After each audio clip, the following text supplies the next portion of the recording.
reason that the laws of gravity are the way they are, right, is because of God's intentions, right?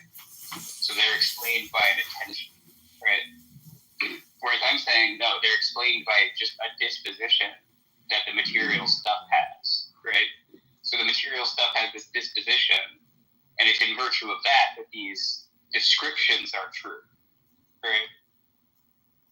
Whereas you're saying it's in virtue of the intentions of God that the descriptions are true. Right. So okay. So I think one is through a mind, the other is not through a mind. Okay, and it's just on the basis of some sort of disposition. So something are you kind of like?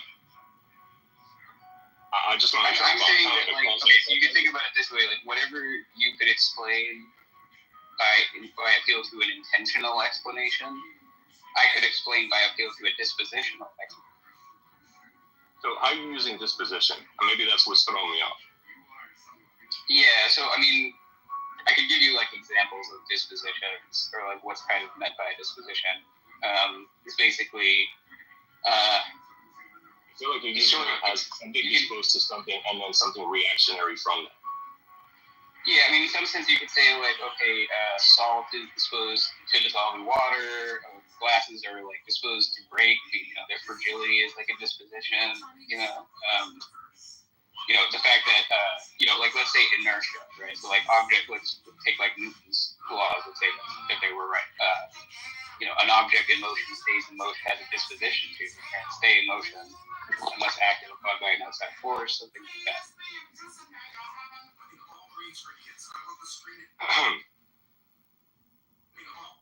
Right, but in order for... So like if you were to say like, I drop a wine glass, right, and it shatters, you say like, well, why did it shatter? It's like, well, the way that object is constituted, it has a fragile disposition. I see what you're saying. Okay. You break one. Okay. All right. Okay. I think I know where you're going now. Okay. So explaining. Okay. I see what you're saying.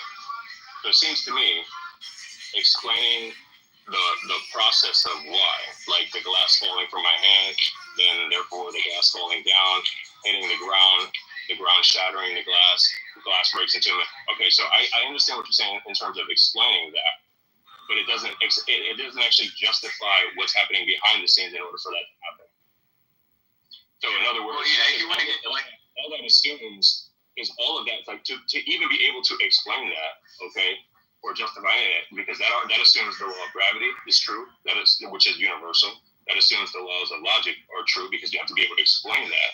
And sure, but look, what I'm saying is that those things are descriptive, right? So they're just like, yeah, you can say there's this like mathematical equation that we have that we call like the law of gravitation or something, right? Maybe it's Einstein's field equations or something, And then you have some like logical rules that govern the descriptions and how you can and can't describe things and so forth, right? And then the point is, yeah, those descriptions are true, but what is it in virtue of, right? And what I'm saying is it's in virtue of the dispositions of material.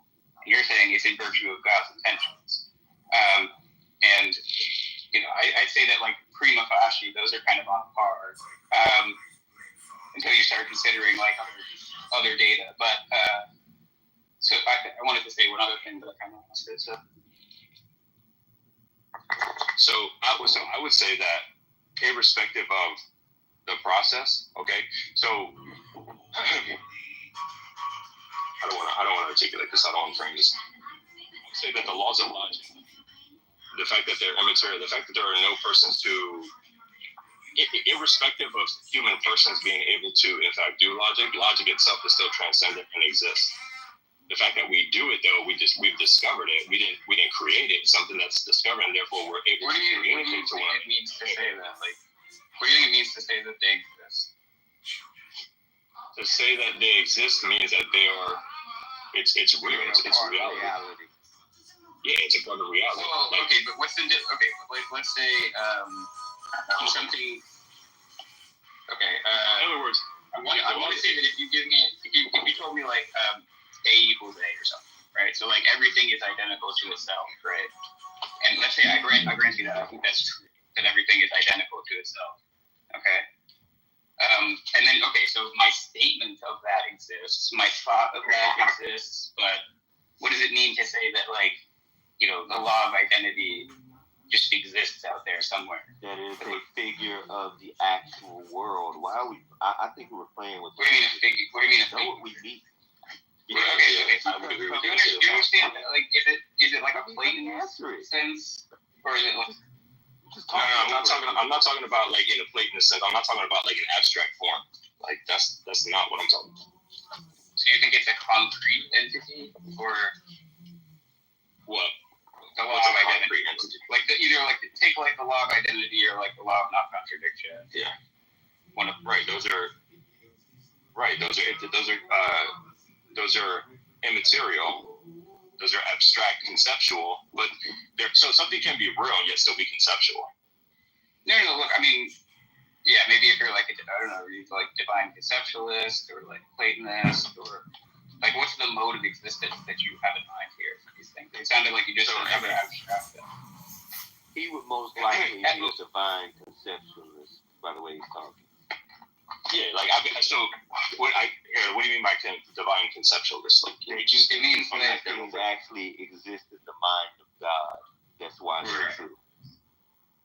Oh yeah. Like numbers. So like if you're familiar with like Platonism, you know they think things like maybe numbers, propositions, universals, laws of logic, blah blah blah. Those kinds of things are abstract objects.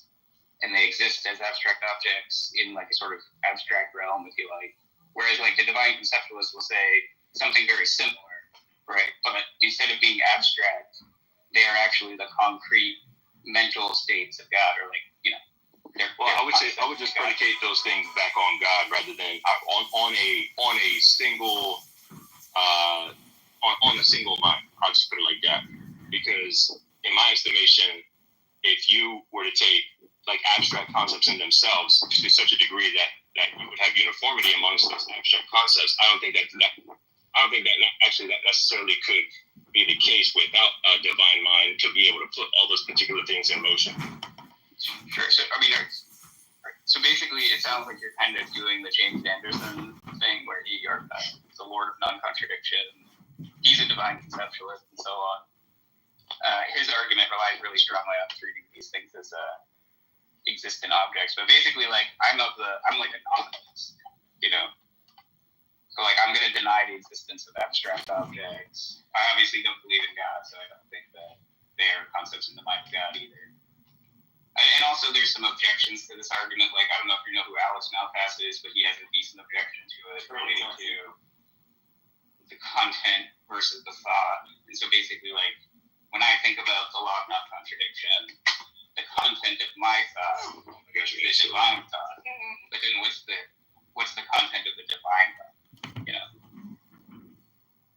Yeah, and just to be clear, there's a video game for the Nintendo. It's called A Boy and His Blob. That's about Sully. I just wanted everybody to know that. You're a blob. Oh man. Okay, save the ad hominem. Well, that's not about Sully. The game would be named just The Blob. I only have that mom and them. Bob, that was killer. Wait, Andrew, have you ever heard of gum? Hey, Andrew, I got to get going here. Sorry that I don't want to head out so soon in the middle of the conversation, but I would definitely like to engage in the future. And I got a friend of mine, so I'm not super philosophically inclined. I think I know my material pretty well, but I got a buddy of mine who would probably be able to help and answer some of these questions. Dude, exegete. Yeah, bring more Pokemon for Andrew. Yeah, bring more Pokemon. No, but bring any like philosophy guys that you know that are theological. Just the guys. Dude, please, bro, bring them in here. We need that, brother. We need that. Yep. Well, definitely. Exegete, God bless you, buddy. Thanks for coming in. All right, Lord bless. Yep. Take care. Yeah. Wait, Andrew, have you heard of gum? Yeah, bring them. Ethan is basically holding up theism on his own shoulders, like Atlas. Apparently you've never heard of Bob. Who? Uncle MJ. Get out of here. MJ at least knows what gum is. Yeah, well, I'm writing it down, and MJ also. Christianity. Andrew, I only respect the non-Christian theists, or like the non-religious theists. I don't blame you, Bob. But keep it. The religious theists are all ridiculous. You got to keep as far away from Christianity. Hey, I 90% agree with you. yeah, if you really want to get away from Christianity, Bob, here's what you can do: just say Andrew, valid inference down there, so he has an argument. I know, I love No. that. Let's not do that. Let's not do that. But hold on, Bob. No. Let's not do that. No. Let's not. Valid inference is Clark and Bob, Oh, Let's not do that. let me be. Oh, I think you said Andrew, be Mandricus, because I know he is. I said Andricus, but cut me off a little bit. No, gotcha. Amphibian off. But no, what I'm going to say, Bob, is that, like, look, I mean, it just, if you want to really get away from Christianity, just do what that other guy did. Just say Jesus didn't exist, man. That's the way to go. Just go get, That's not the way to get out of Christianity. yeah, just, well, it's The way to get out of Christianity is to read the Bible. He's like, Jill, you got hitch slapped. Yeah, You're like, I'm ready to read this profound book sent by the Almighty. All right, let's go. Okay, so I'm supposed to pay how many shekels because my oxen fell into this dirt pile? You know what I find really And then you just close it. Is like, this fine tuning stuff that Sasha was bringing. yeah. So like, it's kind of what I find disheartening is that I want to do the strong argument that like reverses the direction of the evidence, and you've heard me talk about that, where it's like I want to say the fine tuning date is actually evidence for naturalism, but like the unfortunate thing is like so many of the people in the literature who write about it, like if they're like obviously you have the proponents of the argument, you know what they say, right? And it seems like all the people that challenge it, like they're just happy to leave it at a draw. Like that's what they're aiming for is like a draw kind of thing, where it's like it doesn't favor either view, Right. And there's very few people who want to go further and say like actually, we should think it's evidence for I'll naturalism. leave that up to you and Rob should co-author like some paper on it or something, because you both are like, yes, this is anti-theism. I mean, well, I think there is a good reason why. Yeah, I mean the basic intuition is something like this. So God being all powerful, He could miraculously create life, biological life, even very similar to us, even in all these like physical universes that have. So like because He's omnipotent, like the physical laws of a physical object, right, cannot stop Him from like doing whatever He wants, basically, right? And so basically, if you were to wake up in a universe that you're like, wow, I am a biological organism, let me go and check what the physical constants are, right? The idea is like, okay, well, if we say, well, if naturalism were true, then I guess I would expect to observe constants that fall within this narrow range, right? And if theism were true, I mean, I guess it could be anything, right? Because God would be able to create life in any physical universe, given He's omnipotent, And so then we go and check what the constants are, and it's like, ooh, looks like they fall within this narrow range, right? And so then that's supposed to be evidence for naturalism. And then there's this analogy that I give, which is like, and this is, by the way, like a way of framing the issue, right? So I'm not trying to say, like, obviously, fine-tuning proponents try to frame this a completely different way and stuff. But the analogy for what I'm saying is, like, suppose you had two buckets, okay? Bucket A, bucket B.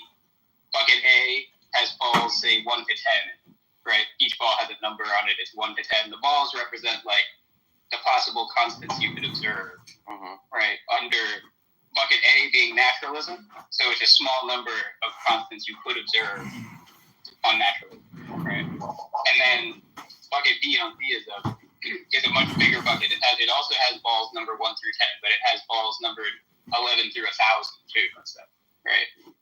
And then I blindfold you, and so you don't know which bucket you're drawing from, right? And then you take a ball, you walk away, you look at the ball, and the ball says like 6, right? So it's one of the balls that was in both buckets, okay? Okay. And so then the idea is like, which bucket were you most likely drawing from? And this actually just has a mathematical answer. It's not a trick question. Yeah. And the answer is bucket A. Yeah, sure. Yeah, that makes sense. It would be bucket A because of how many different possibilities there are, and there's only a narrow range, and you grab the smaller bucket. Right. So that's kind of like an illustration of the sort of idea I have in mind where, the fact that we observe the constants falling in this narrow range, that's actually evidence for now. Yeah, I think I'd frame it different. I think I'd frame it predicted on naturalism. You wouldn't expect to have this a lot, That's conditionalizing differently, and that's how they usually set it up, which is to say, let's just only say naturalism is true, and then we're going to flip a coin.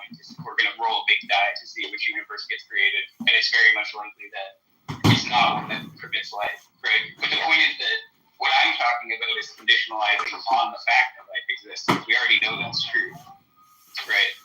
So we shouldn't even consider theories where that's not true. And in fact, there's no way for us to observe those other universes if naturalism is true and life can't exist at them. They wouldn't be observed. We wouldn't be able to observe constants of that kind. Unless God exists. Unless God exists. If we did observe those kind of constants, then we could be, I guess God must exist, right?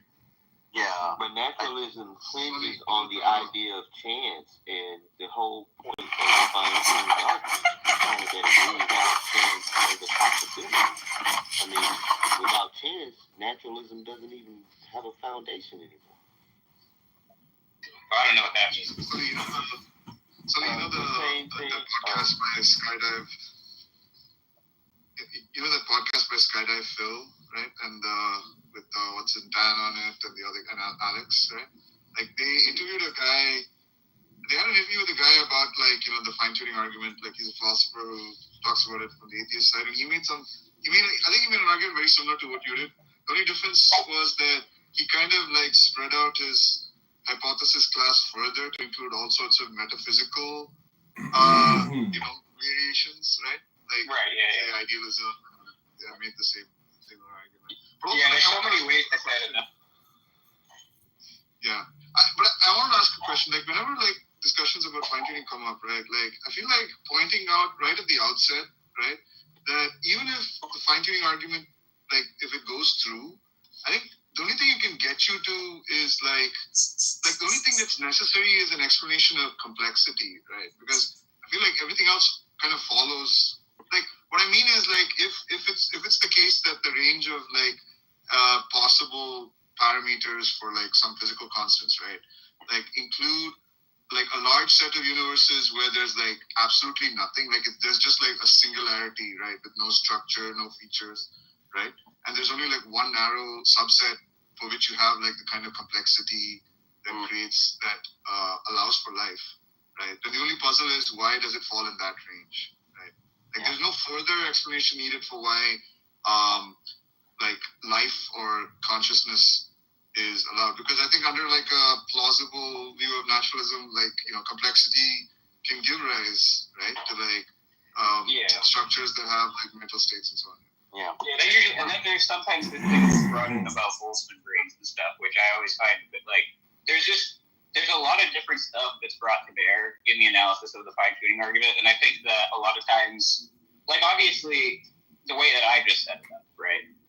I immediately expect people to go, yeah, but I don't agree that that's the right framing, right? And I'm expecting that, so obviously I'm kind of, okay, I'm not committed to the idea this is the only way to frame the issue, But for some reason, if I say that to them on their setup, they're like, no, this is the absolutely correct way to frame the issue. Yeah. Cloud, can you invite up Disha down at the bottom? Disha? My only argument is the fact that, as we know, evolution depends on random events, happening and taking place. So evolution is random events. Natural random mutations with non-random selection, right? Random. Random mutations with non-random selection, right? Well, that's just the evolution of biology. I'm saying even when you talk about things in general, it's based on random events happening, and then. Well, it depends. Like, so even when people talk about, I will posit something, like even though we have no evidence for, like the brother said, a multiverse or something like that. It will, because it needs the randomness is built into the framework. well, I didn't say anything about a multiverse. Like, that's not what I was talking about. I'm just saying naturalism as a philosophical concept. They rely on just random events taking place. No, that's not true. Right? That's not. It doesn't fall directly out of naturalism. Now, so a lot of naturalists will agree that there is like true randomness in nature. No, but I don't know what the fuck. Listen, okay? You can be a naturalist and you can think that like there's no true randomness. Like everything is completely like deterministic. You know, even necessitarianism is open to a naturalist. Yeah, you could be a necessitarian too, but it's actually, you know, you don't have to be a necessitarian to think determinism is true. To be clear. Real quick, Deepak, are you there? Yeah. We don't get to see you nearly enough, so I just wanted to ask you real quick. Can you go ahead and tell me your nonsensical response to the psychophysical harmony argument? And then depending on what that valid, this good-looking young man down here, Clark, he can respond to that because he's very strong on theism and understands the psychophysical harmony argument very well. And he will counter any nonsense that you say, which you inevitably will. Yeah, I mean, look, I haven't studied the psychophysical harmony argument deeply. My understanding is it's now the hot thing, right, in these circles. But what I remember is that I actually think the psychophysical harmony is the argument is a pretty good argument if you're not a physicalist, right? And if you're a physicalist and you just think that mental states and physical states is an identity, right? Like if I remember, the paper kind of tried to address that by saying, well, look, you might think that it's an identity, but even that should be surprising to you. Like they use this argument based on an analogy with the morning star, evening star, right? Like if you've always observed the morning star in the sky, and in the evening you observe the evening star, you start noticing some similarities, and then you invent astronomy and you discover the reason they're similar is because they're actually exactly the same object, right? And you're like, oh, that explains that. I'm done, right? Well, the paper says no, you shouldn't stop there. There's actually you need to actually explain that identity, because that's surprising given your prior epistemic state. I think I'm not sure that's the way to put it, but that's what I gather they're claiming, and they have some really complicated example with 100 stars and stuff and I stopped reading at that point. And I don't really understand. Yeah, so if you want to, I'd be curious to see if there's someone who can explain that. Well, the way that Sebastian made that a little more clear is that, fine, you can talk about synthetic identities between water and H2O, but they don't have this oh wow, that's so fortuitous that those are identical. So the idea is that if phenomenal states that have a sort of positive feel to them, like say you feel pleasure when you do things that promote fitness, or so basically the brain state that promotes fitness also happens to be identical to phenomenal state of pleasure, right? That seems to be a fortuitous synthetic identity, and that's what makes it sort of different from the cases like the morning star and evening star. Well, are you saying these concepts that we use to refer to our own experiences solely are going to be conceptually isolated from other concepts that we have? So there's no a priori connection between those concepts and non-phenomenal concepts? Well, yeah, I mean, if we're talking about identity theory, but it's a synthetic identity, right? And the idea is that you can't derive that they're identical just from the concept of it. Yeah, isn't that called type B physical? Yeah, sometimes.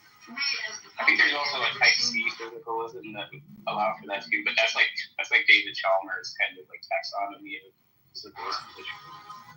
It's also important for the phenomenal concept strategy stuff, which is the first response to Mary's group. Yeah. I heard Arianus arguing against both type A and type B physicalist accounts because like if you say on the type B count that there's something in the world that makes like the mental property like co-refer with the physical property, it like you're not giving an explanation of what the property is or like an explanation of the referent. That makes sense. You're sort of explaining what makes them co-refer. Yeah, I mean that gets into all kinds of stuff about like property and realism. Because like phenomenal concepts are concepts about experience, so they have some aboutness, and those would exist even on the physicalist model. So even like sensations, like if I have a bare sensation of like spicy food, and I like categorize it as being hot, then that would be a phenomenal concept as well. I guess the question is also ontological, like what would the physicalists take those concepts to be? Like obviously it would be physical. What would they take them to be conceptually? Like what do they mean by the concept? Do you mean a concept like object or? Yeah. Right. I mean, it'd be a brain state. Basically, you have to get into whether or not to. So you're considering the concept as a mental object rather than the content it has, right? So, like, if I have a concept of a bridge, my concept of a bridge is like a mental item, right? But it's not itself a bridge. Like, I can't cross a river with my concept of a bridge. Yeah. So the content is bridges or a bridge, you know.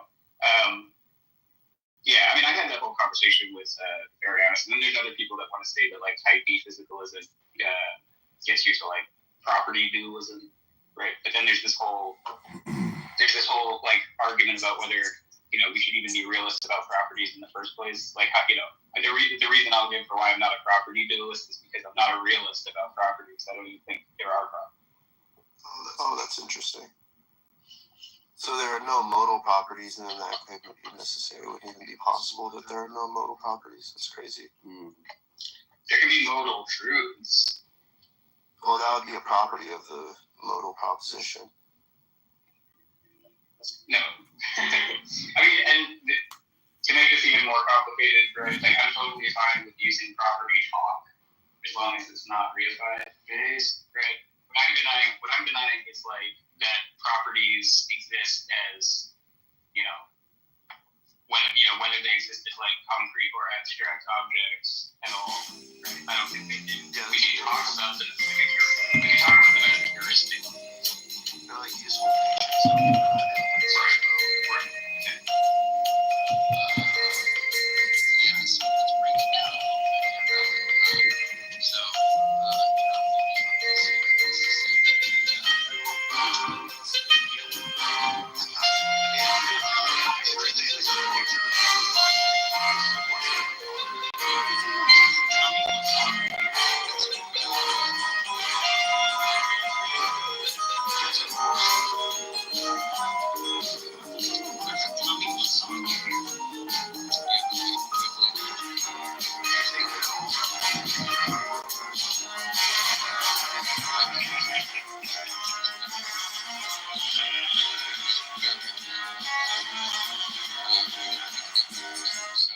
your uncle Andricus says that Christianity is false because God is all good and he conceives of evil because he must be the originator of evil for agents to be able to do evil.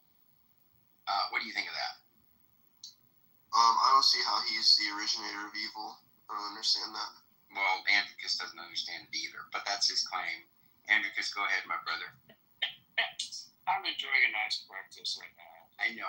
We've done this a lot, but we'll do it a little later. I knew you would say that. Yeah, just let him enjoy his breakfast, Andrew. But yeah, God, on my view, is just one fundamental property of absolute necessity, and it has infinite attributes. So that's basically my view. And it's like the most theoretically virtuous view. Okay. What do you think of atheism, Ballard? I think we need to look at what we would expect under the hypothesis being true. Just make a probability inference there. Expect. Sorry? What would you expect if atheism were true? You would expect that all moral propositions are false because they collapse into error in our judgment of the moral predicate. Good. Bob, you Good. Can you repeat what I just said, Andrew, and demonstrate you have a coherent understanding? Yeah, I'll kiss you on your mouth. I'll kiss you on your mouth. You cutie. Bob, do you want to respond to that? Why are you picking on Bob? I don't pick on him.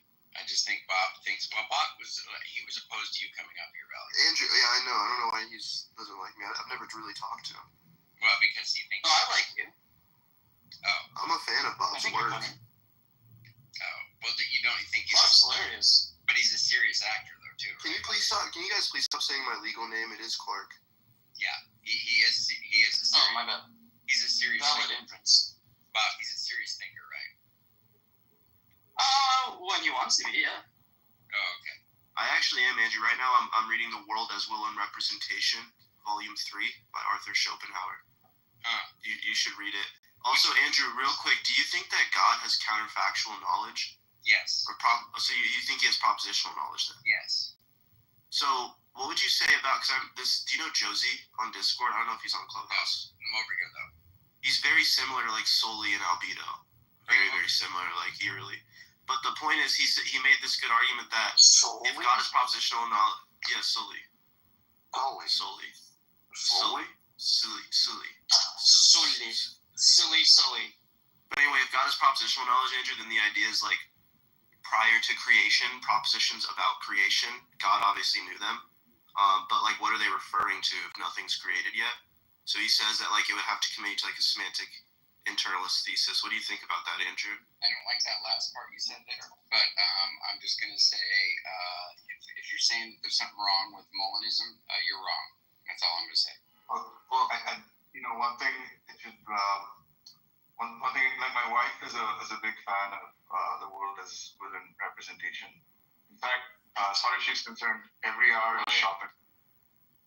Oh my god! Yeah, I think Schopenhauer completed the system of German idealism for sure. That's what she said. Yeah, Kant couldn't do it, Fichte couldn't do it, Schelling couldn't do it, and Hegel couldn't do it. Schopenhauer did it. What do you think about that, Andrew? I think it's beautiful. What do you think about antinomies of pure reason? I think that's great. You haven't finished the World as Well as Representation, right? You haven't gotten to the plot twist at the end. Sorry? So if you haven't the World as Will and Representation, like, you haven't gotten to the plot twist at the end. Oh, okay. Well, I read like half of the third volume. I'm halfway through, just about. But then I went back and read the Fourfold Root of the Principle of Sufficient Reason. So you haven't gotten to the part. You haven't gotten to the part where they find out who the murderer is. No, not yet. Oh, okay. Do you want a testosterone boost, Valerie? Andrew, look at my PTR. Why would I want that? I take estrogen. Okay, well, there's a guy named that's a beautiful PTR. If you want a testosterone boost, testosterone is here, and he's got a lot to pay. I don't like testosterone. It's all men till it's no men. Okay. Can black people be racist, Val? No. Okay. I probably should boo you, but I'll keep you. Are you pro-life or pro-choice, Andrew? Pro-life. Interesting. I'm actually personally an evictionist, but I hold to like a causal responsibility objection and a counterfactual account of harm. That all makes sense. That sounds perfect. You should run flow. Have you heard that argument? No, how's it go? Future like ours. So we're just going to say it's prima facie wrong to deprive a being of a property that would constitute it as having future value or future valuable experiences.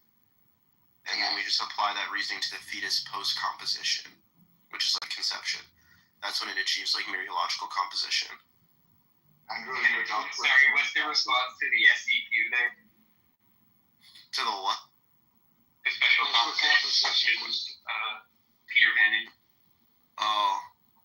Well, actually, the composition is going to be like non-natural, so it escapes. This drunk pilot was attempting.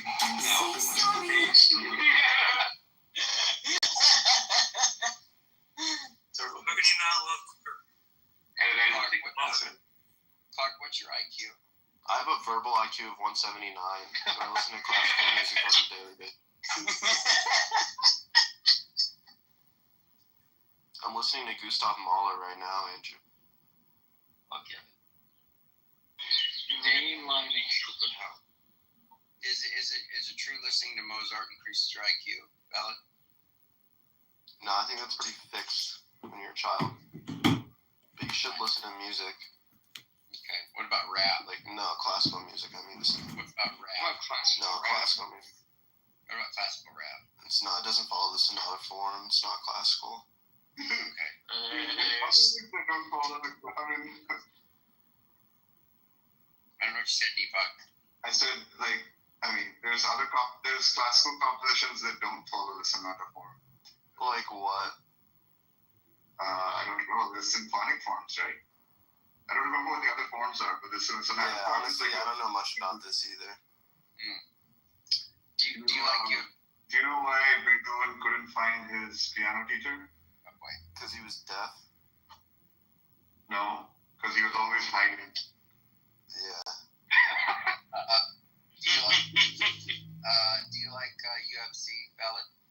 Yeah, I'm a big John Jones fan. He's the best fighter of all time. All right. Would you like to have a fight with testosterone up here? Andrew, do you like fish sticks? No, I'm a vegan. Are you actually? Did you like them before you were? No. Well, maybe. But that's Jesus, what are you, a gay fish? Yeah. No. Gay frog. I didn't get the hiding joke there, Deepak. Haydn, it's a composer.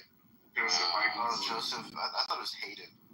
Well, I would. It might be. I'm not sure how it's. The guy Like who told me Haydn. the composer, so Was Beethoven tied in with it? If it's Haydn, then the joke doesn't work as well. So I'm opting for the other option.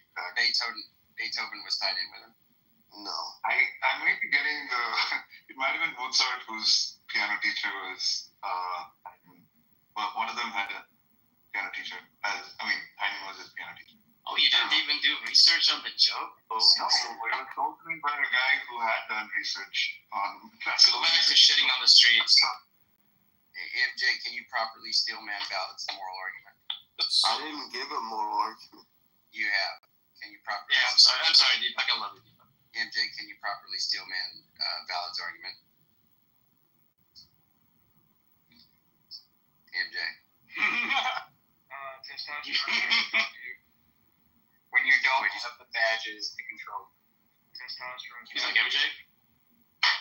What'd you say? Testosterone's mad at you.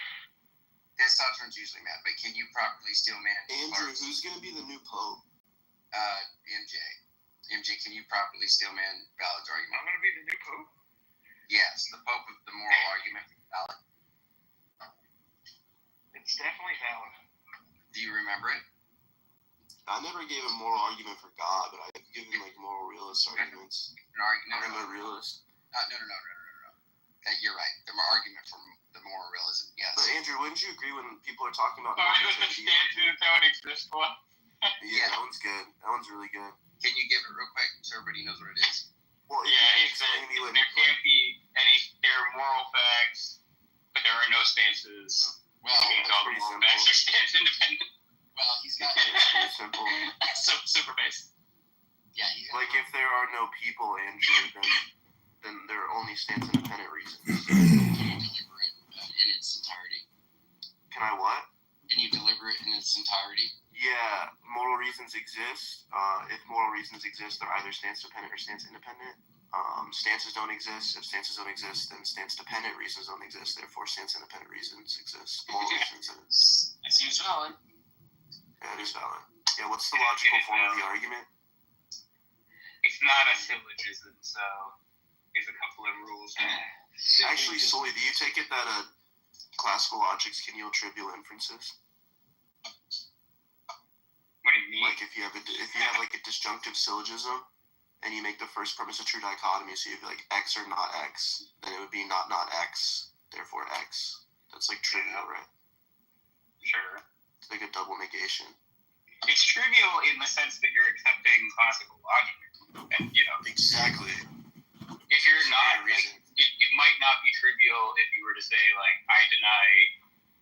syllogism is valid. Or like double negations. Yeah. What's your response to the problem of evil, Valid? There is no logical problem. What do you mean? Well, testosterone begs to differ. He says that's why he doesn't believe in God. Yeah, what's the Breaking news. This is Illinois Record. Cook County GOP chair candidates part 2. The suburban committeeman most likely to take the helm. By Max Rice, April 21st, 2025. With a majority of votes for Cook County GOP chair coming from the suburbs, all serious contenders are based there. The Illinois Record profiles the suburban committeeman with the strongest shot at winning the chairmanship this Tuesday, Aaron Del Mar. Aaron Del Mar, 5th District GOP State Central Committeeman, Palatine GOP Chair, Palatine Highway Commissioner, and former owner of SoulRaper.com has secured the first vote in the Cook County GOP chair race. Northfield Township Chair T.J. Brown cast the ballot in a letter to constituents. Brown acknowledged that Del Mar is likely eyeing a run for governor and admitted it's a conflict, but said he backed him anyway, citing Del Mar's fundraising and candidate recruitment experience. Above is an email from T.J. Brown to Northfield Republicans. However, T.J. Brown's reasons are not based in reality. Del Mar was the Cook County GOP chair in the past. When he left in 2013, the organization had just $60 in the bank, enough for 3 meals at Chipotle. Illinois Sunshine Cook County GOP's balance sheet at the end of Del Mar's first term and over $2,000 in debt. Today, his Palatine Township Committee has $1,400 on hand, and his recruitment record includes recruiting proud Democrats into township positions with taxpayer salaries. Aaron Del Mar betrays Republicans, concocts shared power agreement with the Democrats. Even among his allies, there's no real pretense that Del Mar is capable or interested in rebuilding the party. On his podcast, Del Mar's consultant, Colin Corbett, has told others the plan is simple: use the post to prop up a gubernatorial run focused on Cook County. With over 5 million people, Cook is the largest county in Illinois. Del Mar's ally, Colin Corbett, agrees the physical demands of a governor's campaign would likely come at the expense of actually doing the job of Cook County GOP chair. The position needs a full-time party chair, not a full-time governor's candidate who already has 2 other positions in the Illinois Republican Party and dropped a third. The idea of a Cook County GOP chair running for governor in a crooked primary where 80% of Republicans are likely to vote for someone else is unserious and taints the image of Republicans down the ballot and across the county. So is the notion that someone supposedly fighting government overreach is still clinging to a patronage job like highway commissioner in a township with 2 pass-through highways. Nonetheless, Del Mar's campaign has picked up a second vote from Elk Grove Village's Ed Lipinski.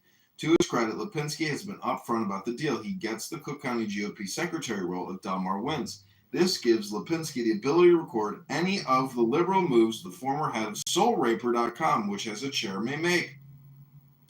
Lipinski may also face a revolt in 2026. Many of his Elk Grove GOP members are castaways from Del Mar's Palatine GOP and likely will not take the news well.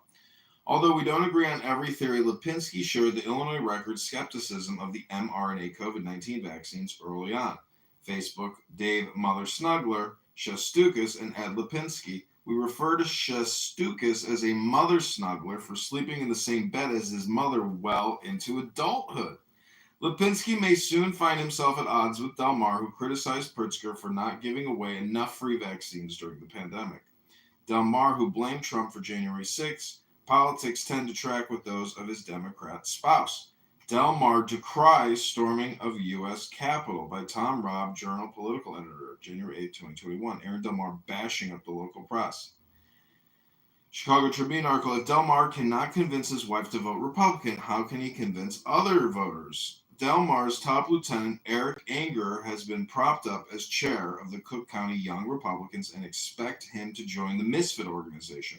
He runs social media for the Palatine GOP, works with Del Mar in the private sector, and handles everything from campaign operations to pickleball tournaments and blackjack nights. Midwest sales rep at Pyramid Printing and Promotional, board member at Federation of Illinois Young Republicans, blackjack dealer at U.S. Casino and Poker Rentals, crewman at U.S. Arcade Rentals, driver and setup crewman at American Pickleball Tour, former licensed insurance sales agent at County Financial, former staffer at Kathy Sullivan for U.S. Senate. That would make him a public face of the GOP in one of the most diverse countries in America, where many areas are named after their distinct culture still intact. Little India, Chinatown, Ukrainian Village. Angerer's social media is a goldmine for Democrats seeking to paint Cook County Republicans as anti-black. This is Eric Angerer's, looks like his Instagram account. Western Decline, this is at Decline West, I believe, on X. Population replacement isn't simply about changing the skin color of the West. It's about downgrading the intelligence, aspirations, values, and morality of people. It's about rewriting the entire history of a civilization for the benefit of a tiny hostile clique. This is more Eric Angerer post. Black men keeping us safe every night from overweight white women. Them, our heroes. This is Wall Street Citizen. The only way Britain should look. Inherit, protect, transmit. More black people here than white people here. I'm a woman. I'm Irish. No. Woman who falsely accused 15 men of rape, jailed for 10 years. To be fair, it does look like a 15-man job. 9s and above are not illegal. An airline, you can pay extra to have a male pilot. Canadians, when their country is demographically replaced by 400 million Indians, Canadians win tariffs. A recent study shows that people who identify as LGBTQ have a lower IQ than average. When you hear your kids say something is gay and retarded for the first time. Finally, a 12-year-old that a Muslim won't touch. Lemfidich. Again, this is Eric Angerer. This is how Europe would look without the Crusaders. The Crusades were not only justified, they were necessary, and we need a new one. The first pick is Birmingham in 1940, Englishmen ready to die to prevent a foreign invasion. The second pick of Birmingham in 2017. When they say you have to support either Israel or Palestine, there is a third position. Jews and Muslims fighting over Palestine until they notice me and the boys coming to settle things once and for all peacefully. Okay, so there's a lot more. I'm not going to read all of them. Eric's views are often contradictory. For example, he's also a fan of Muslim Andrew Tate, with former Illinois GOP General Counsel Doug Ebenthal already accusing Delmar of racism for trying to purge pro-black, pro-Trump committeemen. Delmar may force Eric to continue to work in the shadows.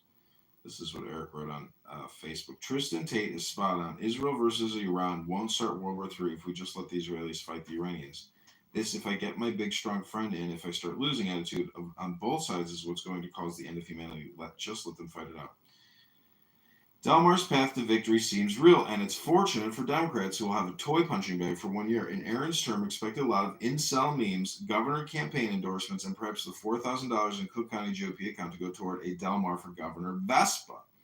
The one silver lining is that a Delmar win will inspire others to run for county chairs with petitions starting this August. George Ballas, a former first responder who now works in risk management. Ballas is ironically the least risky pick in the race. He stepped into leadership in Norwood Park chair to great success. As chair of Norwood Park Township, he's already shown a path to success, recruiting strong candidates, running tight elections, and staying rooted in core Republican values. Out of 83 Cook County zones, only 4 represent areas that voted for Trump.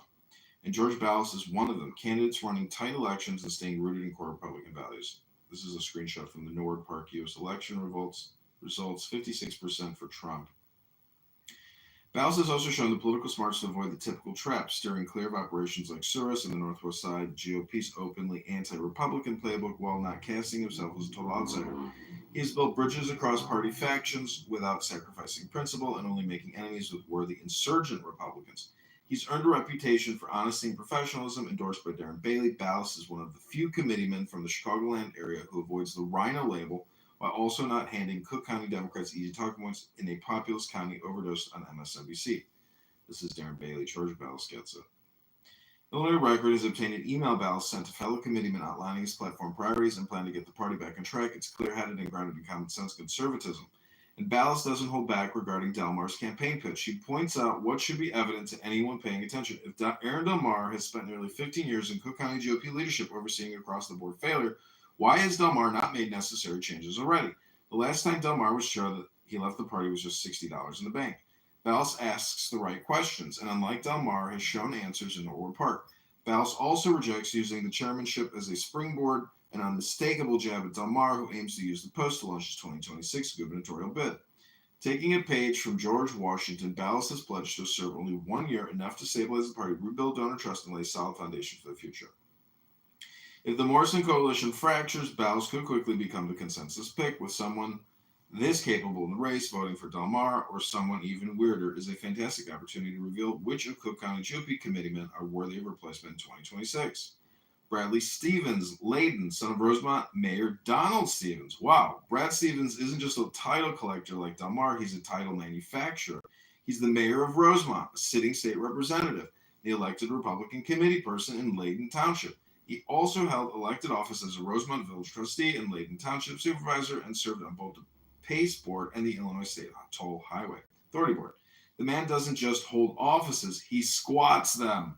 Brad Stevens state website. Stevens isn't a conservative firebrand, and he draw pushback from MAGA, Maha, and religious factions, especially after backing Richard Irving in the last governor's race. But that's not necessarily disqualifying in a field where ideology is often an afterthought. Politics won't matter much among the 83 primary inactive or transactional committeemen if Stevens offered each a medium pizza and a $25 venture card committeeman, he could lock down 40% of the vote. That's how low the bar is and how far ahead he already stands. While there's no evidence of personal wrongdoing, Stevens' fingerprints around local, state, and party power centers don't exactly help the GOP case when it comes to hammering Democrats over corruption. Still, the good government critique may be beside the point. Stevens runs the most effective electioneering operation in Cook County. He wins big and clean every time. And as the heir to the Donald E. Stevens Convention Center, just gifting 10 tickets to a Keisha concert could double the size of the Cook County GOP's $4,000 bank account. If he gets in the race, he might be the only one with the leverage to make Morrison kiss his ring at Moretti's and then take the whole thing. Would a Stevens chairmanship invite backroom deals and ideological drift? Probably. At least it would be organized. Eric Wallace, Rich Township. Eric Wallace, a nonprofit leader and former pastor, made waves last year when he challenged Sean Morrison for the Cook County GOP chair. While he earned credit for his courage and willingness to challenge the status quo, Wallace's campaign was ultimately hindered by his failure to reach out to other voting committeemen. Some say he reached out to none of the voters personally in a high-stakes race. County poll defends vouching for employee charged in child sex case. Illinois Record's coverage of the past Cook County GOP chair Sean Morrison. Morrison, who we have criticized for demanding leniency for a child sex offender and losing every race for Republicans in Cook County besides his own, managed to beat Wallace by over 85% last year. Wallace, who holds a PhD in Bible studies from a college with few notable alumni, often refers to himself as doctor. This title, while technically accurate, carries the risk of coming across as self-important, hypocritical to the critical Bible value of humility, and the Republican complaint of people overinflating their credentials. In a diverse country that demands relatability and authenticity, Wallace's approach may not resonate with as many Republicans as needed. However, Wallace does have a cub up his sleeve. He's built a relationship with Cubs owner Todd Ricketts, who endorsed Wallace in his race against Sean Morrison. Ricketts has the Cubs tickets and nacho vouchers to buy the votes needed for any of his chosen candidates to secure a win. A mega donor like Todd Ricketts is the wild card that could propel any candidate to victory. Joe Folisi, Schaumburg. President of the Illinois Young Republicans back in '72, Joe Folisi is the definition of a political survivalist. Adapting to the times with a talent for sidestepping the past, he's friends with Karl Rove, served as a two-time delegate for Mitt Romney, helped bring Liz Cheney to Illinois, and later turned around and backed Donald Trump as a delegate. Lincoln Day dinner speakers with Folisi as chair. Liz Cheney's scheduled appearance had been arranged with the help of former Schaumburg Township trustee Joe Folisi, who has known former President George W. Bush's senior advisor Karl Rove since they were both involved with college Republicans decades ago. Openly gay, Folisi has never made social issues his battleground, except perhaps out of necessity, like the case of Alvin Aki. Aki Ake claims his removal was retaliation for accusing party leadership of funneling Lincoln Day dinner funds unfairly to Schaumburg. Folisi firmly denies the charge. Retired accountant Folisi now chairs the Schaumburg PAC, which holds the largest war chest of any GOP club in the county, $61,000. He's got connections to both Souris and the Lincoln Day dinner operation, two forces that together influence nearly half the committeeman votes. Folisi hasn't publicly made a move, but don't count him out. If there's a Frank Underwood-style takeover in the works, Folisi's the one to watch. Just picture Martin Short in the lead role instead of Kevin Spacey in a House of Cards made entirely of jokers. Only 2 likes. This is Illinois Record. Go to illinoisrecord.com to see more about Cook County GOP election drama, gossip, and politics. This is illinoisrecord.com.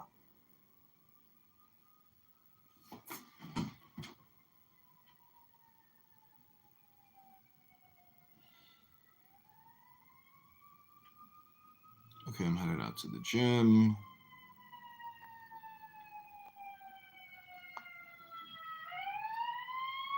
Tim, you're Yeah, good we with skipped the shuttles. Yeah, Tim, you're good with it? Come on in, Tim.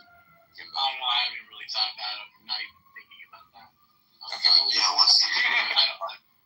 It's just like, well, you I'm sorry. need to start thinking about it. Yeah. Sorry, I just went past those, so I was just kind of like, whatever. Oh, right. Yeah, this is very. How dare you not consider Molinism? I never. No, not even Molinism. Just God knowing you being free and God know what you're doing. Oh, you mean like simple foreknowledge? Yeah, he's definitely thought about it. That's a lie. That's a little I'm a little concerned. evasion. I'm concerned. Simple foreknowledge, there's like no issue, and it actually is it's kind of crazy to me how many people just naturally have the intuition that it isn't it.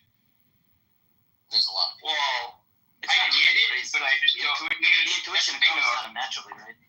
I get it where it comes from, but also just the fact that so many people haven't gone like one reflective step further on that to see kind of. Yeah, they could never pass the sprinkler designing exam.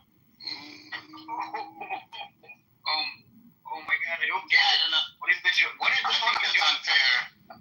I think it's kind of counterintuitive, and I don't know. I don't think it's crazy that people think that. He was getting defensive. That's right. So none of you have a That was such a disagreement Bob with contribution.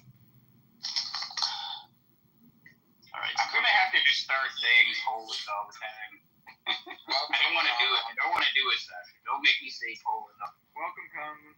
I think that would be fun. Come on.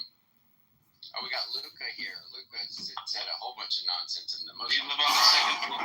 You want to fight the chicken? Luca and come on. Luca will not last very long. By the way, Andrew, you have 30-40 minutes left. Okay. Don't jinx it. Our beats here. I'll start another room if y'all click a link. Will you grab it? do it, Andrew. Yeah, Andrew, before you do it, Okay, before Rob. you do it, you know we were talking about Norm Macdonald here? Just mod someone, Andrew. Have you seen the thing with Mike Tyson? No. Oh yes, I have. Yes. He's like reading off the card. He's like, "Oh, this is a joke about you." Okay, it says when Mike Tyson met his girlfriend, he thought she was irresistible, but then he found out that they had irresolvable differences. I love Norman. No, that was awesome. Thank you for And that. then he's like, he's talking about your ear. He's like, "No, it's somebody else's ear."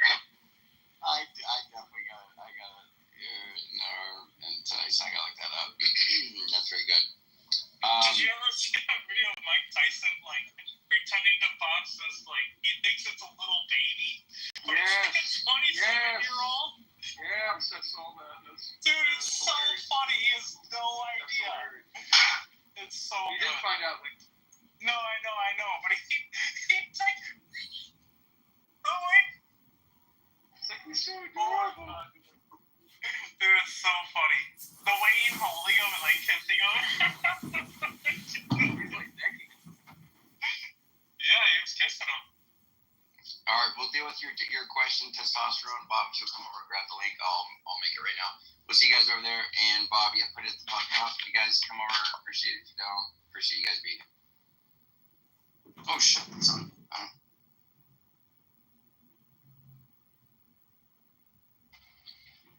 I have to admit, it was a little weird that he was like, well, what does Tim have to think about this? When does anybody ever give a fuck what I have to think about? Why was that gonna be? so much. I know, but I'm just saying, it was just like, what was that?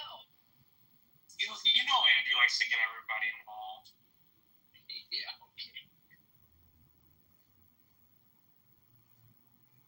Andrew is a black belt and facilitating.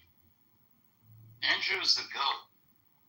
Wait, what happened? Andrew's literally P.T. Barnum. He's making another He's room right now. making another room. The circus. He's the circus like king.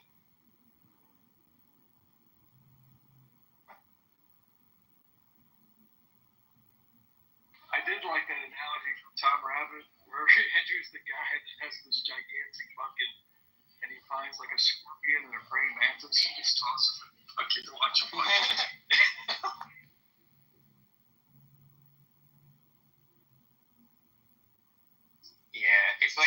Pokemon battling, but like, you know, you just have a bunch of Pokeballs and you're just like battling your own Pokemon against each other.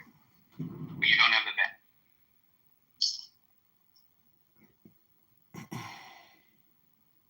I didn't know what Pokemon was until I joined Clubhouse.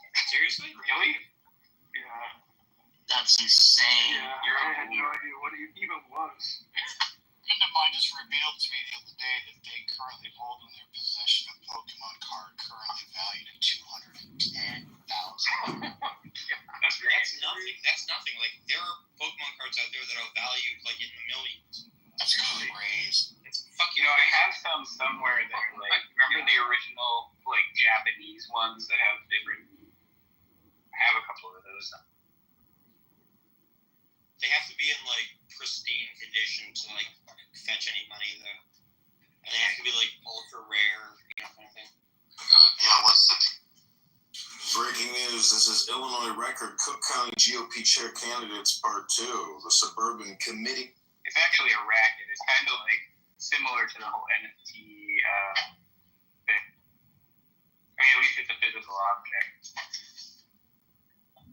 Well, no, but like collecting has been around for a very long time. Like people collect coins, people collect stamps. I know, but they make the Pokemon cards with like a certain like they'll only make one of that one, and that's why that one's the most expensive.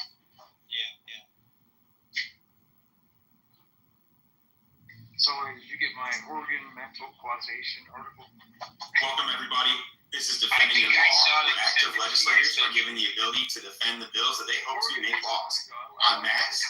I will be asking questions, and we are very lucky to have Rising Star freshman state representative of Kentucky 66th District, TJ Roberts. Thanks so much for having me on, Max. Yeah.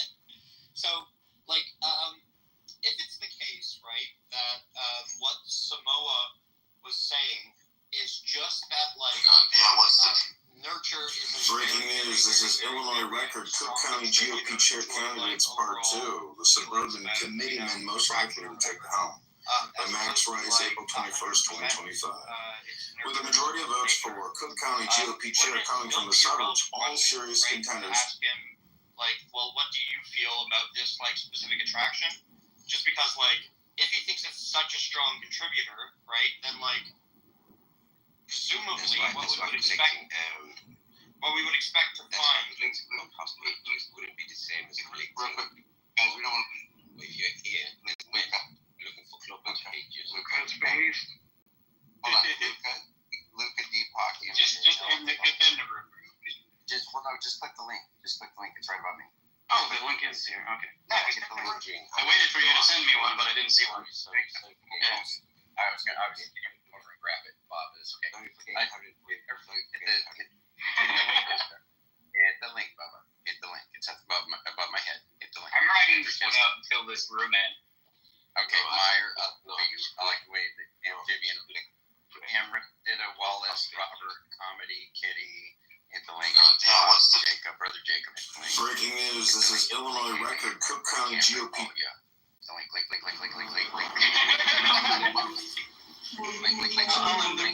Room if you want to go over. No, I appreciate it. Here we go.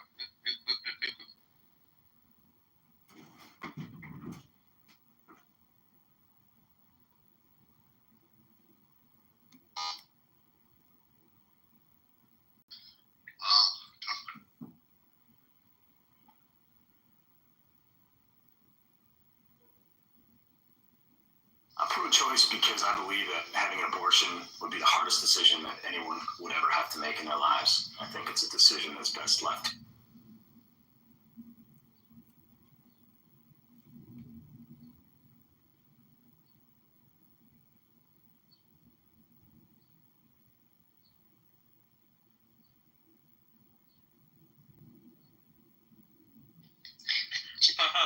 That was a hilarious joke, Deepak. Jill isn't just named their room philosophy in their title. I've never seen that. They've been talking philosophy a little bit lately, because, like, Bob was in there I talking. think it's like a clothing store too. Huh? Philosophy is. Yep. Oh, okay. Ethan, you were credited feel about that. Who gave me credit for that? No offense taken, Andrew. Yeah, exactly. It was not, and he basically, it was Bob, and he said anybody who's of any of the religious, traditions, they are not doing any work. It's just Uncle Ethan, since he's just a classical theist, or whatever. Can you make Melith a mod, Andrew? Damn right. Make MJ more first, though.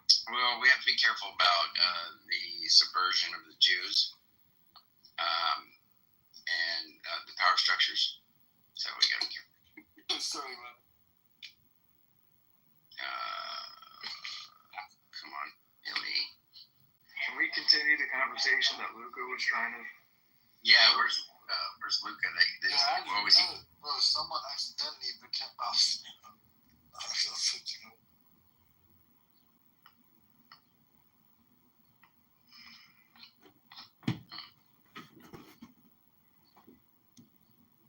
Thank God the guy talks enough. Yeah, you can come on up, Cameron.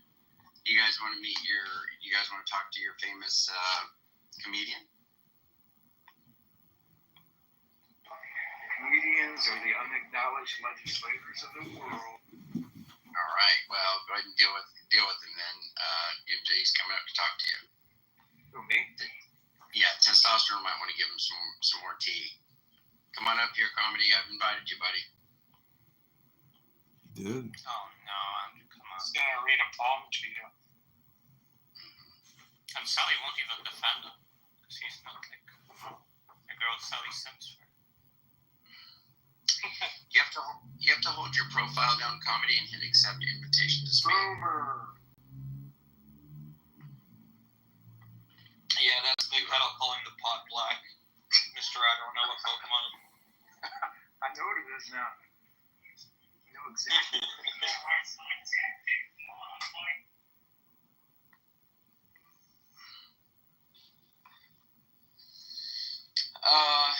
Andrew, did you play any sports growing up? The problem. Oh shit, my signal's.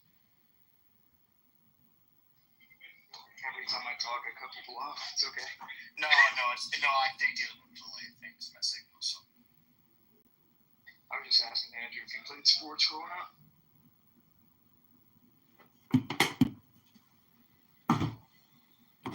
Philosophical.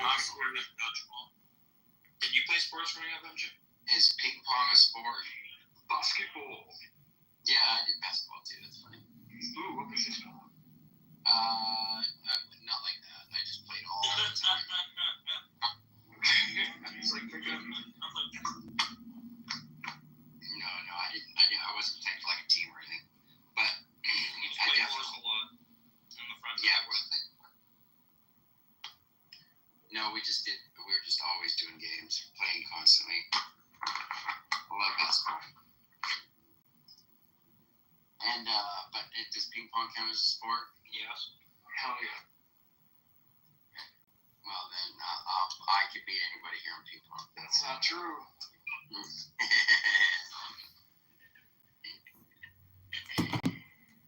And does chess count as a sport? Yes. No. Ooh. Let's have 8. Yeah, what's the?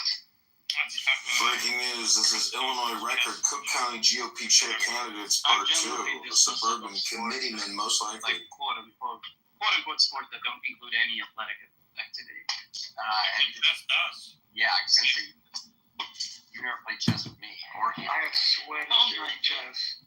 Maybe if we do it in Central Park. With the hustlers? Why would we go there? Because like chess hustlers, because they have this big, huge chessboard, and the pieces are enormous, and then you have to exert yourself to move them. No, that sounds stupid. They have that like in the square by me sometimes. It's like I think there's some studies that like chess players during like that intensive tournaments burn like a shit ton of calories, like comparable to like. Sure, but I do that when I take a shit. I'm just saying that's not what I count as athleticism. I don't think that's right. Just saying. Dude, that's also kind of Giving you a deep insight to the kind of shits that he takes. You guys are concerning. Let's deviate. Abby, are you there?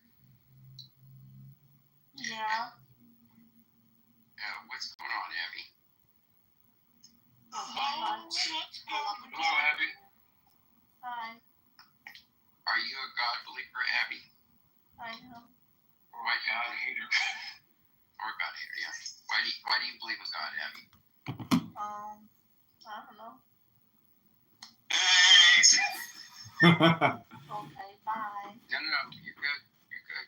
You're good. You don't have to leave. Don't let Bob scare you. He's adorable. How did I scare her? You screamed. You were talking about like taking shits.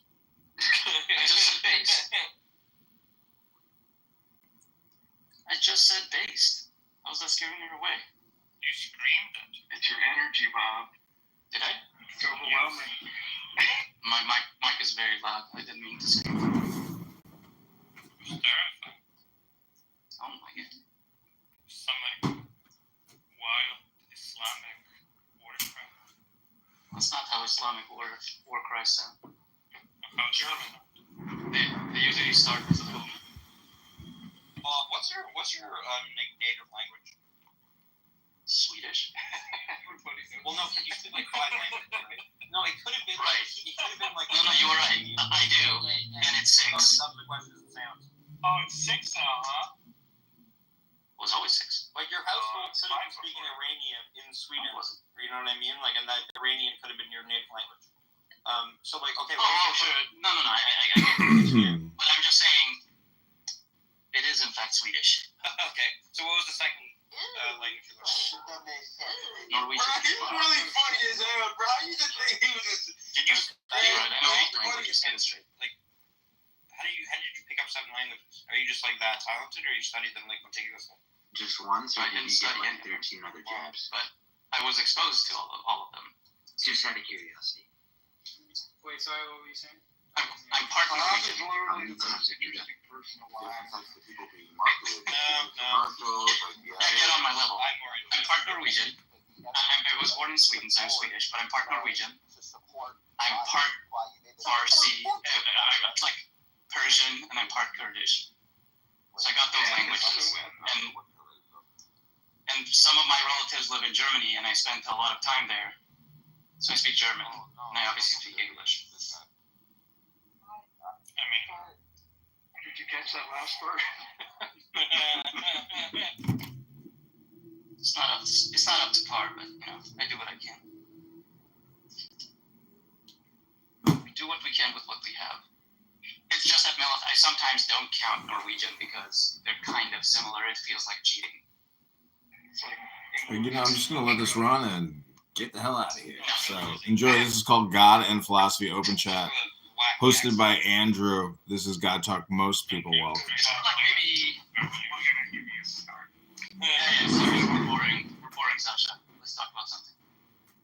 No, I mean, this is not what the room is about. No, I agree. Okay, thank you. I'm not trying to resist you. I'm trying to resist. You don't resist. I'm resisting the Some kind of small talk, the tyranny of best left for other types of rooms. I agree. No, I agree. Yeah, guys. So who do you want to pick on now, Andrew? Well, I think I wish Sully was here because Sully wants to talk smack about the way you run the fine-tuning argument, Sasha.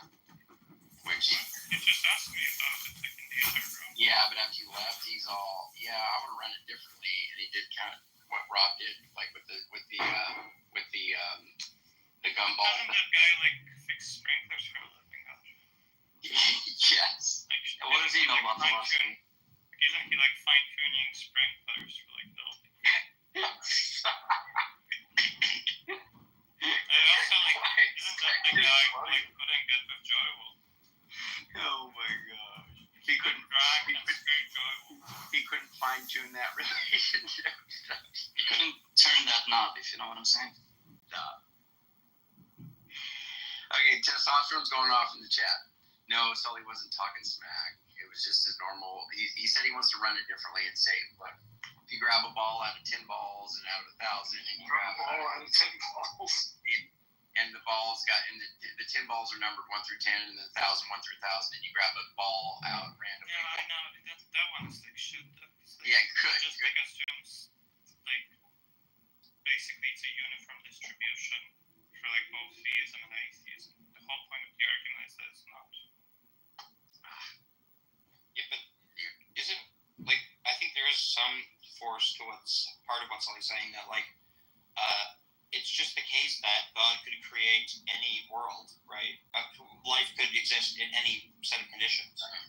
No, that's different from balls.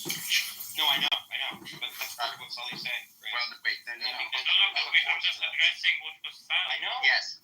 What the fuck are you I'm doing? trying to move on the conversation on. I'm sorry. What am I doing wrong? Hold on. No. Can we make this the Bulls argument? Yes, here's what Sully said. He said that's not relevant. That was a response to you, Sasha, about your response to what he said. And then, The chat. yeah, about the distribution. Yeah, he's saying it in the chat. He's talking about the Bulls argument. And he's saying the balls argument is just an illustration. Obviously, it's simplified. Read the rest of what I said, Andrew. He's mad at me. Keep going, Sully. Let's hear the rest of your nonsense. I mean, your good argument. Sully's working on the Sabbath. Yeah, it's the Shabbat. Shabbos. Shabbos ended Shom Shabbos. hours ago. Yeah, it should, Do you call it again? Do you call it the Shabbos? Yep. Walter Is that from what it's called in English? Walter from We call it the Sabbath. the big Sabbath. The Big Lebowski. Shom Shabbos. But I like the Shabbat. Over the line. Jabber. David Varon has a question for Sasha. Does darkness originate from light? It wasn't the Sasha. I'm having a conversation with David. I'm sorry. I'm rerouting it. Sasha, does darkness originate from light? Kinda. That's how I feel about it. What? It's kind of weird. Darkness originates from light. In a sense. I guess. Sure. Sasha. I don't know. That was the most random PSP ever. It is like a weird question. It's like causing this thing to exist. Oh no, light darkness is a weird fish. I guess like the absence of light is like constitutive of darkness, I guess, right? Yep. But Like what it means for there to be darkness is for there to be no light, kind of, maybe. But maybe it has to be like kind of in a place where there could be light. I don't know. Which one is the absence of color? Oh no, that's not the same. the absence of heat is cold, right? But like cold doesn't originate from heat. All right. It's a privation theory. So, Yeah. Sasha, are you saying that if there was no creation of light, then darkness would exist, but it wouldn't be considered darkness? I mean, that's not what I was saying. Like if you just had a universe where like, I don't know, it's like, I don't know, maybe just like protons or something, I don't know, but whatever. It's like, okay, maybe like that is the kind of space which could be lit up, but it's not, so it's dark. So it's like, you know, you would have an entire universe of darkness, right? Like, I mean, I don't know, assuming that there were like minds there to conceptualize that world. I mean, I guess they probably wouldn't come up with the concept of light or dark, because that would just be the default. Well, there's kind of two types. There's kind of two types of opposites, and you can have a debate about whether any particular category where there are opposites falls into one or the other basket. One of them is like a privative opposite. So the opposite of one thing is the absence of the other. The absence of the other.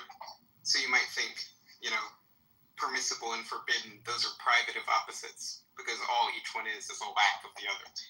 You know. And then basically there's another type of opposite which is like a polar opposite. So people who don't accept like a privative theory of goodness, they think badness is anti-goodness, not non-goodness. Oh, real quick,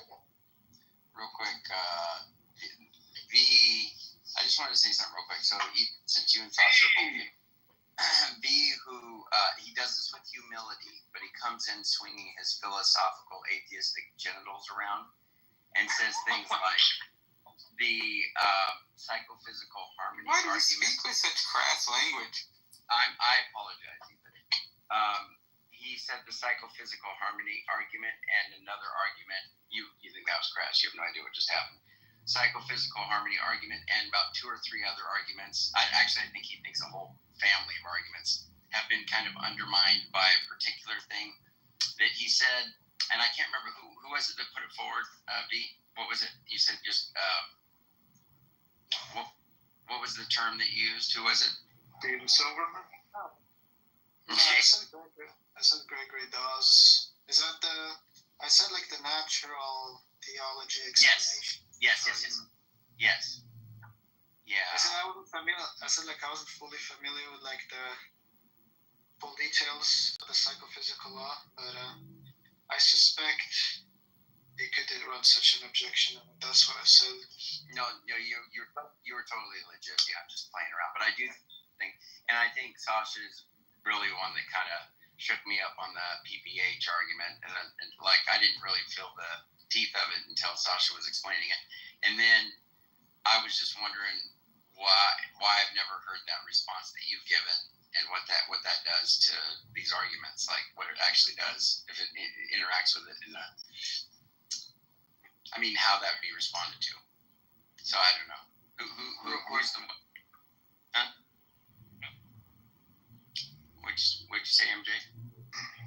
Just real quick, you were saying. Oh yeah, real. What were you saying, MJ? Oh, I'm just saying that Sophie put forward what he by Gregory Dawes. I don't know. I guess what he said. Yeah. This guy's given some kind of response that I guess would kind of undermine or be something that would, I don't know, be some kind of response to these kinds of arguments. Kind of like a meta criticism of the kind of arguments that these arguments are. It's not like a specific reply to this specific argument.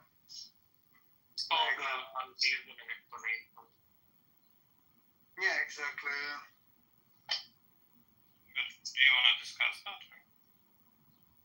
I mean, I can't discuss it now, but I thought you're familiar with it though. Yeah. How do you spell the last name? Dawes? I think it's D-A-W-E-S, if I recall. Gracias. Yeah, Gregory Dawes.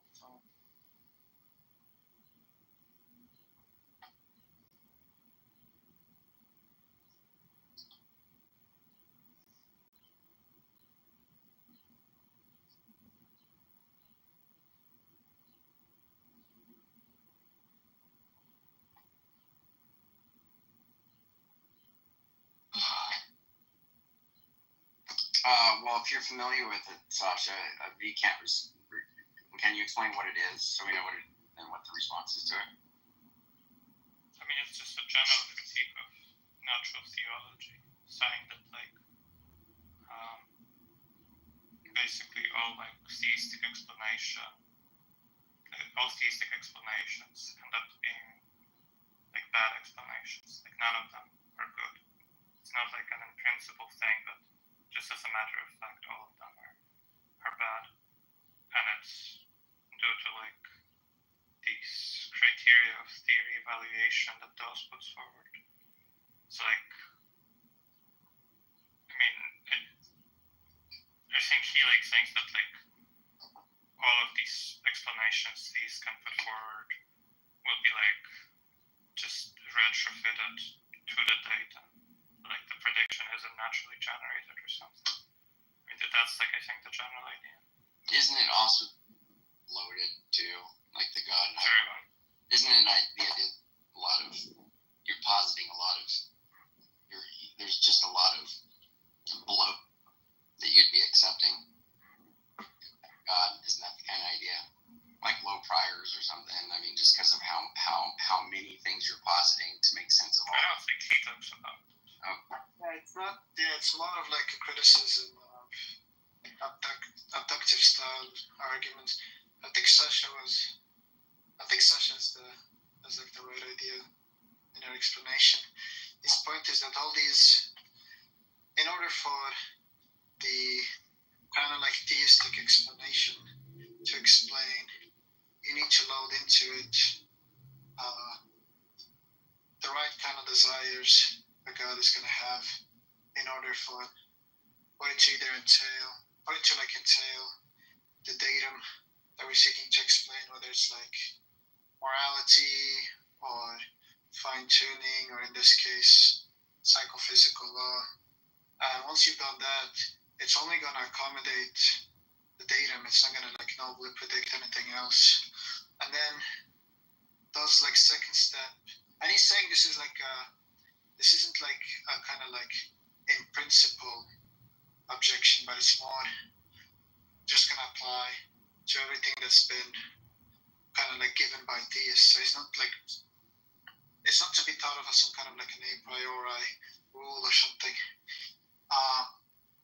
But then he gives like a list of criterias. I don't recall on top of my head like all of them. I think it's like coherence with background knowledge was one. Parsimony was obviously another. He gives like a couple of others, and then he goes to show how like a naturalistic explanation is almost certain, but not like it's not like an a priori truth though, to be a better explanation, and therefore it's almost certain that the theistic explanations are always gonna lose. So that's gonna be like the general idea. I do want to like revisit the book, just to like refresh it on just like the steps, because it's been a couple of years since. Yeah, the book is Theism and Explanation. Yeah, that's right. Yeah, it's like a pretty short read. I think it's like 150 pages. But yeah, it's been a couple of years. But that's gonna be the idea, and I think that it's like a meta criticism, so it's not like the fun kind of criticism, but like a specific argument. But yeah, I'm looking at. I think looks like you're saying that you can make God fit any explanation or something. So it's like you can make the God explanation accommodate for anything. Is the idea? Right. Yeah. But in order to make him accommodate for that datum, you're gonna have to sort of like fine-tune the right kind of belief come desire pair such that it predicts the datum in question. But once you've done that, it's only gonna accommodate the datum. And a naturalistic explanation will be better than that. I think it's like the general idea. So it appeals to like divine psychology, kind of correct? I think so. Something in that ballpark. Well, that book is in the queue.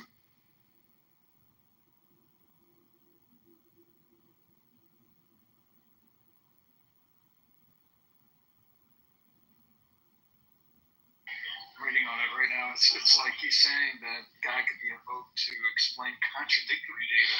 Oh my gosh. It's pretty.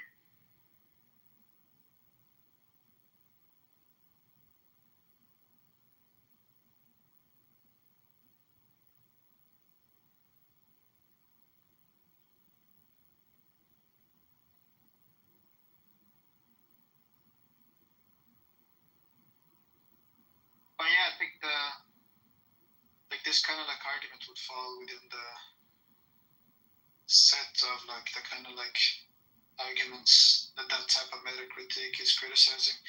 I haven't read the paper on the psychophysical law. I think it's like 50 pages or something. But as far as I understand it, it's run as like a abductive style rather than some kind of like a Bayesian style argument.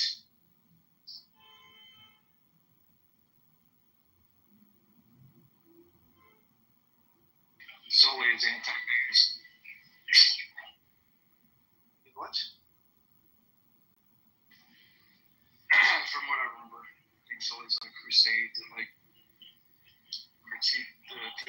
zero. The bay is cold. Like I think Sully fixes spring. Are we talking about like same Sully? Oh, bay's in front of it. I think Sully fixes sprinklers or something. Stop.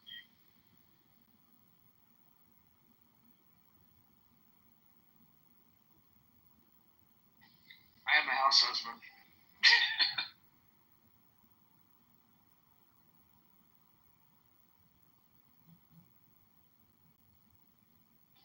Sully's a blue collar man.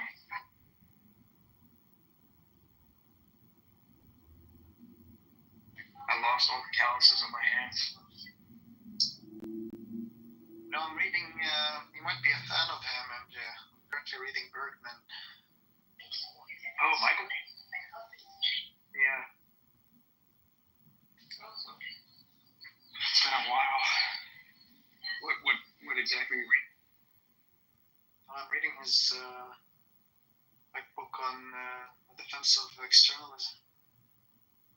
Ooh. What's the book called? It's recent. I think no, it's 2006. I think it's just called that. Like, well, maybe that might be the other title of the book.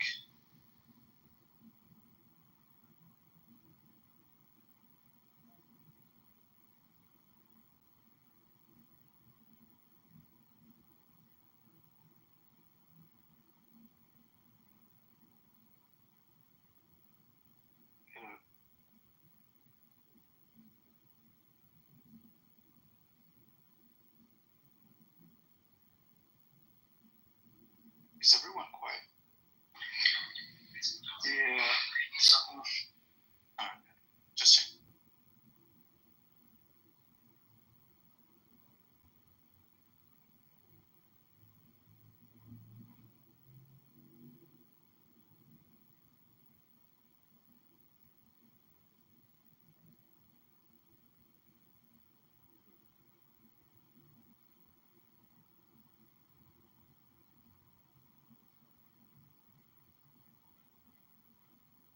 Okay, do you hold, MJ, do you hold it to like proper functionalism, by the way? Yeah, I took 3 classes with McNabb, so yeah. You hold to like Plantinga's version? Something close to it. I'm rusty on it though. With the Maximini like clause as well. Maximini environment thing, yeah.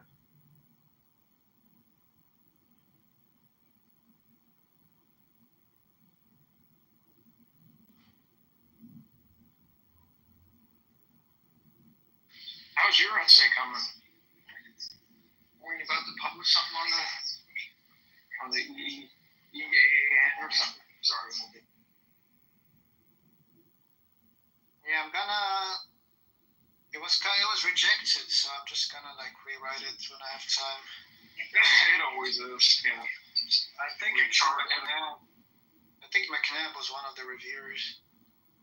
Oh, what's wrong? Sorry.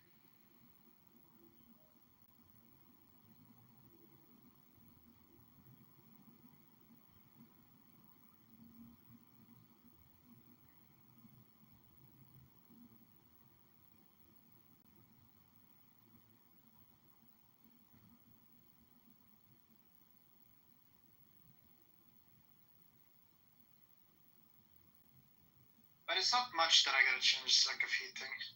One thing that they complain about a lot is that you almost have to cite like every source something is mentioned. But it doesn't look like you've done extensive research. Did you like include the Jim Schlegel crap? Yeah, of course. That's like important. Send me a freaking draft, dude. Yeah, I'll send. I think I have a rough draft. I'll add you on Discord and send it to you. I sent it to Sasha the other day.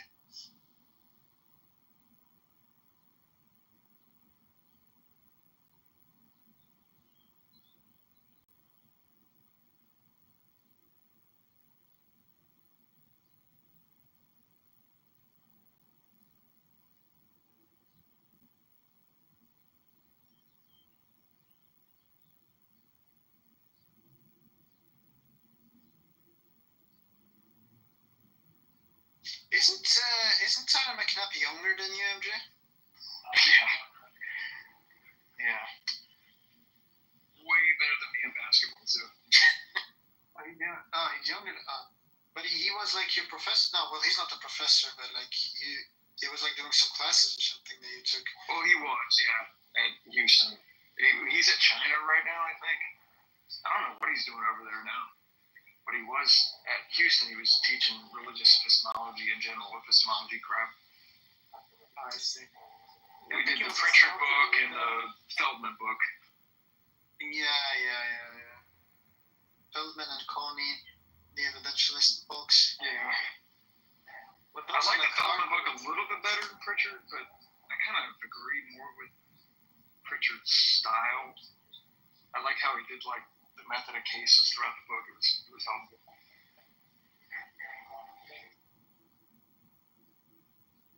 I think he went to Scotland after China, if I'm not mistaken. Oh wow, he left China. I didn't know that.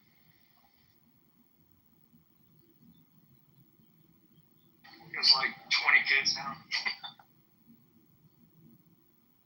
Yeah, it seems so. Yeah. It's kind of surprised, like how much he gets achieved given he's like a big family.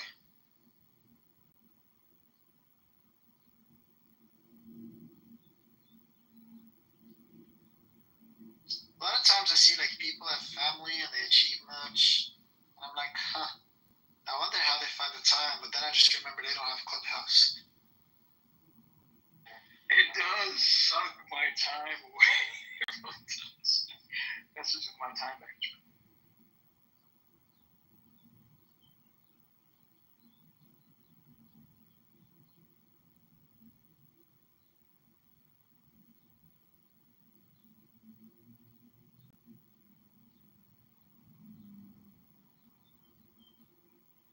Why is Sam like obsessed with Muslims? He finds the religion absolutely heinous. I mean, he's a Jew, isn't he? He is Esau.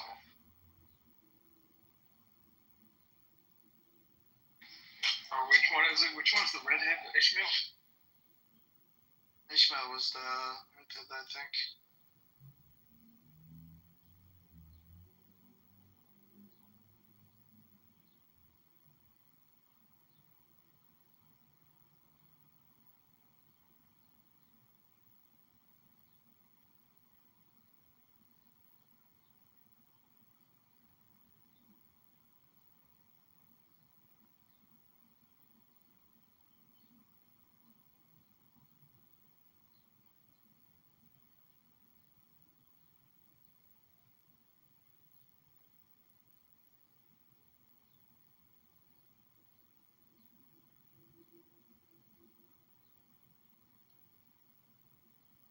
I went to Sam room, it was just fucking Zeleny speaking.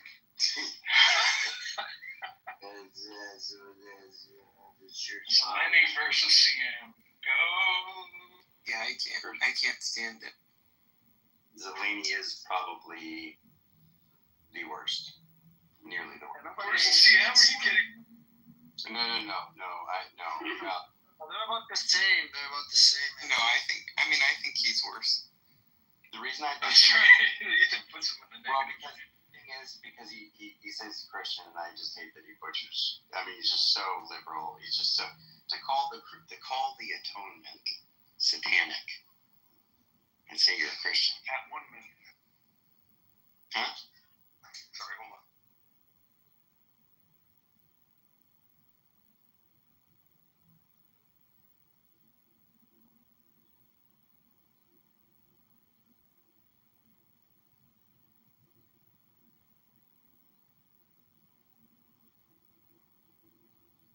Seems like everybody hates Zeleny. I've never seen somebody except for Sam say I like Zeleny.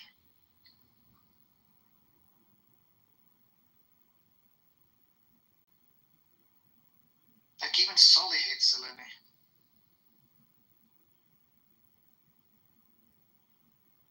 What?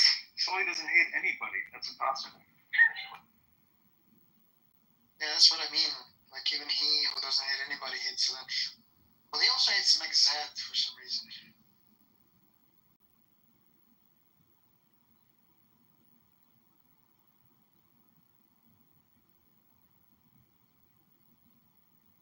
Is Zelensky, is he Ukrainian? Serbian. Serbian. Okay.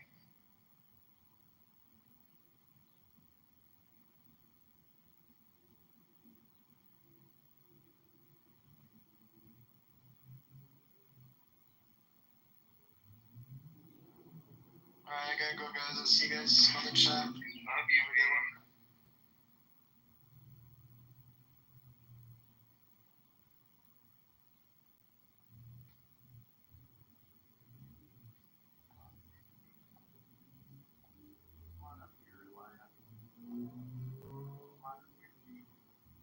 You're muffled, I think.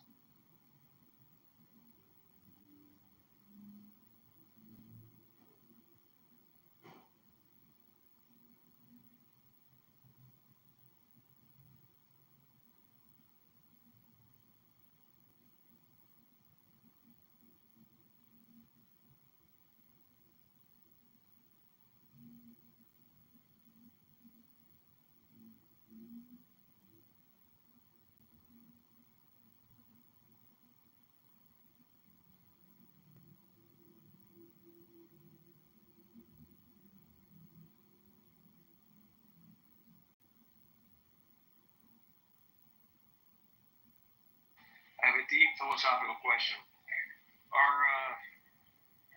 Are key fob batteries at like Walmart? Not usually. Depends on what size of the Okay. PR 16 and 16 and 2016 and 2033 can size on. Is it just me, or is that not coming through clearly? No, it's hard to hear. But also, Albedo, it's a shame that Walter was scared away from Clubhouse by Andrew. And, huh? Sorry, I'm in a really small place right now. No, you're good, man. No problem. But yeah, Andrew and Honest Inquiry had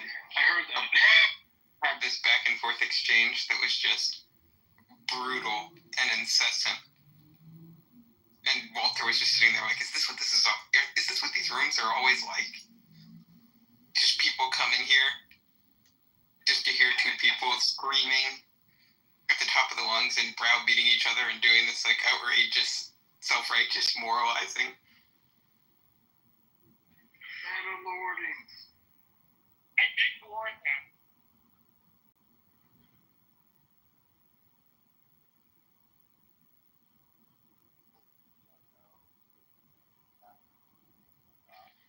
Is he not coming back?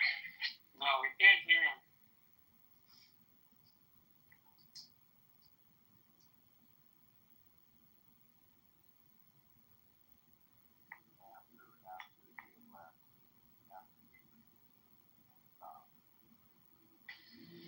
I have 12% left on my phone.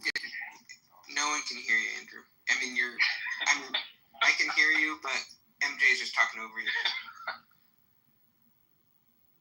Because you're very faint.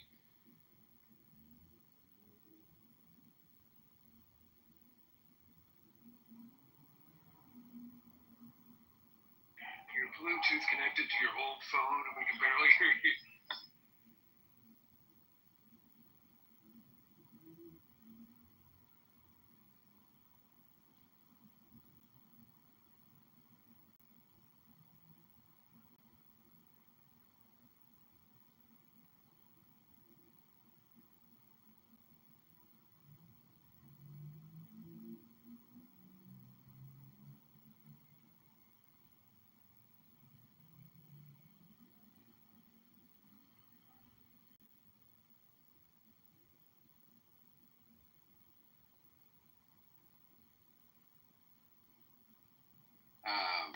So after he agreed, when he came in, to or after he agreed to stop doing the stuff if I answered a question or whatever, he said he would participate in the conversation. He left, or actually he just continued on, right, doing his stuff, but then he left and came back in and just kept asking me over and over. He's all, do you think I'm responsible for my dead son? Just over and over. And it's just like, dude. No, but, I mean, You're responsible? well, your hands, no, not whether Andrew's responsible, whether Andrew thinks that he's responsible for his son's death. Yeah, rather, sorry. The context for the conversation was that Sasha had said that his son's suicide was his fault in the chat to insult him, because he was basically like grandstanding about his son's suicide and his daughter's like mental disabilities, and he was sort of using that for clout. And then Sasha basically just like, you know, played into his hand and insulted him and said that he was responsible for his son's suicide. And so then he came on stage and like Andrew was targeting him for criticism, but not Sasha for criticism at first, which led him to just start. Okay. Yeah, which led him to start basically just on repeat. Basically, like chastising Andrew in a million different ways. And then eventually,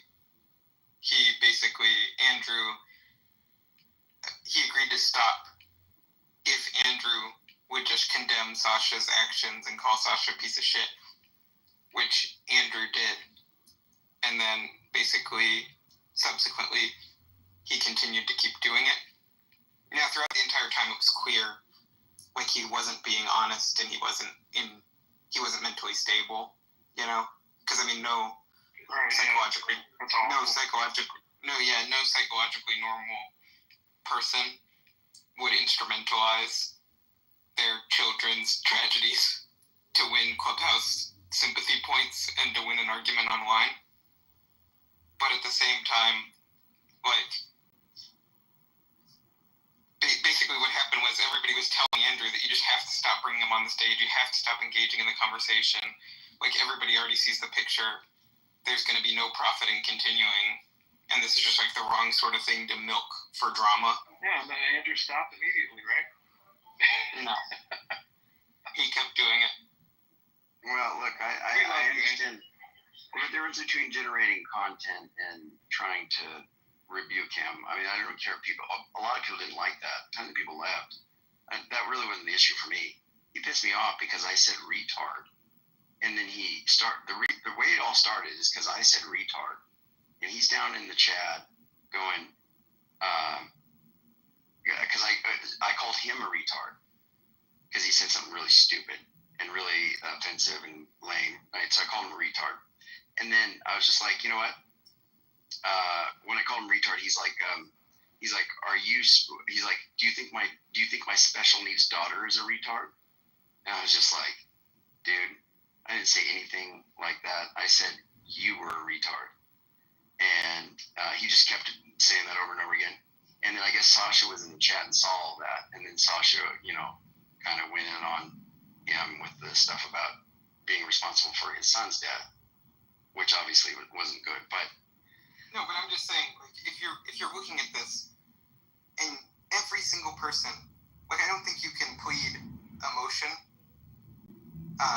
in this context, just because there were so many people there that were trying to speak to you and try to explain to you that what was happening was unacceptable, that the guy was not all there, and that we needed to stop engaging with him, and we just needed to put a stop to this conversation. Well, I didn't want to kick him out. And that there was nothing. Well, no, but at some level, it becomes your responsibility to do that. At the very least, you keep him down, and you don't start continuing to try to berate him and interrogate him. But, like, because there's no profit that's going to come of it, and it became clear. It was extremely clear. Everyone was telling you that it was clear. The guy is not in a good place. Like, the guy, you need to pray for him.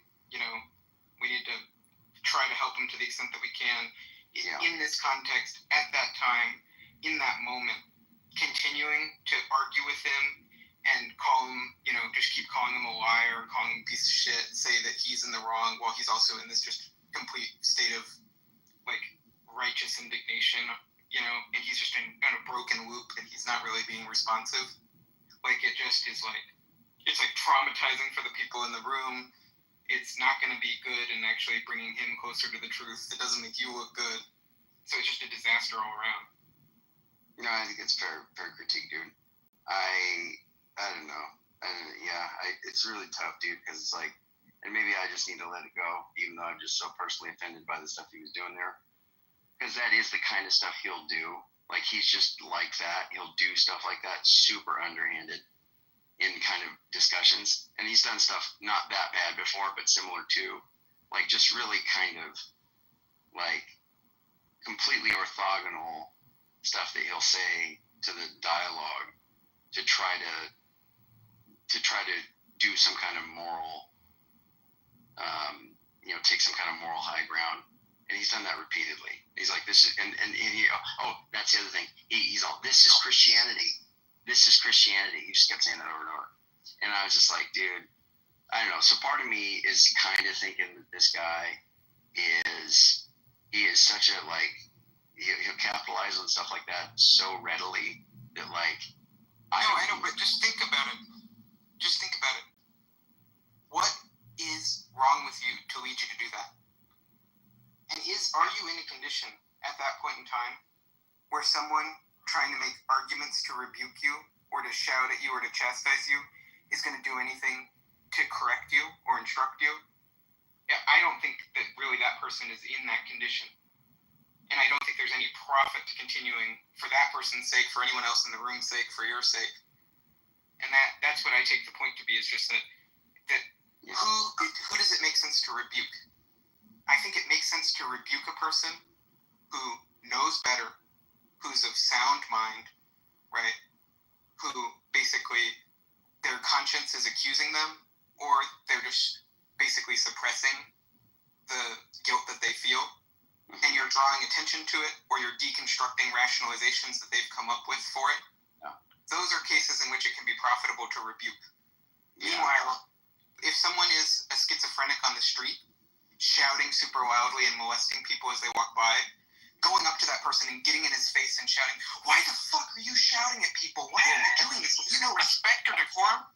That's so uncharitable. That's not what a loving person would do in that context. It's a person allowing their own feelings to cloud their judgment because they're not realizing that person doesn't have the moral standing right now to even hold them accountable. They're so broken. Yeah. Well, I'll do my best to receive that, Ethan. I think that's fair. I don't know. To me, it's like, where's the balance between? Because the thing is, if I kept him down, he just kept saying this stuff in the chat, and then people are seeing him say all this horrendously heinous stuff, like, towards me that wasn't true, and I was just like, dude. So I didn't want to sit there and obviously police everything he said. I didn't want to remove him, but bringing him up obviously kept leading to what it did. So it's like, I don't know. It just wasn't a good situation. No, but I understand. And look, there are times where it can just be an aesthetic preference, but, that differs between people for how much, drama we want to indulge and how much, meta and controversy we want to do. And, I think there's a lot of stuff that's like calling Tom Rabbit a liar or getting obsessively fixated on, Jack Angstrike or whatever. Fine. That's not personally, I don't think it's healthy for us to do that as much as we do it. I don't think it's good. I don't think it's profitable. But at the very least, it's not completely beyond the pale in the way that doing the same attitude that you have towards that guy in that context, there's something that's screaming out to me in that circumstance that this is not right. Yeah, I listened a little bit at that point. I didn't really follow what was going on, but I was kind of what Ethan is saying. I'm like, my God, that guy's broken, obviously, but why would anybody continue in on him at that point, right? So I was like, I don't know who's the broken one. And just because I'm not familiar with everybody, whatever. So I was like, Jesus, how are we going to stop this? just kept going. But I left eventually because I was like, geez, that's crazy.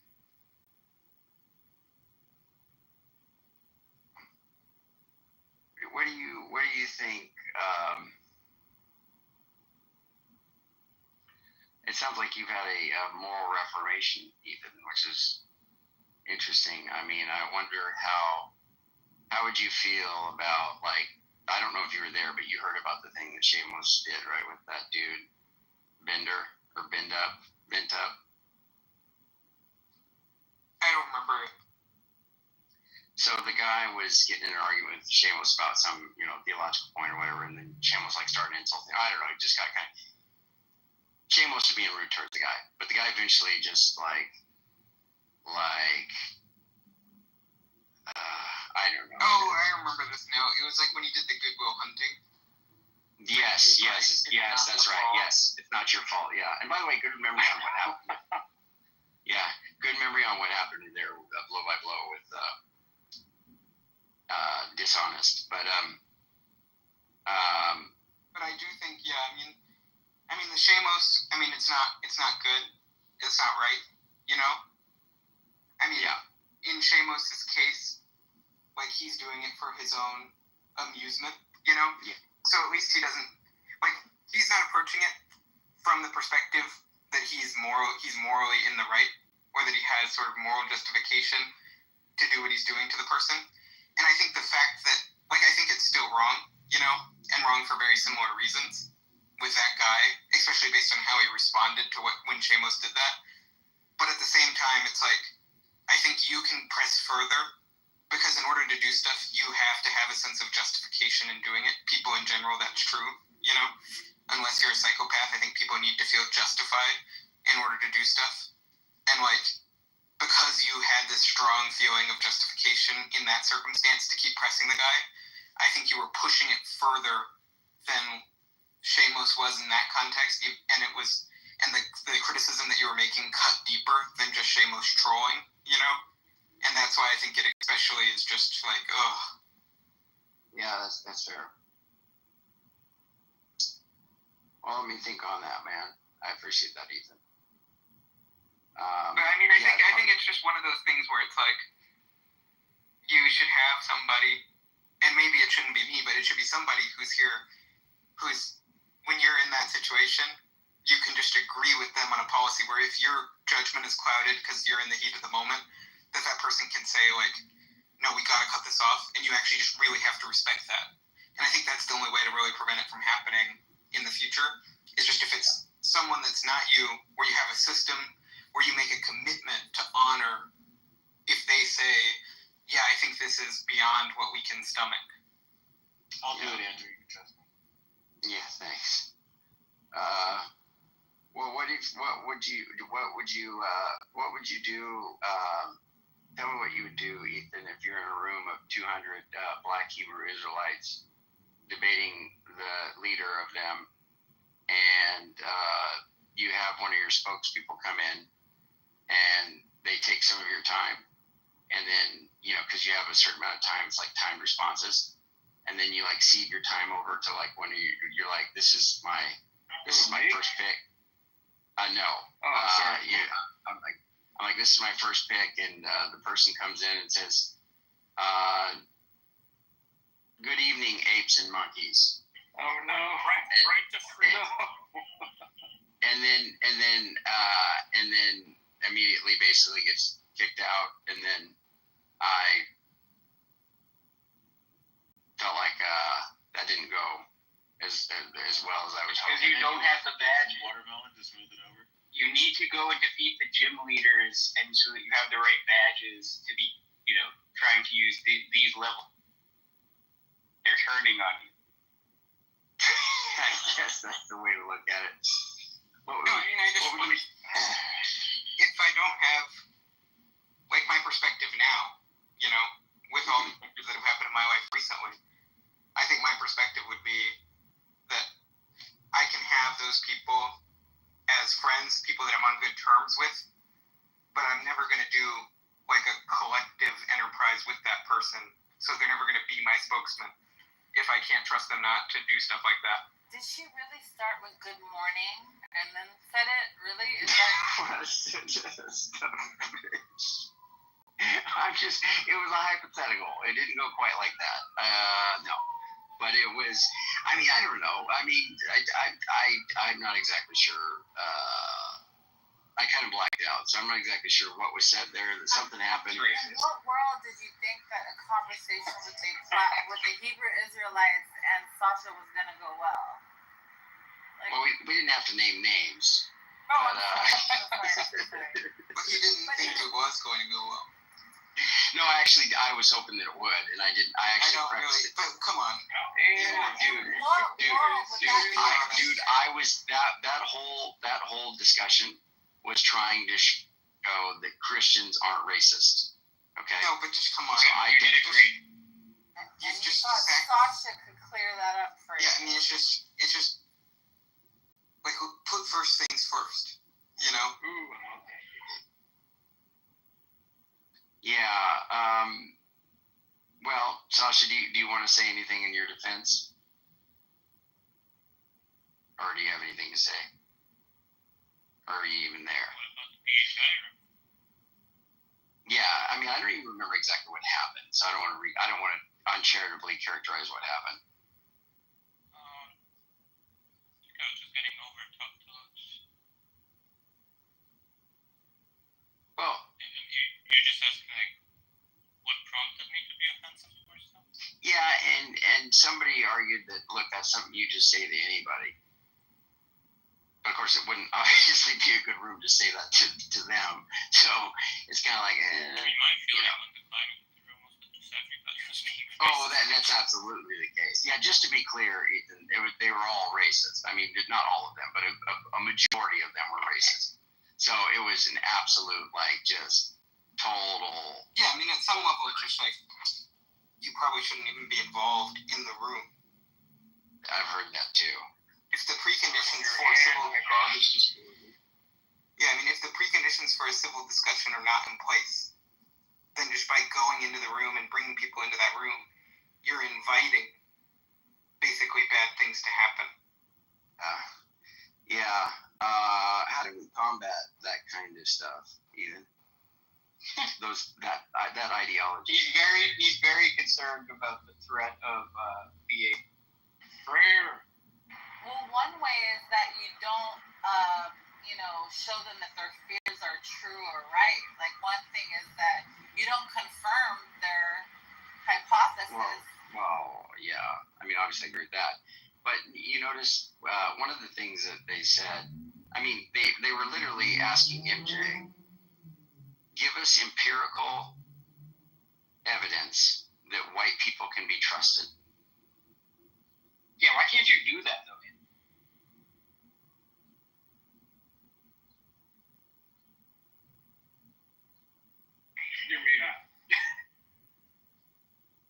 But no, I mean, it just basically you need to ask yourself two questions when you're setting priorities. If you're going to do something for moral reasons, then basically you need to consider, okay, how big of an impact is this issue and how much of a difference can I make towards it, And basically the biggest, most tractable thing that you can do in your life is, and based on your worldview, it's save people, bring people to eternal salvation. And that basically mission in your life, going into like shit show politics rooms and like challenging hundreds of people apparently on BHI ideology in a gigantic shouting fest. Yeah, I mean, it's damaging your credibility and your ability to make a difference as to the biggest impact thing where you can actually make a difference in individual people that you meet on here's lives. And if you're not doing it for moral reasons, you're just doing it for entertainment reasons, then just make sure you're not committing the sin of scandal, which is you're basically causing other people to sin. You're putting people in circumstances where they're going to sin, or even yourself. You're putting yourself in a circumstance where it's going to evoke reactions in you that are going to dispose you to sin. And so if you're going to do stuff for entertainment, you have to avoid scandal. There was a guy in that room who he was black and he was pushing back on the rest of the room at one point. But basically, his thesis was like, there have been white people who have treated me really, really well, you know. And he's like, so I'm not going to stand by and like have you guys saying this stuff, you know, because he's taking that as like they're talking shit about these white people that treated him well, you know. And so it's like, if you want to be effective, that's probably, you know, probably best to just like treat people like well as a white. But it's just the way you talk, what your priorities are, how you conduct yourself, like that's as important a witness to the truth of your faith as the quality of your arguments. And basically, if you decide that you're going to sacrifice that so you can have entertainment by watching Sasha create a shit show by calling people apes, you know, I mean, your priorities are completely in the wrong place.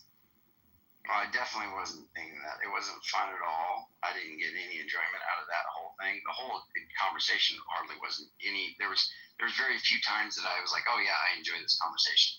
Then you that was not.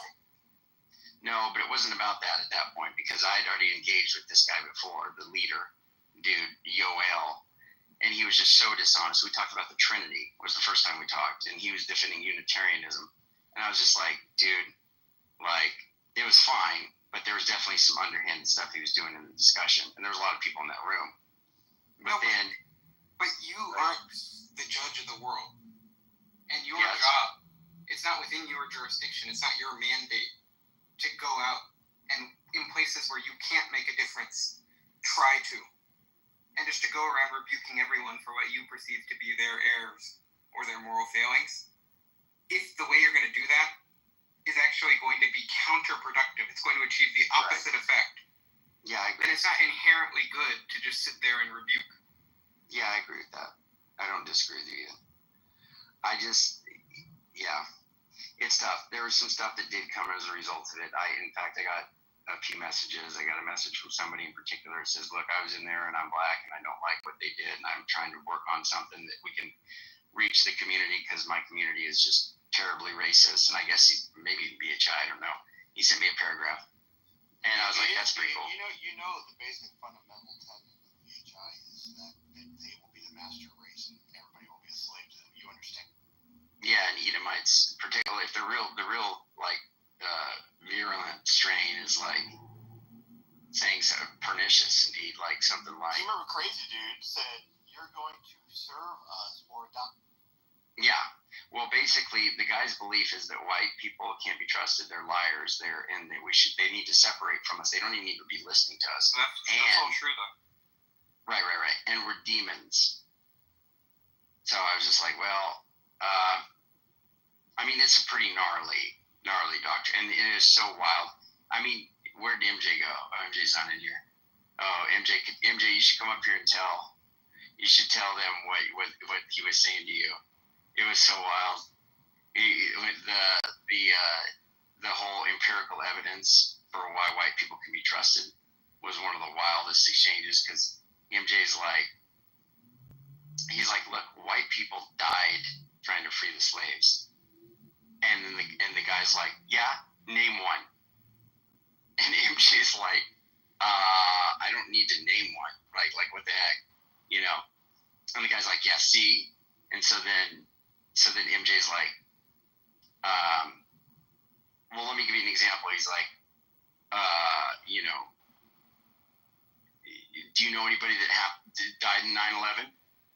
And then the guy's like, and then MJ's like, therefore it didn't happen, right? But the guy was like, no, I do know somebody. And then MJ's like, oh crap.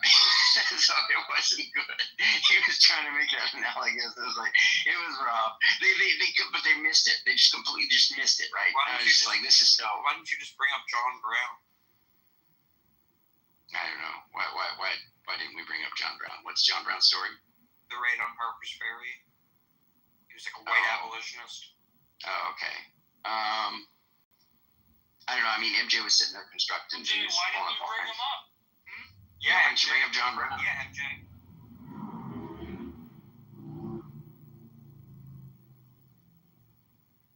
Yeah, it was brutal. Cricket. It's just about like Mary Smith, John Smith.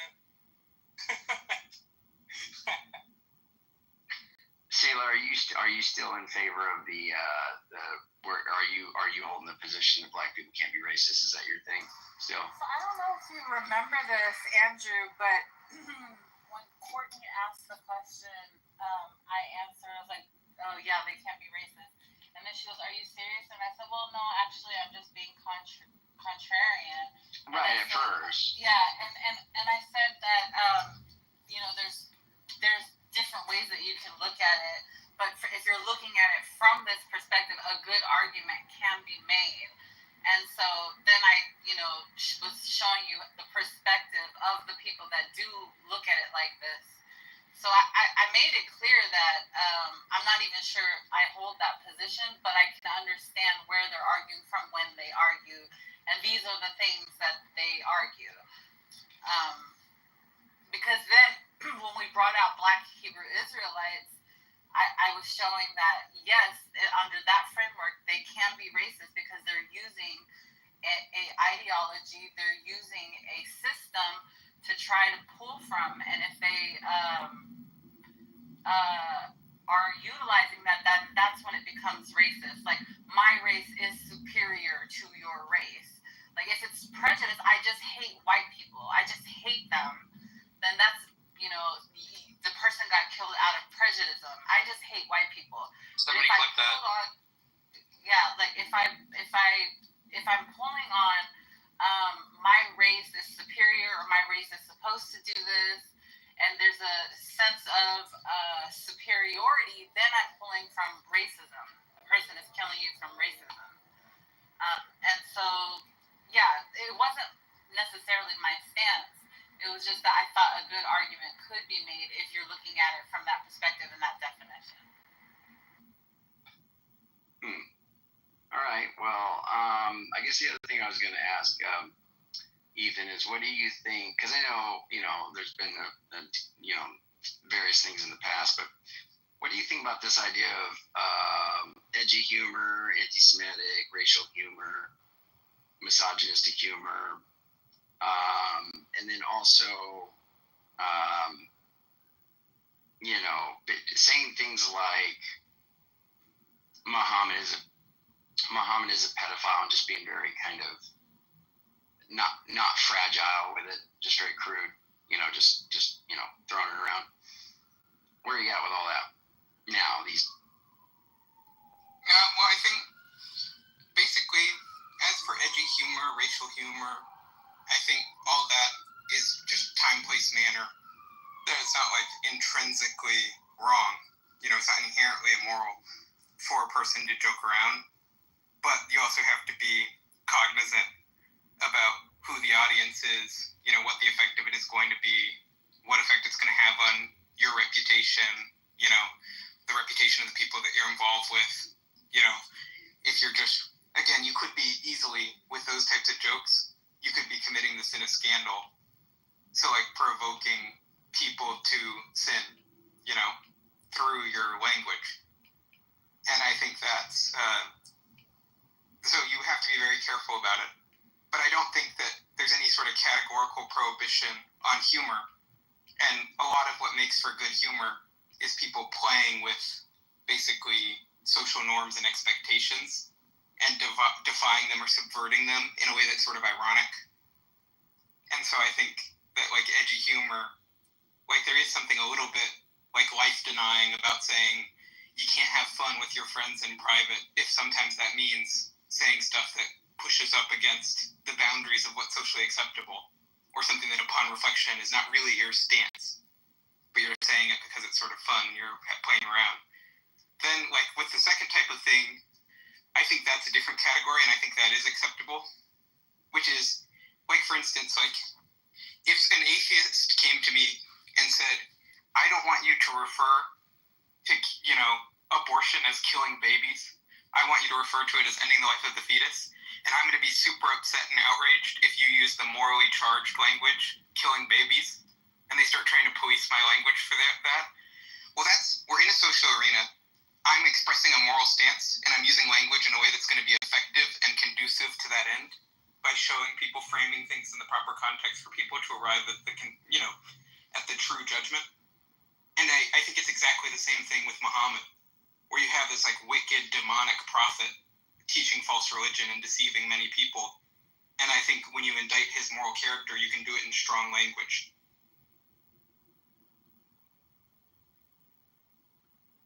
Okay, interesting. I think that when we call something a joke, the responsibility of it being funny is on the joke teller. And so you can't just say something is a joke because you intended it to be a joke, because what makes a great comedian is saying what ought not be said and it being received. That's what makes a great comedian, is that you said something you're not supposed to say, you can't say, but it was accepted and it was received as a joke. But if you say something and it's not received because you didn't calculate properly, you didn't deliver properly, you didn't land properly, then it's no longer a joke because it was not received that way. So the responsibility of gauging your audience, the way that you're formulating your words, because other people have to find it funny for it to be a joke.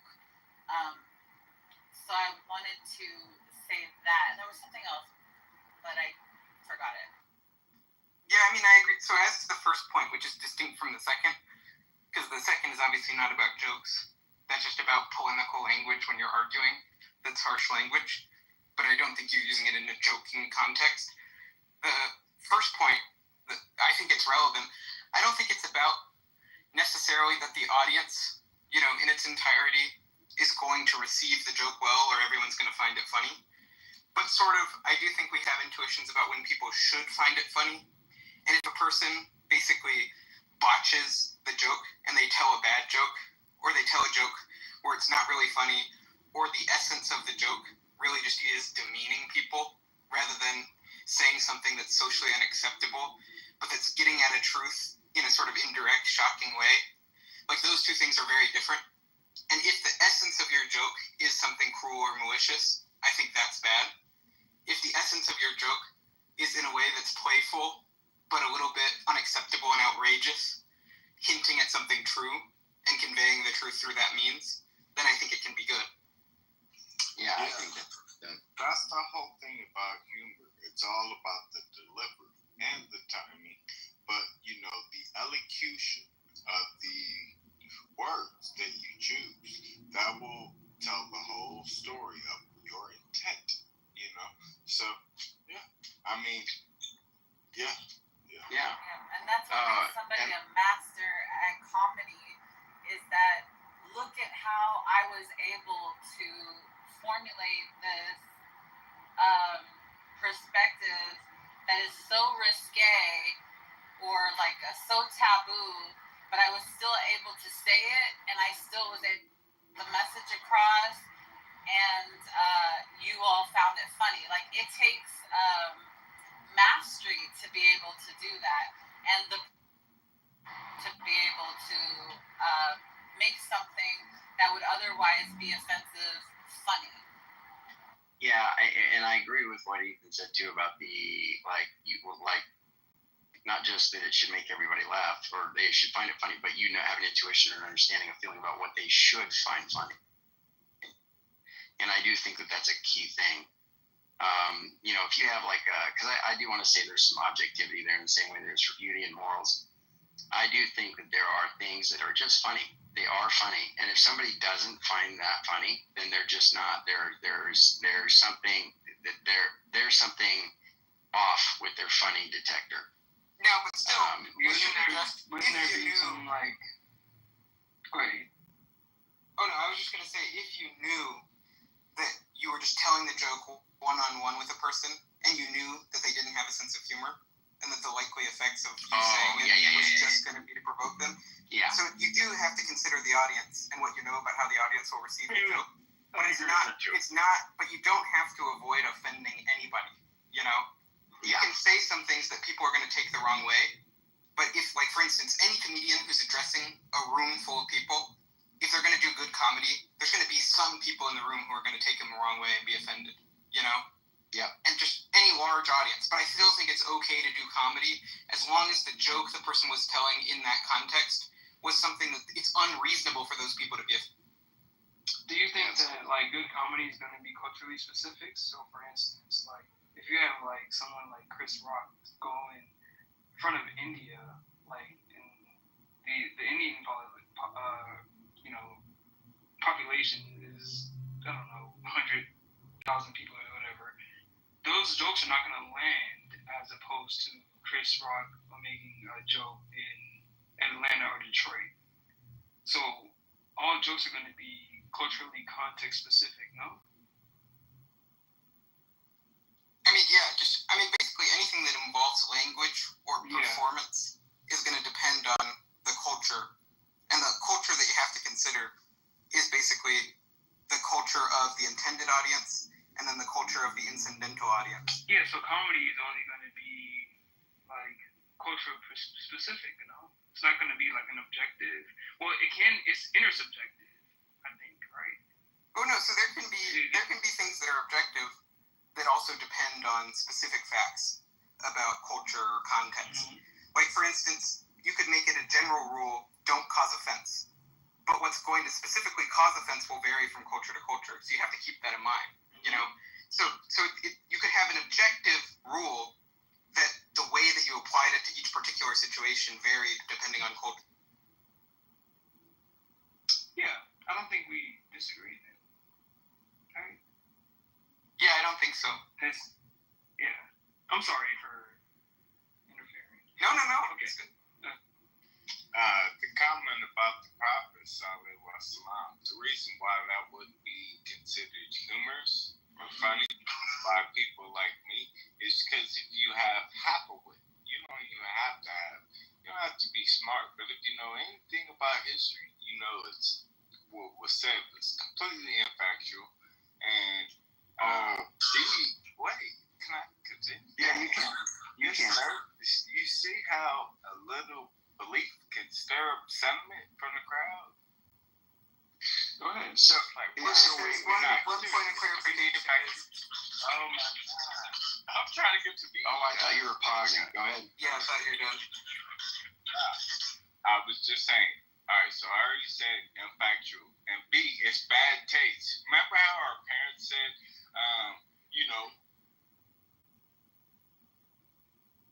anything at all. And guess who said that quote first? The Prophet Muhammad Sallallahu Alaihi Wasallam.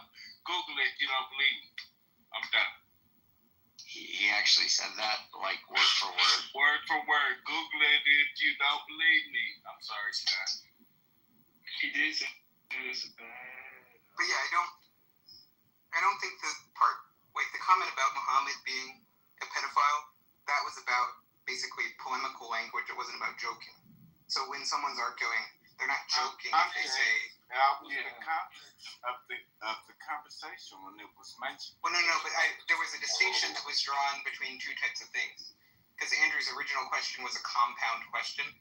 So then there was a distinction that was drawn and that was clarified where there's polemical language, which is basically you're trying to make a point and you're in a political or religious argument and you're using morally charged or morally loaded language to convey your point. So for instance, the example that was given is when people say abortion is killing babies. That's morally loaded description of what's happening, but it's not a joke, right? It might be offensive to some people. Okay. Okay, my point A handled that whole, handle that. It's completely infactual. Just check this historical facts, man. Make up your own mind.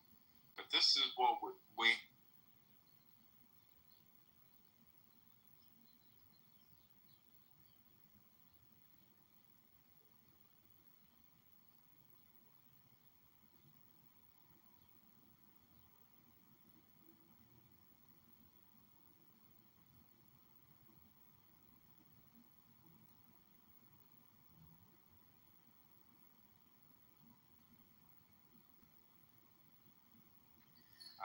if you check the scholars, the answer is no.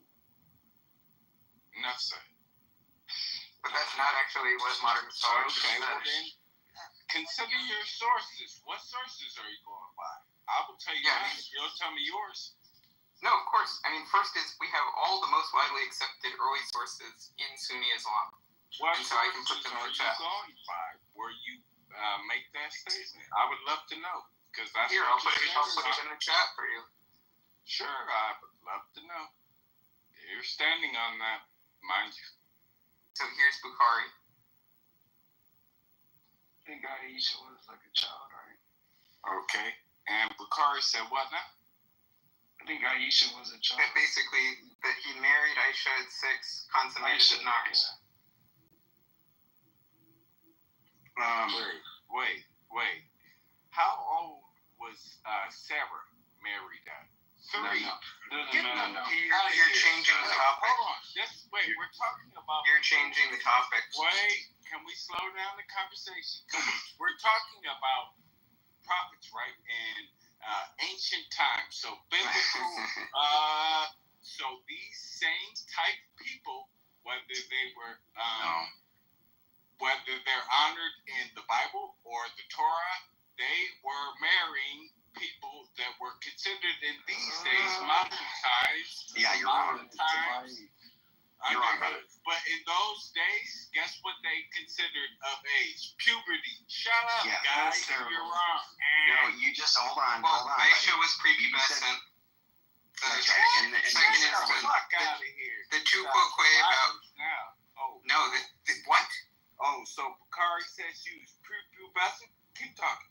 No, we can give you different sources to establish it. I mean, first is you would just be able to know it through medical knowledge. That it would be an extremely precocious puberty that's not at all tested in the sources. Show me the source that said Aisha was prepubescent. I'm waiting. Yeah, so we have the sources that say she was playing with dolls, and basically that it was immoral. Prepubescent? There's adult No, but there's additional. Nowadays, are you there's. Oh my God, this guy. There's additional context. Man, Now, you said you were denying. Come on, brother. You were denying that she was a child. So you challenged me to provide the source. You said if I provided my source, you would provide yours. I provided you with Bukhari. That attested the edge. Okay. That attested the age. That attested the age. You then shifted your talking point immediately to that she was post-pubescent. You didn't provide any evidence to support your claim. You started demanding from me that I provide evidence. Theodore, why don't you let him finish? Rambling. You have no inflection in your rambling, and it's just a monotone. Blah blah blah blah blah. Okay. The point is, right? You were substantiating your claim, right? And I said no. Okay. You were substantiating your claim, and I said no. That's not factual. Why? Because you can find women these days who are elderly age who play with dolls. So that fact that you said gets flattened and trounced on. Come on, you cut them off because if you knew anything about Arabic culture, they took away dolls when you hit puberty. Right, when you menstruated, they would take away your dolls. The women weren't allowed to play with dolls. In Arabic culture, all dolls are taken away when you hit. Come on, yes. the hell Can you give us? But that's a different conversation. You guys changed Theodore, you time. moved over to Sarah in the Old Testament, and you're wrong on that. No. Okay, that's false. Yes. Time. Yeah, find the verse. Show me the verse. Show me the verse. Wait, Show me the allow verse. me to fucking talk, you. You interrupted even multiple times. Show me the verse. Conversation. That's why I talk to people like you, no matter how monotone. Yeah, now he's gonna talk to people like you. A lot of people say miss me with that stuff because you guys you're not building facts. You're just It's like, come on, you don't stand. Show me the verse. Show me the verse. Show me the verse. Diarrhea. It's context. Show me the verse. In the time and the place that we were talking, biblical or Judaic. You said Sarah was 3. Shut up! I'm talking. God damn. You interrupted multiple times, and I'm asking you for the verse. I'm not talking to you. Do you just have any sources to back up your claim? Do you have any sources to back up your claim? Yes or no? You demanded sources earlier. Genius. The Quran says Sarah was 3, and we're supposed to go based off of that.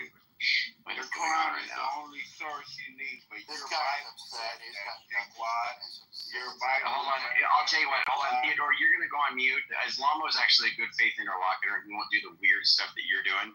Islamo, it's good to have you, brother. We're talking about some sensitive stuff. Yeah, you're being very dishonest right now, Theodore. Man, you You're being just threw dishonest. Muhammad under the bus. Get out of here. No. Yeah, Nobody all wants right. to hear this. I bet you're going to do that. I bet. That's how you do it, right? I bet. Okay, what's up, Islamo? How you doing, brother? We're just talking about Theodore wanted to argue. Muslims under the bus.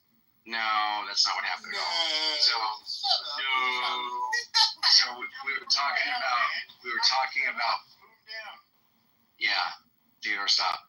So we were talking about Muhammad in the age of, and Theodore denied that the prophet would be considered a pedophile, and he said that check the sources or check history, and that's just not true.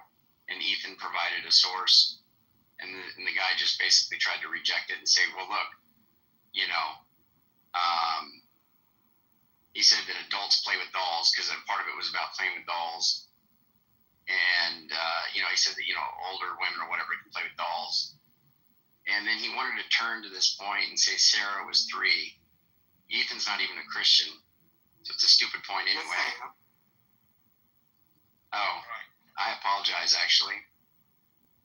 Ethan, forgive me. We don't have to go to Sarah. Forgive me on that, Ethan. Yeah. So my take on this is that all these hadith sources were written up to 3 centuries after the marriage. It was a time when birthdays were neither tracked nor celebrated. People measured age in general terms and would link events to major occurrences. And for what it's worth, is the available Islamic sources, including Bukhari and Muslim and the others, and comes up with the age of 17. Depending on how you ask the question, it says 16 to 18 or 15 to 19 or 17. And you can try yourself. I asked it to analyze the historical Islamic sources and come up with an age. Now, as regards the Quran, which was written at the time, my understanding of the Quran is that when it talks about marriage and divorce, it talks about nisa, which are adult females. It doesn't use the word enough females or untha female. It uses the word women, nisa, adult females, for marriage or divorce and related matters. So the Quran does not leave scope for underage prepubescent marriage. It's kind of strange because if the Prophet, on whom be peace and blessings, wanted to allow for a marriage with an underage girl, why is the Quran silent on it? That's my question. Why does it affect women and not females in general? No, why is Aisha kind of particularized or excluded as a figure? We're talking about the Quran, right? I didn't understand the last point that you made about silence in the Quran. Could you repeat that? No, Islamo Pro. Yeah, what I'm saying is that Quran is scope for underage marriage. It talks about women, not females in general. When it talks about marriage, if it allowed for prepubescent marriage, then it would just have said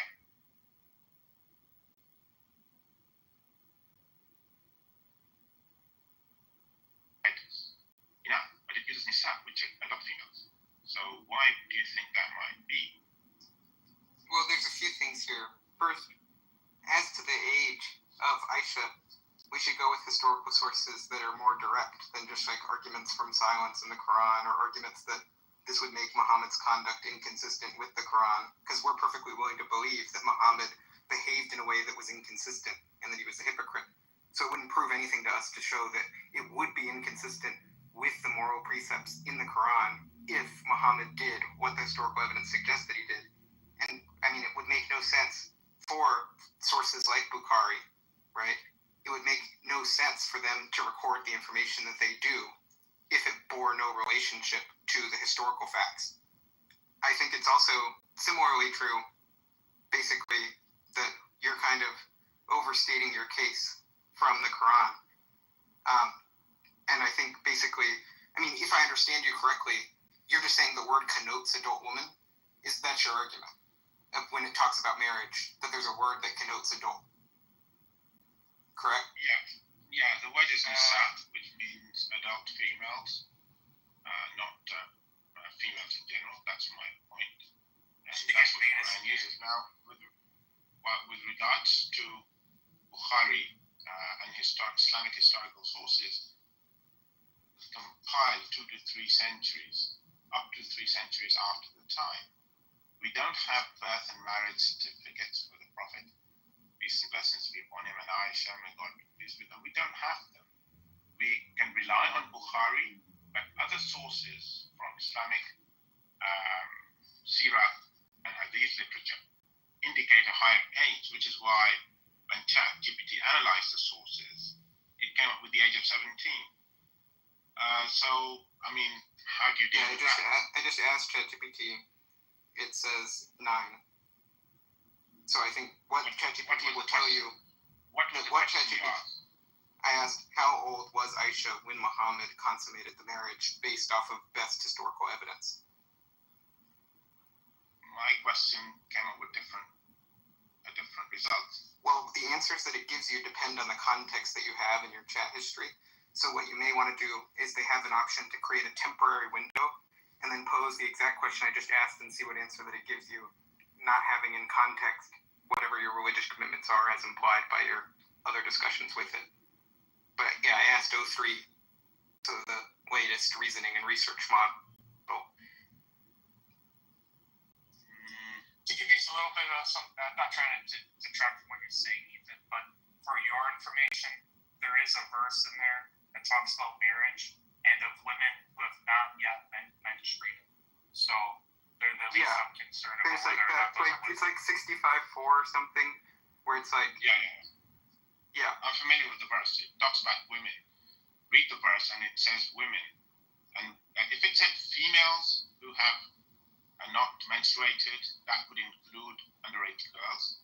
But when it says women who have not menstruated, it's talking about a condition which is related to hormones and whatnot, and it is known as primary amenorrhea. Now, the male scholars who interpreted that verse most likely were not aware of that condition.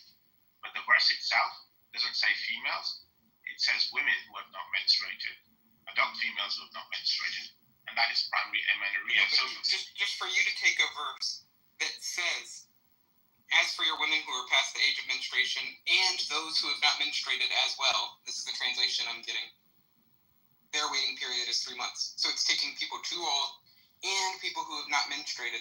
Now you're saying there's a word that's used for and people who have not menstruated that connotes that it's a adult woman, and you're using this as an argument from silence to contradict multiple independent early attestation, of the age of Aisha.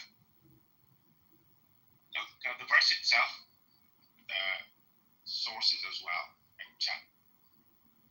But 65:4 is very clearly, if you look at any translation, it starts off saying, and if you're in doubt as to the prescribed period for such of your women as have despaired of monthly courses, then know that the prescribed period for them is 3 months, and also for such as do not have their monthly courses.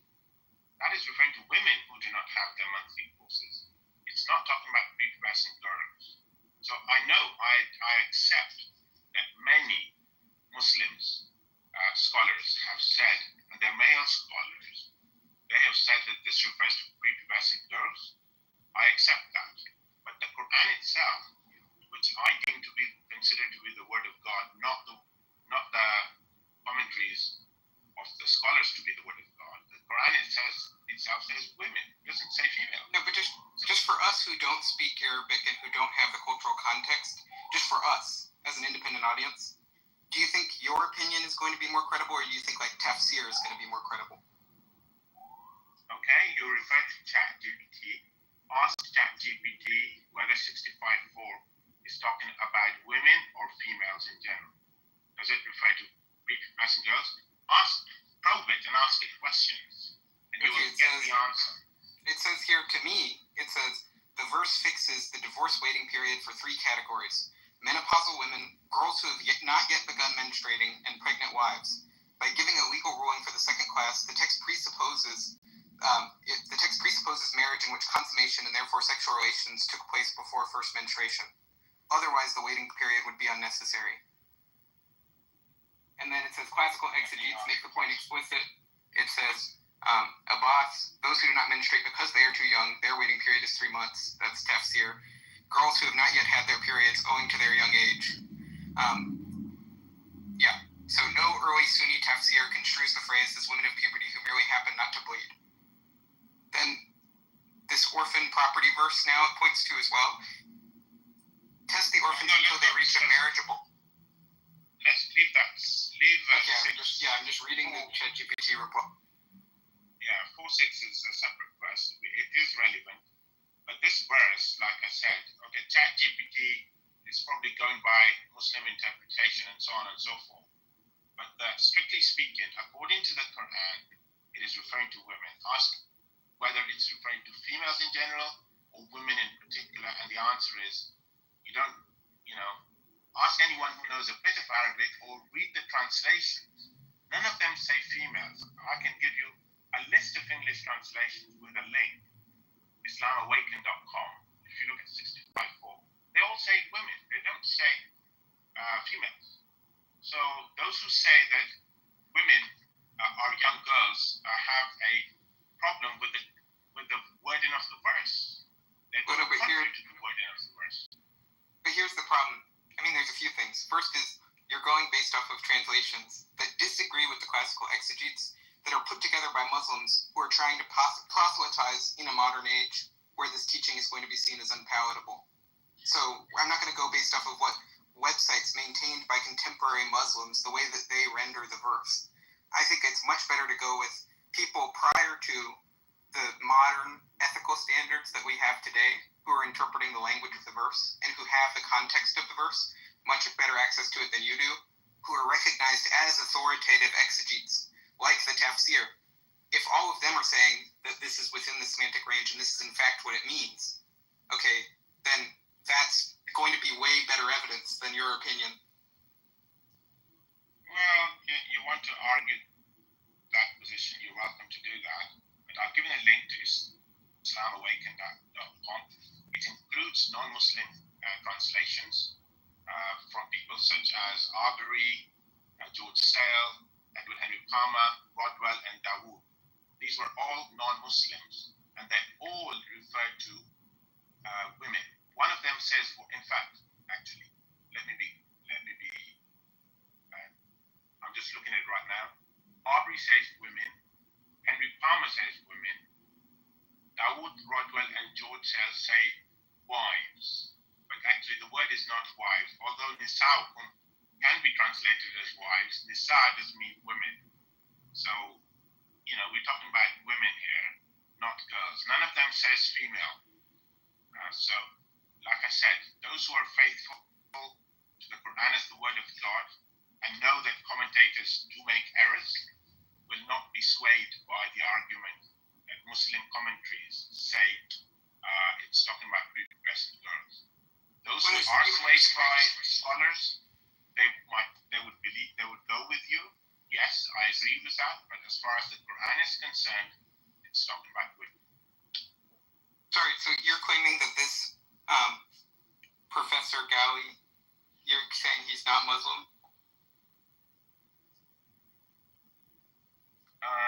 So you're looking at the translations, presumably? Yeah, I'm just looking at your story. Okay, the link that I gave, and you're talking about Ghali. What does he say? He's just giving your translation. He's saying, now as for such of your women as are beyond the age of monthly courses, as well as those who do not have any courses, their waiting period, if you have any doubt. So if you can see from his translation here, what he's rendered the verse as, the only thing that logically makes sense in context, women as are beyond the age of monthly courses. Okay, and then it's talking about as well as for such as do not have any courses. Then we go to this source here, your next source, this Gali source. And as for those of your women who have despaired of menstruation, in case you have any suspicion, then their fixed spell shall be 3 months, along with those who have not yet menstruated. And who have not menstruated as yet, he includes in parentheses. And basically, if he says as yet, he's implying that they're too young to menstruate, but they will in the future, not that they have some pathology that causes them not to menstruate. Yeah, so those with primary amenorrhea can later on menstruate, although, and to be honest, to be specific about the Arabic, someone who speaks Arabic can confirm or otherwise. The word used is lam. Lam means would be translated as those who have not menstruated. So he has put as yet in brackets. Okay, wait. The word for as yet is lamma, not lam. But just let's be clear. These were just supposed to be your exegetes that were going to agree with you, but now you're arguing with them. But here's what I'm taking. So here we go. I've asked for a further question to clarify the lexicon here. Does the word that's used exclude girls? Lexical range. Classical lexical range treat this word as the generic plural for the female sex. Lane's lexicon lists no age restriction. Quranic usage. The word is applied to every kind of wife, menstruating, pregnant, elderly, and by the consensus of medieval commentators, prepubescent. Both Abbas and, there's a bunch of names. In the 7th century usage, Nisa denoted a social role, wife-female dependent, not a biological milestone.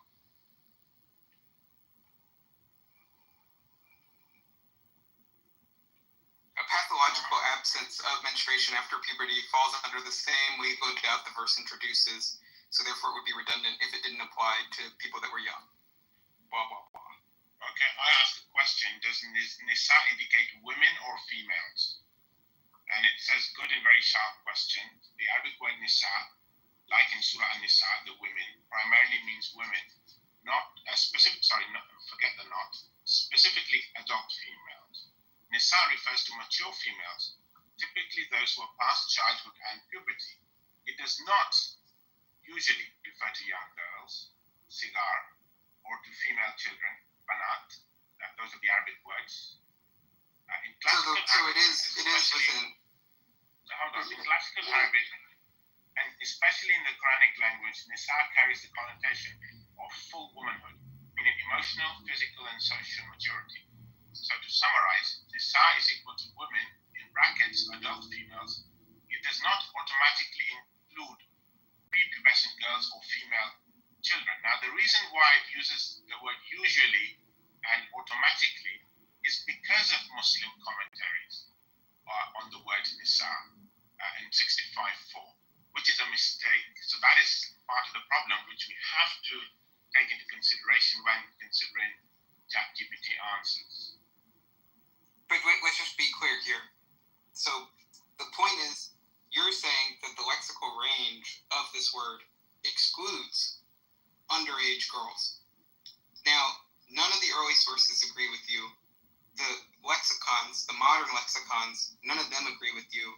The non-Muslim, the allegedly non-Muslim, I don't think they actually are, exegetes that you linked us to, they don't agree with you.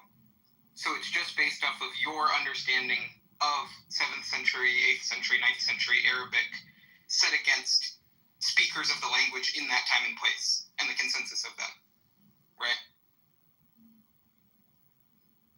Yeah, so they erred. They're human beings, they're not God.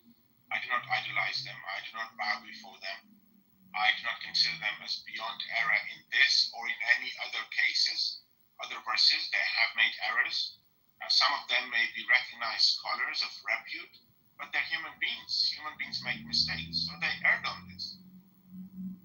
Okay, but can you help us understand why we should trust your understanding of the meaning of the word? Why should we go with you as opposed to the speakers at the time and place, the uniform consensus of them, and the modern lexicographers? Modern lexicographers? Yes, because for instance, one of the sources that we referenced earlier was the Lane's lexicon, which doesn't list an age restriction on the word.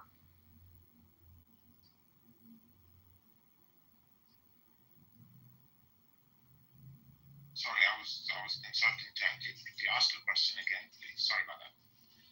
No, just the question is, what evidence do you have for us that the semantic range excludes it, other than your opinion set against all of the earliest and most authoritative sources? Andrew, a bitch. Andrew, you a bitch. Yes, okay. I'll let them want to Let's see. see. Okay. So, why should you go with me saying that women can mean female? That's essentially what you're asking. Well, in the language... Well, no, but you're translating an Arab word. And so I'm asking this word, whether or not it actually has a semantic range that excludes underage. That question is really going to be up to what is the historical evidence that we have about how that word was used at the time. Now, I think the earliest sources, which are people that are exegeting the passage and saying what it means based off of their reading of the passage and based off of their linguistic understanding, that's going to be more authoritative than a motivated 21st century exegete standing against the consensus of such speakers. Yeah, you're suggesting that, but the point is that they focused on those who have not yet menstruated, right? First of all, they introduced the word yet to make it amenable to refer to prepubescent girls who are waiting for their periods to stop. So that's one thing. Secondly, there were the vast majority, in fact, all of them were male. None of them were women. They were all men, not even male, let me be more precise. They were men. And, thirdly, the verse doesn't say women who have not menstruated. It says those who have not menstruated. So you have to make a link.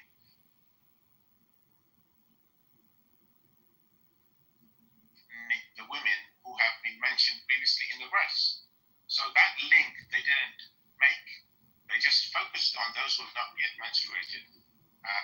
Those who have not menstruated, to be more precise, forget the yet. And then concluded that it must be referring to underage girls. This was an error of theirs.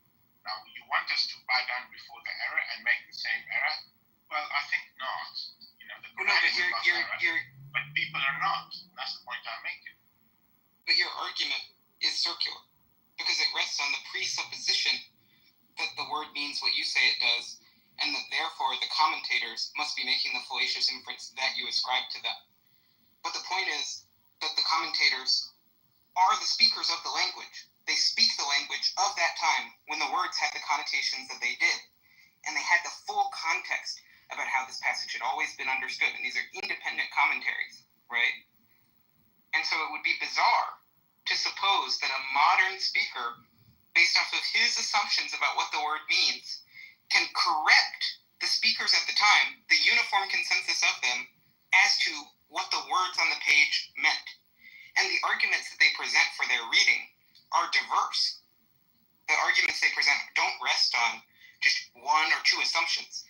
But your point is that it should be an impossible reading based on the language. And they would know that if it was impossible based off of the semantic range of the word, the commentators would know that because they speak the language. But they don't think that. They think it's an admissible reading, and then they make an argument for the reading. Okay, so you're arguing for us blindly accepting, or to a large extent blindly accepting what the scholars have written. But like I said, they made grammatical mistakes on other verses that I'm aware of. And in fact, they dispute some issues amongst themselves. For example, Al-Razi, who was a well-known commentator, he gave about 6 or 7, maybe 5 arguments against the substitution theory of Jesus Christ being substituted by another person on the cross. And he argued and demonstrated how absurd that interpretation was. So grammatically, and the point has been argued grammatically as well, because no third person has been mentioned in the verse as being substituted for Jesus. So I'm just making a reference to that just to illustrate that they make grammatical errors. They're commentators, they know the language, but they have erred in interpretation on some matters.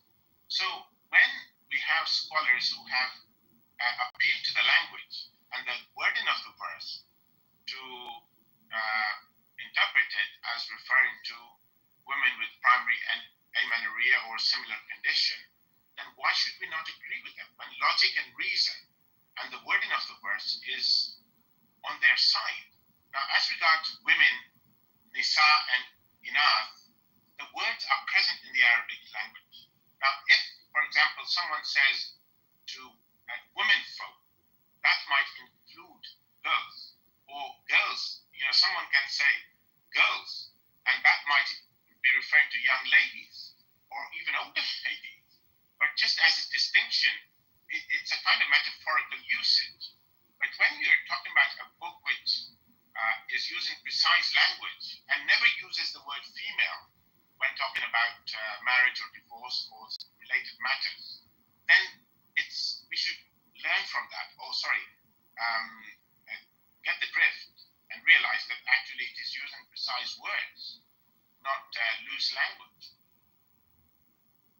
I mean, first, I don't start out with the presupposition that the Quran is reliable, that any of the language in it is precise. I mean, I think it has lots of contradictions and historical inaccuracies and anachronisms.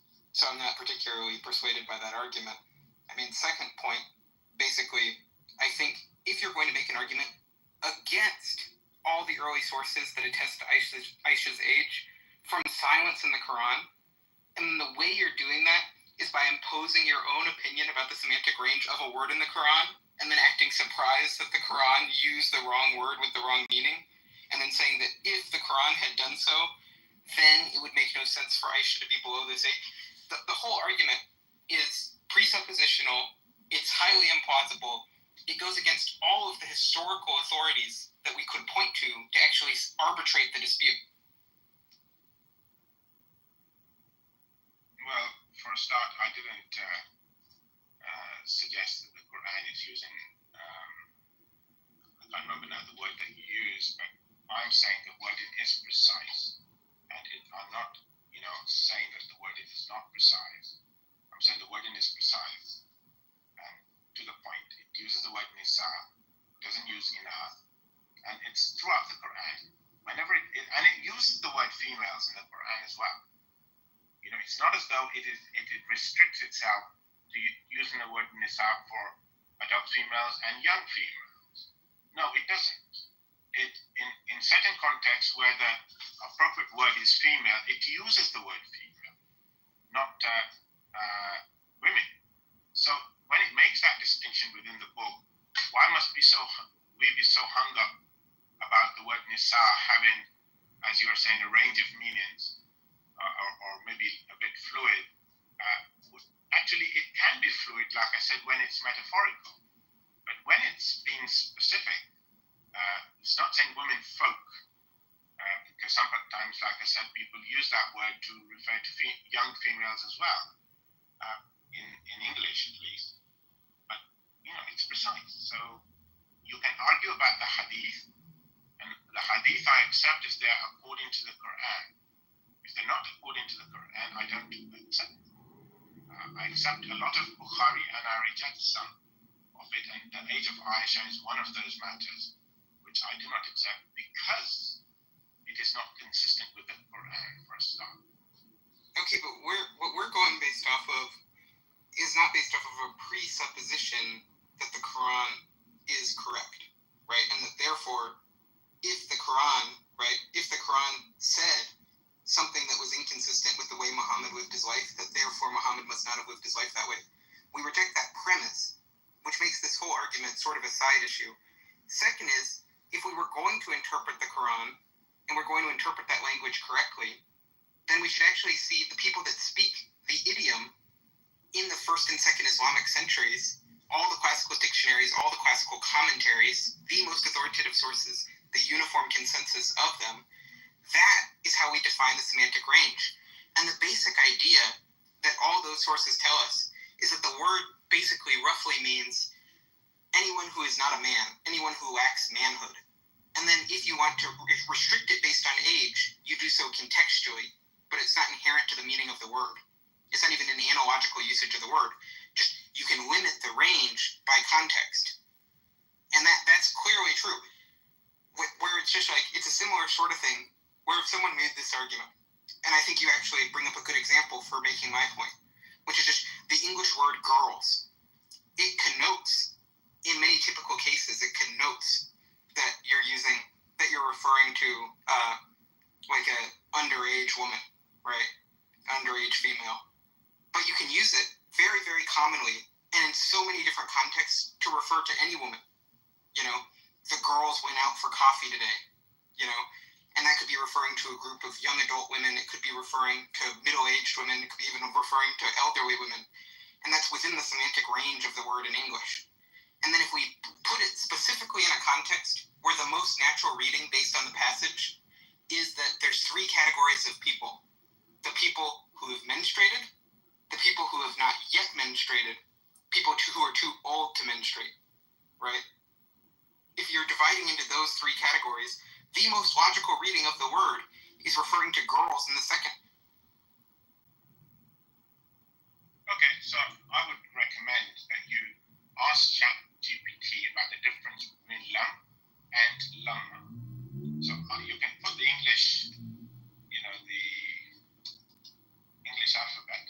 I'll put them in room chat. Ask for the difference between lam and lamma. In fact, anyone here can ask ChatGPT these questions about nisa and untha, whether there's any difference between them. And you are saying, when we say boys, we may be referring to men. I accept that, but it's in a certain context and it's a metaphorical usage. It's not a precise usage. But, we make a distinction between boys and men when we say let's separate the men from the boys. Again, we're making a distinction between men and boys. And actually, even in that, then we're using it in a metaphorical sense, as between those who are truly grown up and those who are still more or less kids in some way. But ask ChatGPT these questions. Ask it on 65. I know it isn't always accurate. I know ChatGPT has its limitations. Well, it's contradicting you. It's contradicting you every time I'm asking it. So the way it's going to respond to you, I think, is going to depend on the past history of chats that you have with it. And if it can tell that you're a Muslim and there's certain answers that are going to offend you and there's certain answers that you want, I think it may be biasing the answers that you receive versus the answers that I receive. And so if you could open a private window and see and just ask the question without using biased language when you ask the question, see what answers it gives you to put you in a better context here. Because, but again, I think we're going around in circles on this point. It is the most indirect, weakest evidence, and your position on it is a tiny minority position and goes against all the authorities in Islam, as well as what the critical historians would rely on. So, I don't think we need to keep going around in circles on that point, especially when we just have direct evidence concerning Aisha, right? Which is, we have literally nearly contemporaneous sources, okay? So by the standards that historians use, to have multiple independent attestations to the age of Aisha that are within 150 years of the events, that's good evidence from a historian's point of view. And if it's preserved by multiple parallel lines of transmission, and that it satisfies, a criterion of embarrassment and dissimilitude, if it satisfies all of those, then critical historians, much less Muslims who take these sources to be authorities, are going to find this credible. They're going to find this probably true. Okay, so first of all, before I talk about the hadith literature, lam, like I said, means not yet. And lam means not. And lamma means not yet. You can confirm that from ChatGPT if you wish. Now, as regards 150 years, it's actually within 300 years, not 150 years. And multiple attestation, there are issues with the person or one of the persons, a main person who narrated that she was 6 and 9. Hisham bin Urwa was known to have dementia in old age when he narrated those people.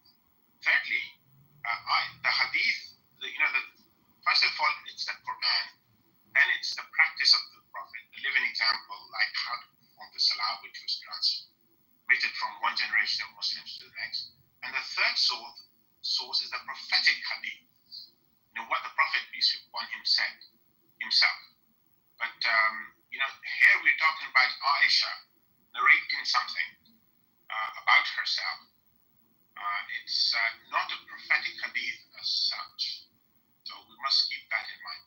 Fourthly, you talked about the criterion of embarrassment. I know people talk about this, but actually it doesn't take into account that there were hypocrites amongst Muslims in the early days as well as in later periods. So we're talking about up to 300 years, 250 to 300 years of the presence of hypocrites, people with unreliable memories, and all sorts of different issues. So when those who research the hadith on her age critically, when they evaluate them critically, they realize that it doesn't stand up to scrutiny. But of course, it's a minority opinion. I myself am not with the majority. I'm an Ahmadi Muslim. So my scholars are agreed that actually she was not 9 at the time of marriage. And 65-4, they interpret it, they understand it the way I understand. I have explained that it's not referring to underage girls, but it's referring to adult females. Okay, here's what I'm getting. So here are the sources we have for it, based on just critical historian, the rubric they would use to judge the reliability of the sources. So first is we have basically the chronicles, and those go back within 150 years. So there's one that's 135 years out from the events is the first one. That basically they're transparent about the chain of transmission, and there are multiple attestation, which is you have 2 distinct geographic schools, and they're completely matching the core hadith narrative. Then you actually have the core hadith, and the first of those is 210 years after the event, so not 300. And it's highly transparent about the chain of transmission, and it has up to 8 independent sources. And there's just a ton of internal coherence to the narrative. And then all the stuff with the tafsir gloss, that goes back as early as 30 years, then 300 years as the latest that's relevant. And that, it doesn't directly confirm, but basically it gives logical coherence to the explanation of the legal verses that you're citing, a number of different ones, not just the one that we just focused on. So if you looked at basically proximity to the events, independent corroboration, no early dissent whatsoever, okay, the least speculative reconstruction that you could do is 6-9. 6 when they married, 9 when they consummated.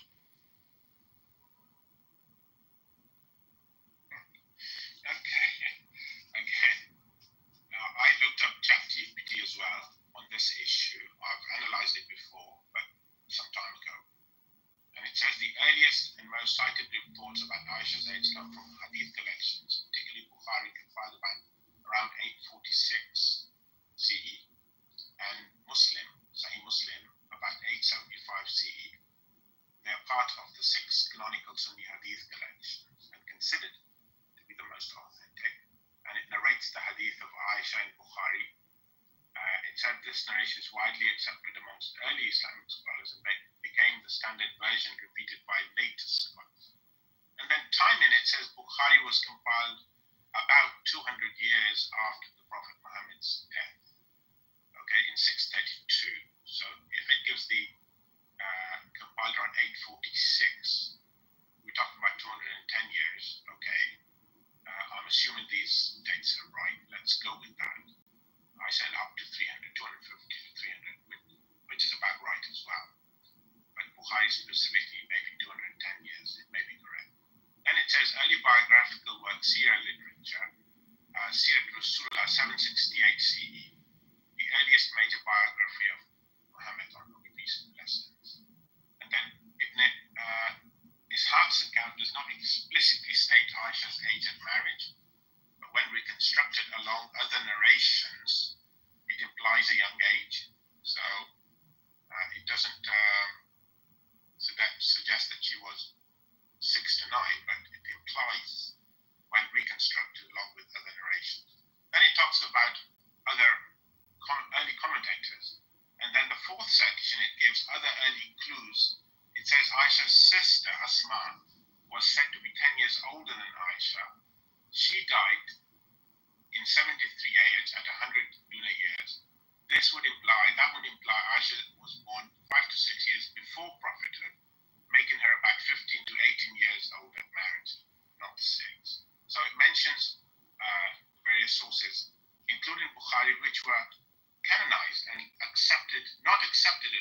suppressed by Muslims. But it took some time before Bukhari and Muslim were accepted. And Jonathan Brown has done some research on this in his, I think when he was doing his PhD or something. I've read through and it was very boring. So yeah, I the clues from Asma, the sister of Aisha, the indication is that she was 15 to 18 years of marriage, not 6 or 7. I mean, what we have here, I mean, just so we're both on the same page, what you've just acknowledged is that within 2 centuries, okay, so basically 2.5 centuries is the dating that you're just acknowledging right there. And you're acknowledging that for multiple independent sources that are giving the 6 to 9. The earliest biographies that we have of the Prophet, where they're giving specific numbers independently of each other with no early dissension. And you're making speculative inferences to overturn that. I mean, it just, I guess we can't keep going around in circles, but it doesn't stand to reason that that's true. Well, I have other arguments. Apart from the age of her older sister, Aisha said she was a young girl when a certain surah was revealed about the splitting of the moon, Surah Qamar. And she was a young girl at that point. So, that was around the 5th year of prophethood. And if she was a young girl at that point, I think I'm getting the dates right. I looked into this many years ago. So that would mean that she was at least in her teens at the time of the marriage, because the migration to Medina, took place some 8 years after, and they didn't get married, so she would have been 14 at the time of the migration. And she took part in the Battle of Uhud. She had to be over 15 at that stage. So basically, when you put the evidence together, the age of 6 and 9 just withers away, and that, I accept as more valid. Yeah, I think the evidence is pitifully weak, but I mean, I think it's just like the other thing that you need to understand here is that when we're talking about the date these things were compiled, that's not the date that the earliest textual witnesses to the sayings would be from, because they're bringing together stuff that is actually transmitted just over time in a way that is transparent. They keep track of the mode of preservation of the sayings. And so if there's different channels and they're all being compiled into the sources that we have in the 9th century, then it shows that these things were widely circulated way before they edited or abridged or annotated all of them. And so basically, if we want to figure out what was in circulation immediately, contemporaneously with the life of the Prophet, we don't infer that the date that these things were invented was the date when they were compiled. And basically the fact that multiple independent attestation from different channels, that's telling you this goes back really early, especially when you have the chain transparency that we have. Okay, you're saying pitifully weak, but I asked ChatGPT the question about a very important narrator who narrated the age of 6 and 9. My specific question was, how important is Hisham bin Urwa as regards the reports about the age of Aisha? The answer is, Hisham bin Urwa is extremely important. In fact, he's almost a central figure in the chain of transmission for the reports about Aisha's age of marriage. So it gives information about him, and I would suggest you look it up. It says that actually, this is any issues with Hisham's narrations. It says this is where it gets very interesting. In Medina, where he lived most of his life, Hisham was considered reliable by scholars like Malik ibn Anas. Later, after he moved to Iraq, particularly Kufa, some scholars like Malik, expressed concerns about the quality of Hisham's narrations after his relocation. They noted that after moving to Iraq, some of his narrations became odd or less precise. So, specific critiques, Imam Malik reportedly criticized Hisham's narration in Iraq as being less accurate, and Yahya ibn Ma'in, an important hadith critic, also also said his Iraq narrations were not as strong. So basically, the problem with Hisham bin Urwa, on which relies the age of Aisha of 6 and 9, is that he had dementia, and it's not reliable. So that factor, when taken into account, and other indications that his sister was 10 years older, she died at a particular time, so therefore she was around 17, is more reliable. And how can you knock that down when the narrator is unreliable? Well, first of all, there's no way in the world that the one narrator that you're saying that you have questions about the reliability after he moved, to Iraq from Medina, that there were people that raised questions about his reliability. He is not a single point of failure, because that's precisely why we keep pointing out that there are multiple independent lines of transmission. So you can have people, basically, the Urwa, like when you're saying that he's unreliable, basically, first is the scope of the criticism is his late Iraq narrations. That's what you said, right? And so if you're going to say that, if you're going to put low quality, low trust in the late Iraq narrations, then you would need to know, hey, does the actual stuff relevant to the Aisha debate, is that from his late Iraq period? And no, because both Bukhari and Muslim, both of those knew the claims that he was unreliable, and they filtered it through that. And so all the stuff in Bukhari is only based on stuff in Medina. But there's literally another chain that's cited by the Muslim source too, you're just looking at right here. There's one that doesn't go through. There's one that goes through what they call the Basran route, and it doesn't go through him at all as a commentator. Okay, so where do you get the information that Bukhari and Muslim knew that Hisham was unreliable? What is the evidence for that? You claim that Bukhari and Muslim knew that Hisham was unreliable. I'm asking for the evidence. I'd like to take that into consideration in future discussions on this matter. Yeah. To update my knowledge. So here's a source you can look at. It is this Assembly of Muslim Jurists of America. They have an article called The Prophet's Marriage from Aisha when she was 9, where they discuss this. And then here's another article where they're defending the reliability of Bukhari. But basically, think about it this way logically so you can understand too, which is basically, how do you know about the reports of his unreliability? How were those preserved and transmitted to you? It's precisely the people that were raising questions about the veracity of his recollection, the people who were raising questions about that, they were raising it to the other people that would come later in the chain.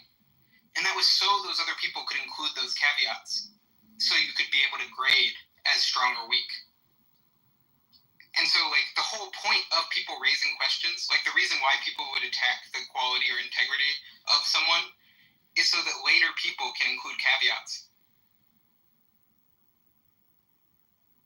Yeah, but scholars still differ on various matters on the reliability of hadith as to whether they are truly sahih or not. If they find information from other sources which indicate that a certain narrator, for example, there is a famous hadith, let me give another example, a famous hadith that kill whoever changes his faith, changes his religion, right? Now this was, according to some scholars, reported by Ikrimah, who was a confirmed liar of the highest degree, right? Yet Bukhari included it in his narration. Now you might say, well, that proves that apostate should be killed, and there are many Muslims who would agree with you. But I'm simply pointing out that according to some scholars of repute, well-known scholars, he was liar of the highest degree and inclined towards or associated with the Kharijis of Egypt, if I remember correctly. So, but yet Bukhari included it in his narration, and there are many Muslims who will die to prove that actually this narration is authentic. But actually it is not authentic, because if you look at the chain of transmission, it does include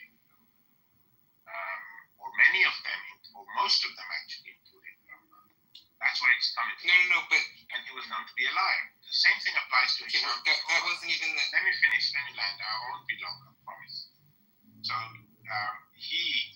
Hisham bin Urwa, who is the central figure in the reporting of that hadith, you might get one or two that excludes Hisham bin Urwa, but they might have been influenced by Hisham bin Urwa without actually mentioning it. In any case, the point is that scholars can differ on the authenticity and the reliability of narrators. One scholar may declare something to be sahih based on the chain of transmission. Keep in mind that the chain of transmission is what is mainly used to determine whether a hadith is sahih or not. It is not so much the content of the hadith. That we have to evaluate in the light of the Quran and other sahih narrations, other reports as to whether they rely on them. For example, one final point is that the hadith lacks eloquence. Kill whoever changes his religion means that if Ethan leaves Christianity and becomes a Muslim is obliged to kill him. So it lacks eloquence because it says kill whoever changes his religion. Christian becoming Muslim should be killed. So this is another example, and I'm about to land, of a hadith which is labeled as Sahih, mentioned in Sahih al-Bukhari, yet it is actually contrary to the Quran and lacks eloquence and has a liar as a narrator. Go ahead. Yeah, so basically, none of the points I'm raising are really being addressed. So, one point, okay? What is your evidence that the Aisha verse is from the Iraq period, when his memory is supposed to have declined?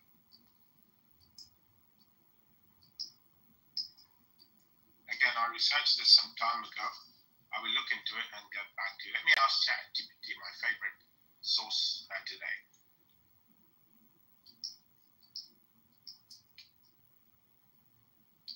Okay, I'll just wait. Or you could ask Gemini 2.5. It's definitely not a shameless plug. Definitely not.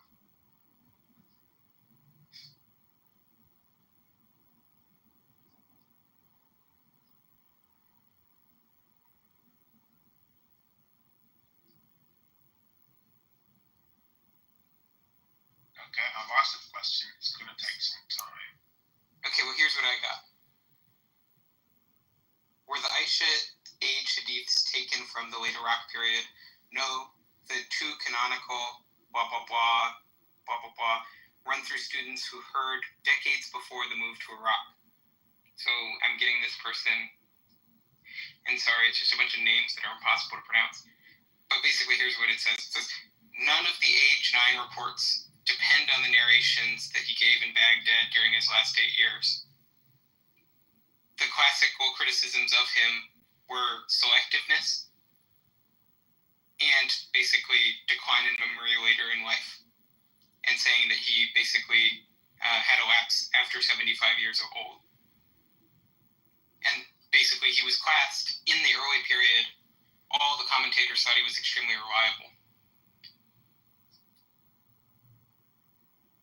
Okay, so you're accepting, based on ChatGPT answers probably, that there was a problem with his transmission in old age when he was in Iraq.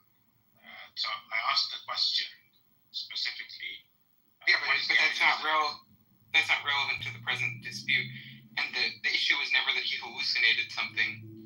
The issue was being selective and that he wasn't sharp. Okay, but those are basically, there was never any sign that he became confused. Okay, just his memory started failing. So he started remembering less, but not that he started hallucinating stuff that wasn't there. This is what those people say. And none of this is relevant, because none of the quotes that the actual Bukhari depends on come from the Baghdad period. Really?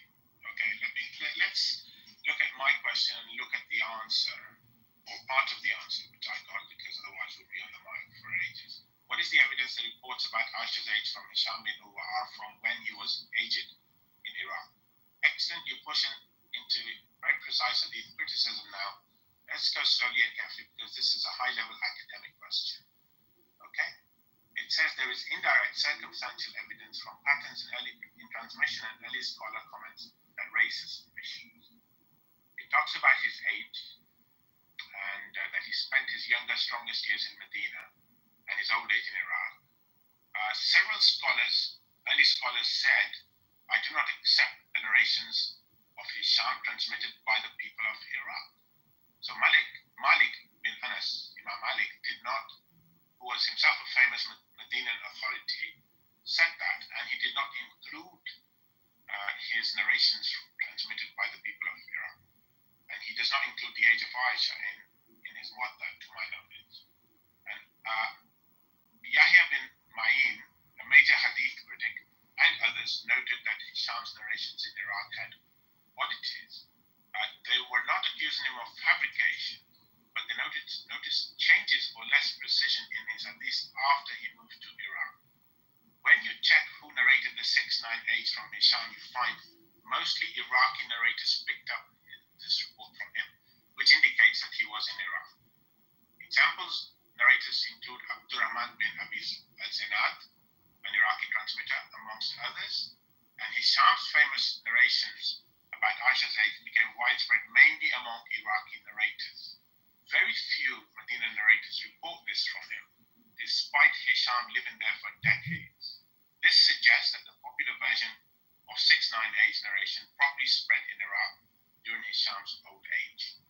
And Muwatta of Malik, which is what I mentioned before, does not include the hadith about Aisha's Zayd marriage, despite Malik being a contemporary of Hisham. Other early Medinan hadith compilations are also silent, meaning that they did not quote him, even though, like we know, he was in Medina in his young age. So hadith critics say, and this is the logic from ChatGPT, if a narrator only transmits a key report late in life, or if that report is only spread by students from a particular place like Iraq where he later lived, then suspicion arises about whether the report is original or affected by later factors, memory decay, regional influence, etc. Conclusion is that Malik and others doubted the precision of Hisham's later narrations. The 6-9 tradition mainly spread through Iraqi students.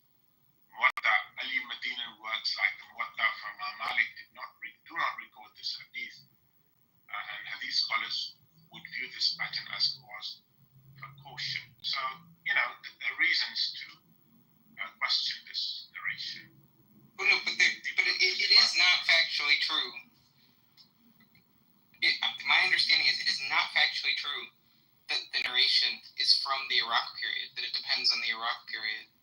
And I'm just looking here, and what I'm looking at, and it doesn't really seem like even though you're priming ChatGPT with your wording of the prop to tell you that is true, because you're just asking it for evidence that it was from the Baghdad period. So you're just biasing it, you're priming the pump with your phrasing of the question. Like when I'm just using a neutral phrasing, here's what I'm getting. The 6 and 9 report comes from Urwa's early Medina Mecca teaching years. Then I get, here is the chain in Bukhari. So it's Yusuf to Uyayna to Urwa to his father to Aisha. Okay, so then we look at the Urwa and we look at the Uyayna. Okay, now when would that next commentator in the chain, when could he have heard it? So this is the Bukhari chain. When could he have heard it from Urwa? And you look and you say, your claim is that it would have to be the Baghdad period. So after 760. Okay, that's when your claim has to be. But the age 9 report, based off of when Unaya was there, okay, he was there basically from 725 to 746. That was when he would have interacted with the guy, with Urwa. So we're looking at this period 725, 746. Okay, then we're looking at the guy's Baghdad period, which is 760. So the next guy in the chain, I think he was actually basically, his age 9 hadith would be from 746, which puts him like 20 years before the Baghdad period?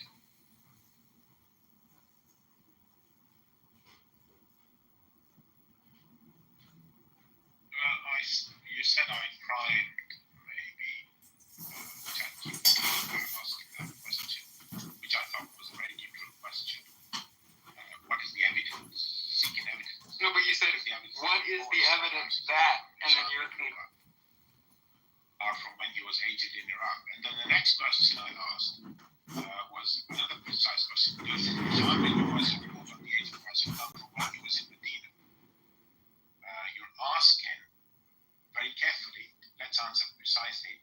It says the famous versions we have today, especially the widespread ones like in Bukhari, likely trace through his Iraqi period. And then it breaks it down. No, but you're just like, can you listen to what I'm saying? Okay, and these are things you can just check. You could Google them even. Okay, which is take this in Bukhari. Okay, for 5133 in Bukhari, we have a chain. Okay, so we have Yusuf. We have basically this guy, Oyayna. Okay, Oyayna.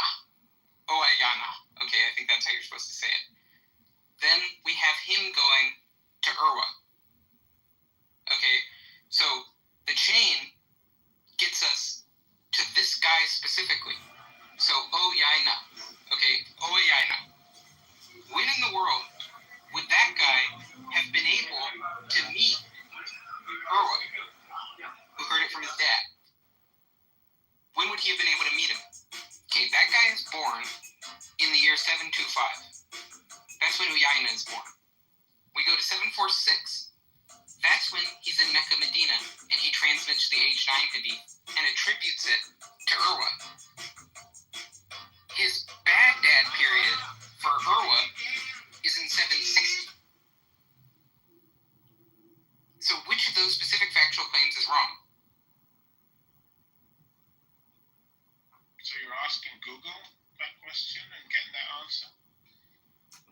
I'm saying you can Google it if you want for any of the specific claims that I just told you. So we can go here, and I can look here. I'll give you the source. So first is we can go to Bukhari. That's the first step, okay? Which is Bukhari tells us the chain of transmission, right? And the chain of transmission that Bukhari tells us goes back before Yusuf. It goes to this guy, Oyayna, okay? That guy. Then it goes from him to Urwa. You have a criticism of Urwa, which is just his memory became less reliable in his old age when he was above the age of 75. The first time that he arrived in Baghdad, basically, in the very late Baghdad period when the first criticism of him is made around 760. We know that Urwa, okay, in 750, his memory was praised. And in 746, that was when he transmitted the H9 hadith. So his memory is praised in 750. He transmitted this verse 4 years before that to the guy who's recorded in Bukhari.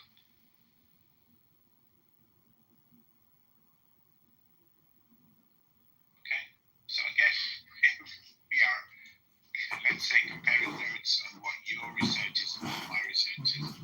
I asked another question to ChatGPT. Is Uyayna connected with Hisham bin Urwa and his report on Aisha's age? No, Uyayna ibn Abdurrahman is not directly in the most famous chains where Hisham bin Urwa reports Aisha's age at marriages 6 and 9. It's saying it's not one of Hisham's narrators for this report. So it looks like we get conflicting information. Okay, are you using O3? So if you go to your ChatGPT, if you're using your ChatGPT, look at the top left corner. There's a version of it that can actually do research, so it can actually go look at sources. And so if you click on the top panel and you drop down to O3, ask your questions there. And then I think you'll get better answers than you've been getting, because you're probably just using 4.0 or something like that right now. I don't know. I'm using the free version. So. Oh, okay. Well, then that's the problem. Yeah, that's probably the problem. Which version are you using? Yeah, I have the Pro subscription. So here, but I mean, we can just go look at it yourself. So here, I can send you this link so you can see all the parts, and you don't have to rely on ChatGPT at all. So first is we're gonna have this source from MuslimScholars.info. Okay. So here, let me. Yeah, these are probably Salafi scholars who diehard insist on Bukhari as being 100% accurate and even above the Quran in some way. That Hadith is more the yardstick on which to judge the Quran rather than the Quran being the yardstick on which to judge the Hadith. And I look at it differently. But in any case, you haven't given a link. I thought you were going to give a link. Yeah, I'm just trying to get it. It's hard. It's hard to move it over from my computer to the phone. Right. Why don't you use Club Deck? I never have downloaded it or anything, but yeah, it might be good. Club Deck is easy to present links with. So that's why one of the reasons I prefer Club Deck, even though it has its glitches and whatnot. But I have to leave a room every now and then otherwise there's some sort of lag or something. When I press the mic, it doesn't always immediately turn on or off. Oh, Sasha is here. How you doing? Hi, I'm doing okay.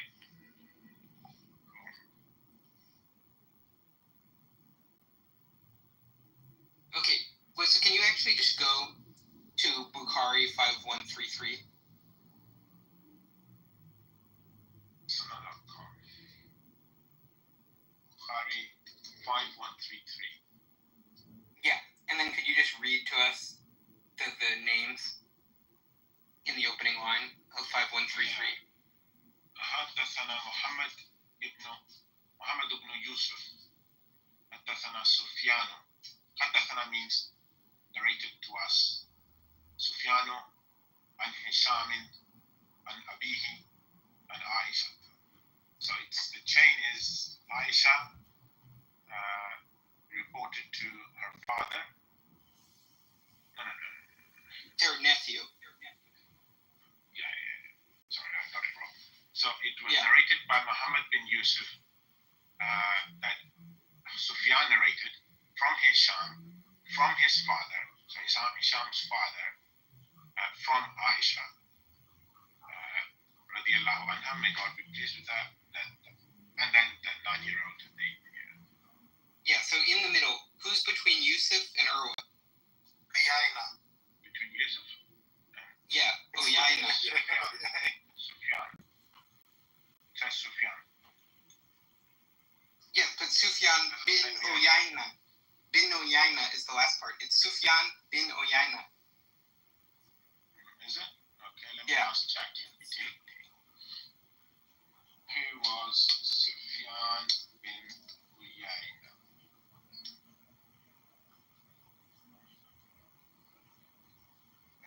Sufyan bin Uyayna.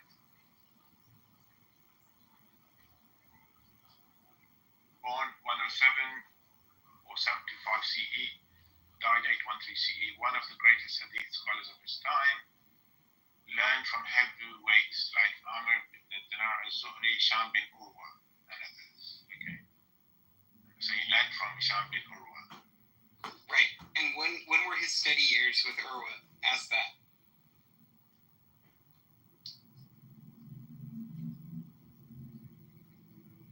So he was one of Hisham's students, it says.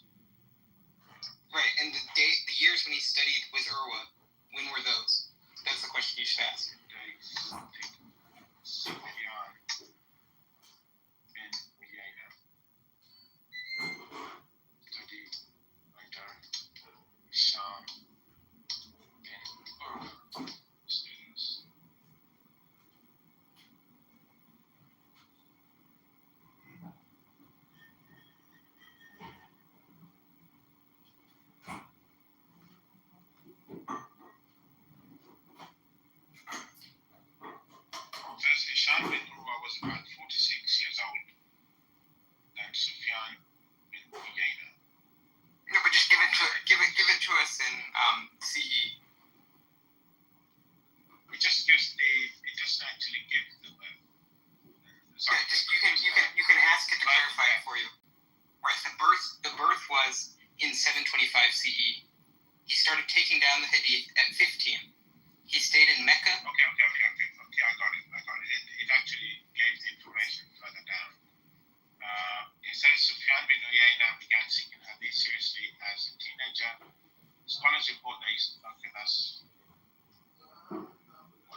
763 CE. When does Hassam relocate to Baghdad? I don't know. In 762. Okay. Okay, so 1 year. And if you go look, here's the Aisha report. You can look and you can ask it specifically for this. It has to be 120, between 125 and 130, based on who's the next in the chain after Uyayna. Okay? So, recall, when did Yusuf meet Uyayna? Presumably in Mecca. Do you think that Yusuf, when Yusuf met Uyayna, when was Uyayna, did they meet after Uyayna's Kufa period or his Baghdad period? Inside Mecca.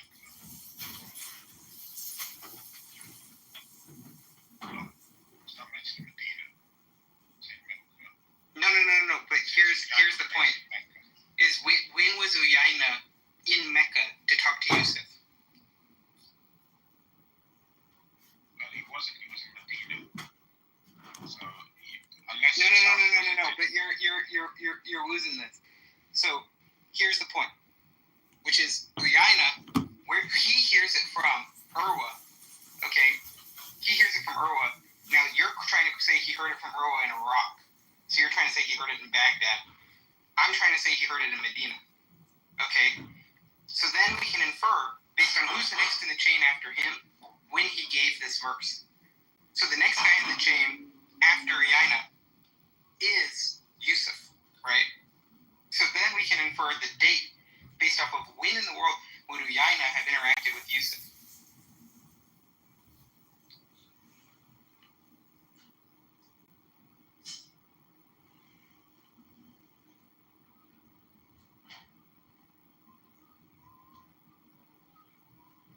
Because we know for a fact, so here's what we really know. We know for a fact that Uyayna studied extensively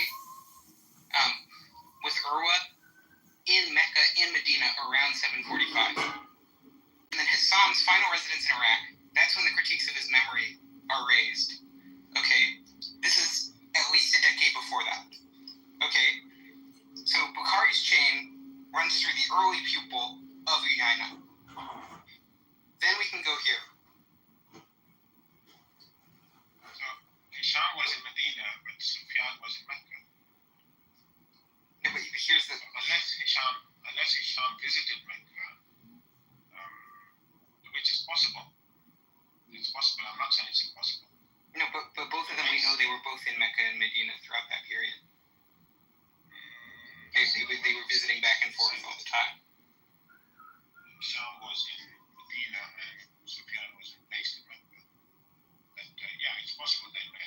No, he was studying. No, you can just ask, did he start studying in 745 with Urwa?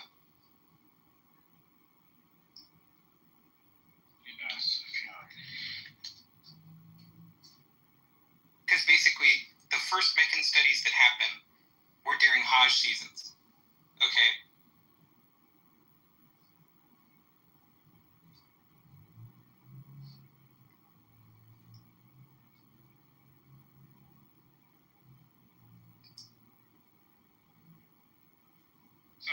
It's said that it's possible that Sufyan heard it from Hisham during his Hajj trips or when Sufyan traveled to Medina. So it's saying the possibility is there that if he definitely heard it from Hisham and it was not made out, then he would have heard it during a visit from either to the other's city. I just want you to ask this question. Okay. What evidence do we have of Sufyan studying with Urwa?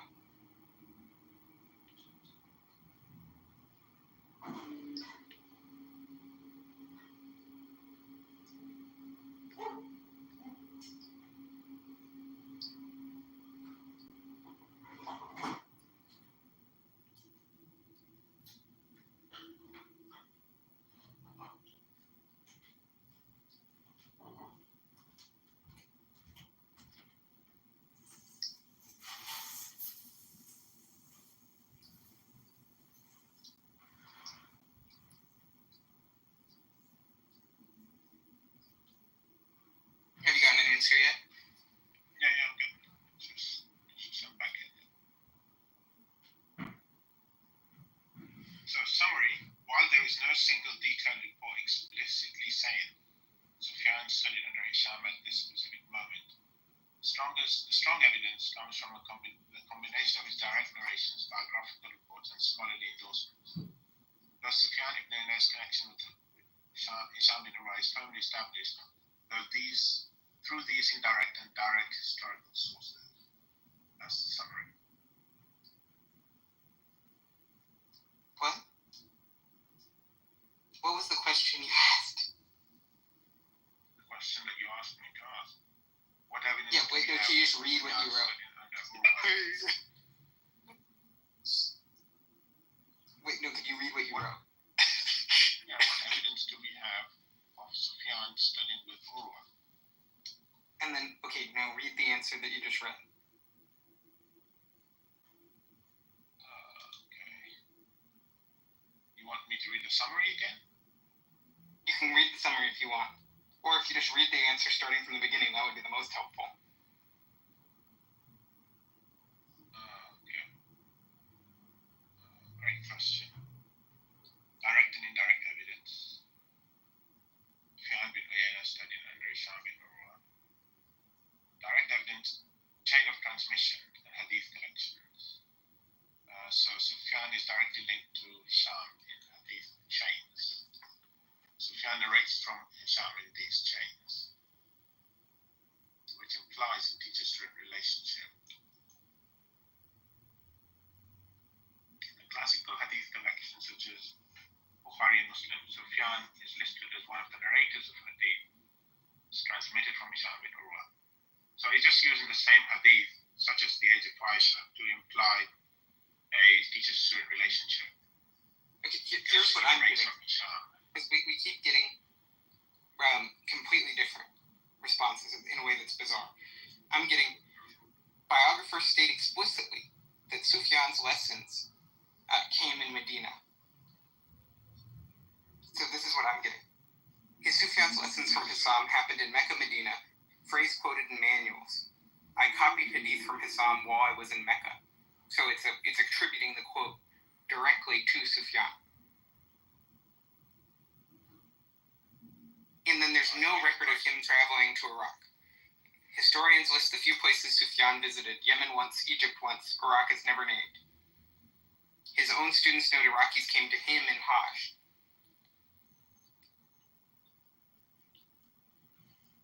So here's the reconstruction. Okay, and I'm just going to use the Arabic years. Okay, so 125 to 130. Teenage Sufyan attends Hisham Circle in Medina while on study trips from Mecca. 145 to 146. Old Hisham finally settles in Kufa, Baghdad. Memory begins to slip. 160 to 170. Adult Sufyan teaches Aisha report to student Yusuf during Hajj sessions. 198 to 814 CE. Sufyan dies in Mecca, having never relocated to Iraq.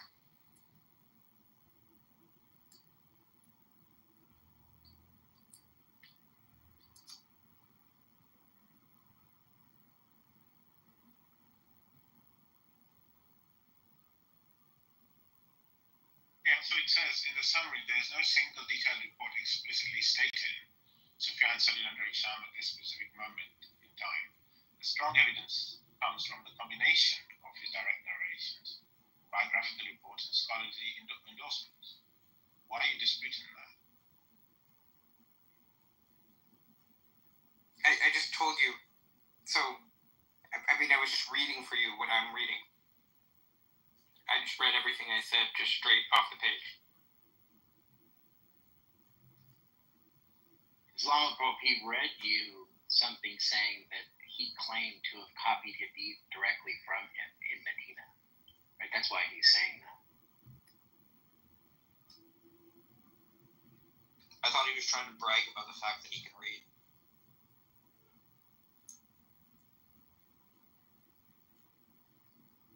Maybe you could just recap it, Ethan.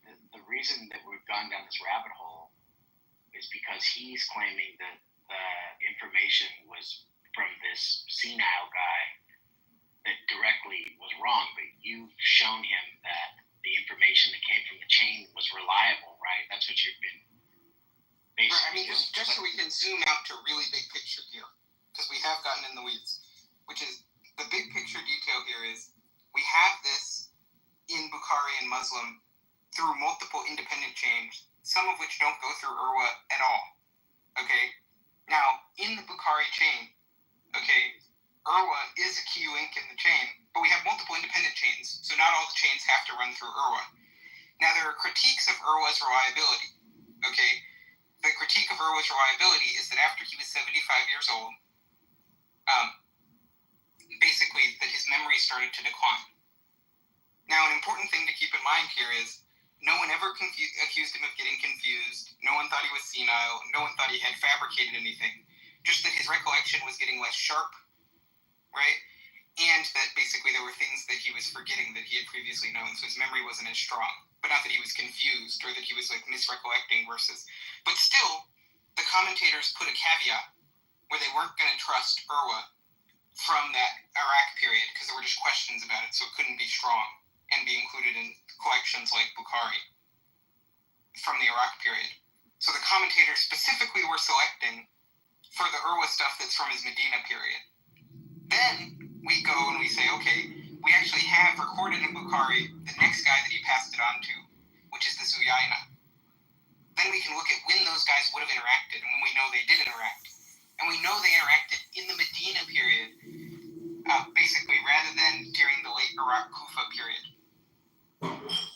And so all the evidence that we're seeing is pointing to praised. It's around that time that he's transmitting this, basically, hadith.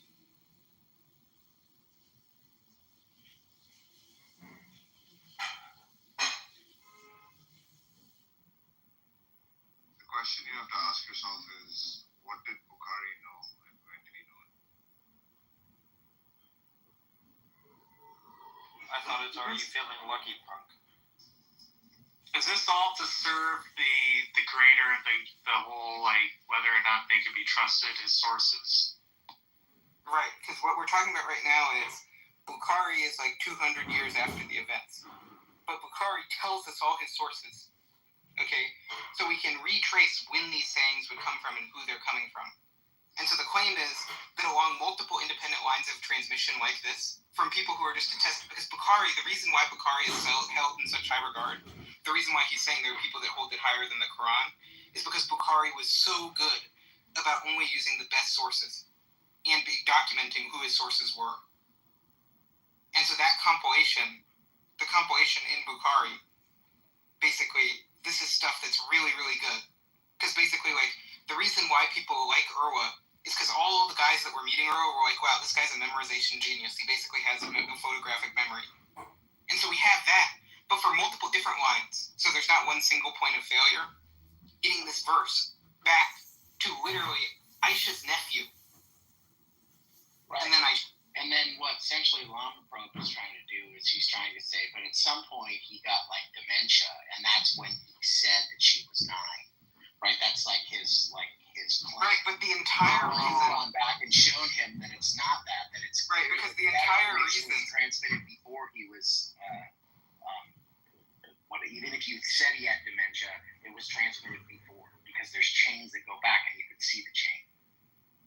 And the other thing we can do is we can see from these chains of transmission, we can see, first of all, obviously we can see that this was during the Medina period. But the second thing is that we know that Bukhari knew about these concerns that were raised about Urwa. And Bukhari, his entire thing is hadith criticism. That's the whole point of this compilation. So Bukhari, the compilation, is based off of really high standards for hadith criticism. And everybody knew the criticisms of Urwa from his Iraq period. Which is why just even the inclusion in the text shows you that you have attestation from the Medina period. I think you should become a Salafist advocate because you're presenting the Salafist position on hadith criticism. Like I said, you're overemphasizing Bukhari's reliability and becoming an advocate for Salafi Islam. But couldn't that be oppositely made about you, right? That you're merely saying that Bukhari, when I don't like what he has to say, I think he's unreliable, right? For some unknown reason. I don't like Bukhari. I think he's unreliable. No, those are not my words. Those are words you're putting into my No, I think that's what's been implied. I don't think you said it. I think that's what's been implied. On the main, I accept a lot from Bukhari, a lot, but there are some which are problematic, and I mentioned one problematic one previously, the hadith which says, kill whoever changes his religion. And my first point of criticism is that the Quran does not support that. The Quran talks about apostasy and does not prescribe punishment for it. Secondly, the Prophet, peace be upon him, is never known to kill anyone for simple apostasy. Thirdly, the hadith is problematic because it says kill whoever changes his religion. So if you, Tim, become a Muslim, if I was a hadith follower, a blind hadith follower, I would have to kill you because you have changed your religion. And that's the wording of the hadith. But Bukhari included it, even though it is absurd in its wording. It is problematic as far as... Maybe here's the thing that we could conclude. Maybe the Prophet said something ineloquent. Kill whoever... No. We will not say he said something. No, but we will say that as the atheists that are just going based on the historical sources. The atheist, kill whoever changes his atheist, the Christian, so problematic. The atheist, the Christian, the critical historian, okay, the Jew, okay, everybody, the Hindu. When we're looking at it, right? When I, the Christian, am looking at it, I'm going to approach it from the perspective of, what does the historical evidence tell me? Not from the presupposition, well, if Muhammad said it, it must have been perfectly eloquent. The other thing too, like when you were saying you accept some of the things that Bukhari says and some of the things that don't, right? Presumably that's because you have some like evidence that would go against believing what Bukhari said. And so what Ethan has been attempting to do for the last 45 minutes is to show you that your idea that the reason that that it's not true that he had sex with a 9-year-old because this guy was senile by the time that was transmitted, he's given you reasonable evidence to show that that information was transmitted before he could have been senile, right? And so it would like lower your reasons to believe that that particular hadith is not sahih, right? Or not sahih. It would make it so it is sahih, right? So you can't just arbitrarily decide to not accept Bukhari for unknown reasons, right? If you have a decent reason to believe that it's true, then you ought to believe it because you said that you do accept his hadiths, provided there's good reason to believe them. No, what I said was it's not based on this, that, or the other reason, unknown reasons. I specified my reasoning. My reasoning is that in my faith, the Quran is first. The Quran comes first and foremost. It is the word of God. Bukhari is not God. His word is not the word of God. So it's not even the word of the Prophet. It's a report coming, going down the chain over 200 to 300 years, depending upon which book it is, when he wrote it. There are reasons for that, questioning Bukhari as a Muslim, but not questioning the Quran. So I presented that for both these examples that I've given. For the age of Aisha, I presented my reasoning. It's not unknown reasoning as you falsely alleged here. I presented my reasoning very succinctly that the Quran comes first because as a Muslim, I believe it is the word of God. It is reliable. It is trustworthy. It is precise in its language. It does not lack eloquence. The hadith in some cases has problems. And if the Quran does not support the hadith, however much the Salafist or the Christian anti-Islamic apologist or polemicist might want it to be, if it does not tell you... Where does it say the Quran doesn't say anything is silent, right? The Quran is silent about whether he had sex with a 9-year-old, right? We don't have anything in the Quran that says he did or he didn't, right? So to say something like the Quran doesn't agree with the Quran is not possible because it doesn't report him having sex with Naisha.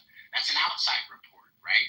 So to say, well, I can't believe this because it's not in the Quran, it's like saying, well, we didn't have a report that the sun's came up last Tuesday at 9 a.m., so therefore it didn't happen, right? you're just making like basically an argument from silence if you're talking about the Quran. Okay, I was having a discourse with Ethan, and my argument perhaps Please stop. I You don't know. folded like a cheap chair. Okay, it's over. Just stop. Stop wasting Ethan's time with your nonsense, please. Okay, end the discussion because you think that. Look, ChatGPT 3 has not done you well. Okay, he just gave you a ridiculous amount of his time. It's boring. It's over. You've been folded like a cheap chair. Well, Game over. Bye bye.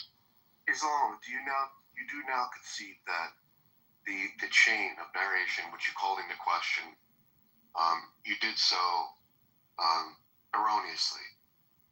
Do you concede that much at least?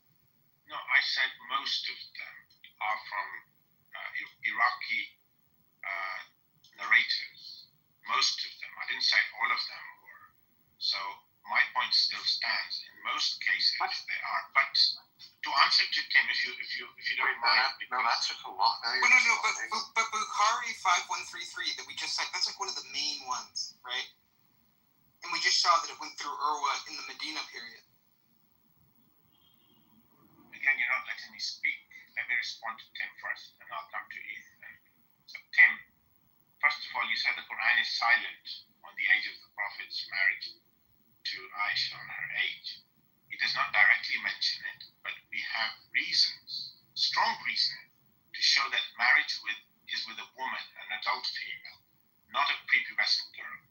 So there's strong reason for that. I've presented you the fact that whenever the Quran talks about marriage and divorce, it uses the word woman, not female in general. And that applies to 65:4, which is a verse under contention within the Muslim world and also outside, for those people who tag along with the Salafists or those who take the scholars more or less blindly and say, look, they say it refers to young girls, so it must be referring to young girls. No, the Quran is not silent in that sense. It is talking about marriage with women, not with females in general. So that, I suppose, answers Tim's point. Now back to the Urwa, Hisham bin Urwa, which Ethan took the pains to ask ChatGPT and maybe consult muslimscholars.net or whatever site you refer to, Ethan. They are Salafist scholars, and they will highlight whatever, there's a battle within the Muslim world as regards these hadith, and they're highlighting certain things, and the opposite group is highlighting the other things or some other things.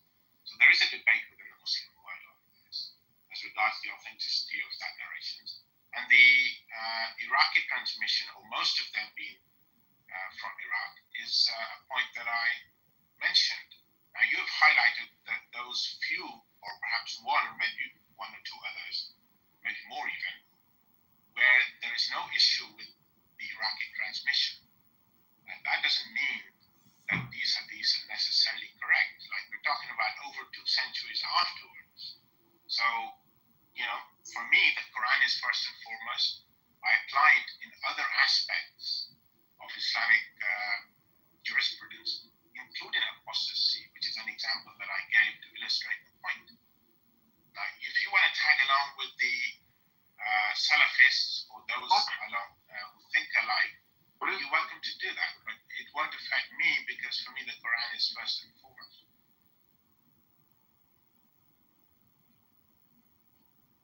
Okay, but we've been through this so many times, but okay. So obviously all the stuff that you said to Tim, we've had a whole conversation about that where we're showing you disagree with all the classical lexicons, you disagree with all the tafsir, you're imposing what you take the word to mean after literally like more than a millennia of semantic drift. You're taking that over the consensus of the early interpreters of it, including and what the lexicographers would say based on the standards that they use, which is also consistent with the same evidential standards that you're applying to evaluate the reliability of Bukhari. Because then we're going here to the Bukhari stuff, and there is no evidence that these verses, that Bukhari was credulous of Urwa during the Iraq period. I just don't see any evidence of Bukhari being credulous incredulous of Urwa, not cognizant of the criticisms of Urwa during the Iraq period. I mean, the criticisms that are made of him during the Iraq period, even if they were true, and even if it were from the Iraq period, they would not prove your case. They would just be slight evidence in favor of your case. And the nature of the criticisms is way different than the nature of the error he would have to be committing to get this wrong. Okay? And it would be totally disconfirmed by multiple independent attestation through other lines. And so Urwa's just, he's not an indispensable link in the chain. But the thing that makes this crazy that we've spent so much time talking about it is that Urwa was in Medina when he reported it. Okay? That's the crazy thing, is it's not during the Iraq period. It's during the period when his memory was strongest. And so that I just don't know how many times we can keep saying that. But it's just, this isn't just based off of the biased sources. There's no evidence that you could give of Hassan in Kufa or Baghdad, okay, before Urwa's death. Sorry, no evidence that Hisham was in Kufa or Baghdad or Iraq? Before Urwa's death. You reckon he died in Medina? Is that what you're looking for? No, Urwa was in Iraq. And Hassan, right, you can have it, you could try to say that there's a documented move of his to Baghdad, right? But you have to consider these two things. So, the Urwa... Again, okay, go on. No, sir, I'm just trying to, so we're trying to pin down when would this connection have to have happened, the Urwa to Hassan connection. Now we know for a fact that he was recording and reporting hadith when they met up during the Medina period. Now you're trying to claim that, well, it's possible they met up again during his Iraq period, and he was actually reporting a verse from the Iraq period when they, surreptitiously, unbeknownst to the historians or any evidence, met up in Iraq. Now I'm asking for the evidence that these two ever met in Iraq. Again, you sound, if you ever become a Muslim, it seems you would be a Salafist who die hard, who looks at the hadith and then forgets about the Quran. What? Or interprets rather the Quran in the light of the hadith. Hold on, let me finish. I don't interrupt people. I expect the same sort of courtesy. When I finish, you're welcome to speak. So, with regards to the Quran, again, you talked about the tafsir scholars, the commentators, and said that effectively that I'm ignoring them. I don't ignore the word of Allah. The word of Allah to me is clear on this matter. It's very clearly talking about adult females. There is a word for females in general in Arabic, and the Quran uses that word. But when it comes to marriage and divorce, it does not use that word. It uses adult females, women, nisa. So for me, the issue is very clear that as far as the Quran is concerned, marriage is with adult females for men. It is with adult females, not with females in general, of any age, young or old. It's about those who are adult. Okay, so for me, that is the decisive, as far as my religion is concerned, that is decisive. There can be a lot of noise about hadiths, and there is, especially from circles who either are die-hard hadith supporters and advocate the hadith being at par with the Quran, or even in some cases above it. And those who want to attack Islam will jump on that and use these fallible human sources to discredit Islam. That's fine. That's your job in a way. But as far as my faith is concerned, it is in the Quran and in the words of Allah, not commentaries which go against the word of Allah. So I'm clear on this. Marriage and divorce, you can check verse after verse. Do a search for marriage verses. Ask what Nisa means in these verses. And you'll find that they're talking about adult females. So for me, the matter is decisive. I do not accept those hadiths on the age of Aisha because they are contrary to the Quran. That's my starting point. The rest of the analysis, okay, let's engage in a discussion on it, if you really want to have a discussion. This is the Muslim equivalent of Protestantism. Like, this is Protestant level exegesis, Let's talk where it's outside of the. So first is we're completely going against all the lexicographic evidence we would have about the meaning of the verse. It wouldn't even be a logical implication of the verse that what happened was impossible.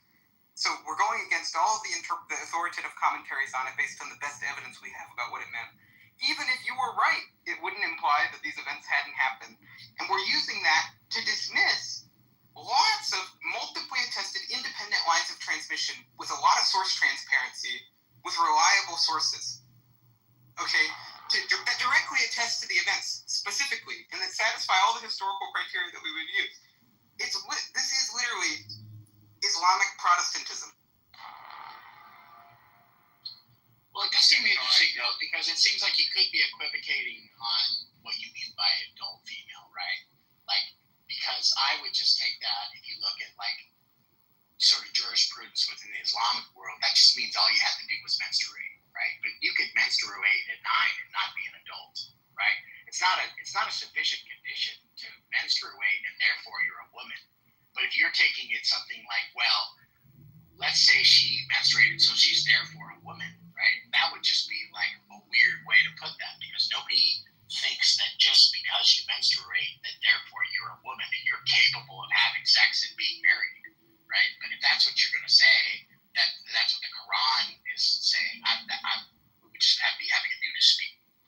Tim, why are you saying Ethan appealed to Lane's lexicon, and I asked ChatGPT again, what does Lane's lexicon say Nisa means? And the summary is, according to Lane's lexicon, Nisa means women in the general sense, typically referring to adult females, though it can also imply wives, depending on the context. So it's again referring to adult females.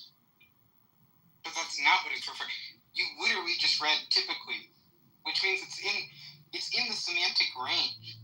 And then you just showed my reading of it, which is it refers to the social role of woman and can apply, and it was literally contrasting that with the adult reading.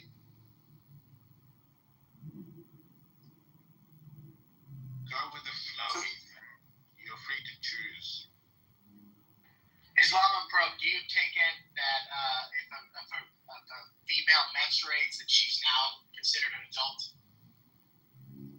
A woman may not menstruate, an adult female may not menstruate, and that's one of the conditions mentioned in 65.4, where a woman does not menstruate. But what's the waiting period if they don't menstruate? 3 months, right? Why is everyone saying that word so fucking weird? What are you talking about? Menstruate? It's not menstruate. Okay, Jesus. What I'm asking you, I'm just asking you, what do you, in your world, if a female menstruates, is that a sufficient condition to call her ready for marriage and ready for sex? So the Quran talks about two things. It talks about readiness for Can marriage. you say yes or no and then answer? Can you say yes or no and then answer? No, because it's a nuanced answer. I will want to give what the Quran states on this. Right, yeah, you can say what the Quran states, but just in general, Please don't interrupt. I asked you a question because I did not specify how you asked the question. Why are you specifying I'm asking you. how I answered the question? No, I'm clarifying. I'm just asking you. Can you firm positive yes or no, and then you can give as long as an answer as you want to clarify what it means. But is simply having menstruated a sufficient condition to get married within your religion? Yes or no, and then you can say yes, why? Not according to the Quran, which is what I was trying to explain. According to the Quran, a woman must reach the age of marriage, which is understood to be puberty, and on top of that, she must have mental aptitude. That's what the Quran stipulates in chapter 4, verse 6. Let's get the verse that says you have to be reach puberty. What verse do you want us to look at? I would just have to reach puberty. Reaching puberty would like that just means like does that mean the beginning of puberty? No, but let's just take you at face value. Like, okay, tell us your verse to prove that it has to be puberty. Chapter 4, verse 6. Apart from the word Nisa. itself indicating adulthood. Oh wait, so you're just going based on your Nassau reading? No.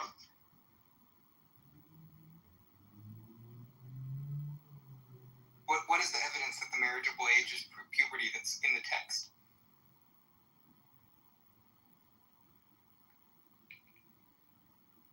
Nikah indicates ability to copulate. So it's talking about. That's talking about the sex age. You said that. So what evidence do you have? Because our allegation is that Muhammad slept with Aisha before she had puberty. So it's just question begging to say that. Okay, so let me take it from the standard or the common Sunni position. I'm not a Sunni, I'm an Ahmadi, but from the common Sunni position or the Salafist position, those who uphold the Hadith, she was 6, and the reason the delay for 3 years took place was because she was not yet post-pubescent. She had not yet reached marriageable age. So let me start you from the Sunni perspective and show to you that actually your argument is flawed from the Hadith. Okay, well no, now we can argue from a different perspective. So if you'll grant us the ages, now we can argue about the puberty. Okay? So the first thing we can do is we can look at what are the first mentions we have of Aisha menstruating. Okay? Now basically, in going by Arabic years, we have it in about 10. Okay, 10 AH. Okay? So then, and basically it could be, maybe you could read it as 6. Okay, so 6 to 10. So at least 4 years after the marriage, as many as 9 years after the marriage, that was when Aisha started weeping because she just started to menstruate on the journey. Okay? There's no hadith at all that has an earlier menstrual period. All of them are subsequent to the one in Surah.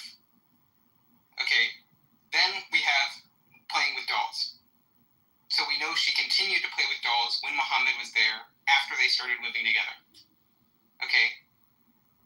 We know that basically the dolls were forbidden to the girls that hadn't reached puberty. But I mean, they were forbidden to the people who had reached puberty. They were allowed for the girls that had not yet reached puberty. So that legal rationale means she's being treated as a minor who hadn't reached puberty. Then just like, if we thought about it from just plausibility, not working within the Islamic perspective, basically the average age of menstruation is going to be 13 years of age. Under 10 years is this very long tail. That's an extremely precocious puberty. Okay. So, I mean, statistically, if you had, and when you have bad nutrition, which you would have had at the time, that would delay rather than accelerate the puberty. So we have the first mention of her having menstruation that's like 5 years after the wedding being charitable. We have evidence that she had the legal status that a prepubescent girl would have even after they had consummated the marriage. And we just have the prior plausibility that she would have extremely precocious puberty in a malnourished environment. Okay, so can you provide evidence that dolls were forbidden to girls post-puberty, and under which law? Was it under Islamic law? So we have it under the classical jurist. Yeah, so if you look at, so we have Al-Bari's commentary on Bukhari 6130. Okay, so we go there. So, here, I'll read it. So first is, I'll just let's get the original passage, and then we'll get the commentary on it. So, original passage. I used to play with the dolls in the presence of the Prophet, and my girlfriends also used to play with me. When Allah's messenger used to enter my dwelling place, they used to hide themselves, but the Prophet would call them to join and play with me. The playing with the dolls and similar images forbidden, but it was allowed for Aisha at that time, as she was a little girl not yet reached the age of puberty. And that's Al-Bari, page 143, volume 13. So you have in the original, the part where it just says, that's being narrated from Aisha's perspective, from her point of view. That part is the Bukhari 6130. And then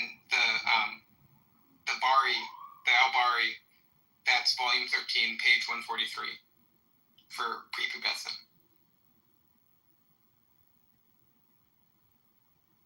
So again, does Islamic law forbid women from playing with dogs?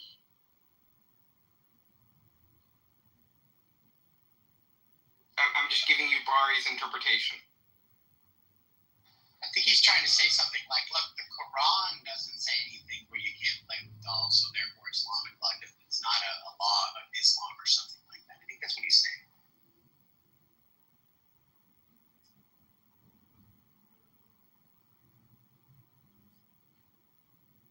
Yeah, I mean, Al-Bari's inference, not my inference, Al-Bari's inference is that since playing with dolls and similar images was forbidden, but it was allowed for Aisha, she must not have reached the age of puberty.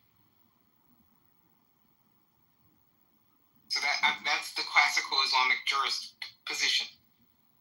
But is it from the Quran or the Hadith of the Prophet that it is forbidden to play with dolls if you are post-pubescent?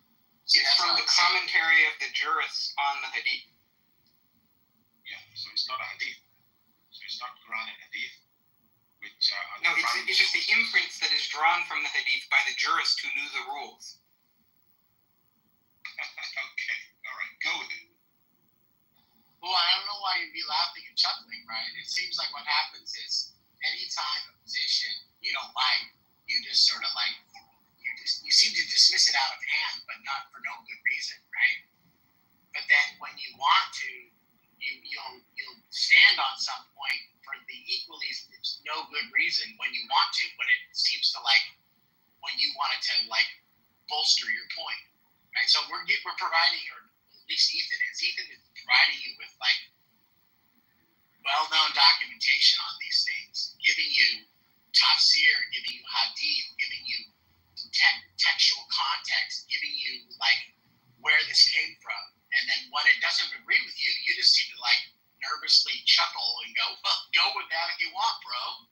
I mean, how would anybody able to be able to ever convince you of anything if that's how you're going to act?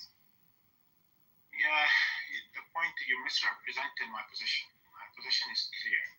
The sources of Islamic knowledge, let me mention them in case you haven't heard me mention it before, which is probably the case.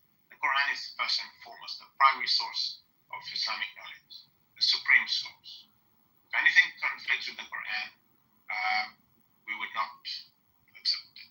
The second source of Islamic knowledge is the practice, the established practice of the Prophet, the living practice, such as how to perform the Salah, the Muslim prayer. That is the second source of Islamic knowledge. How he performed the Salah, for example.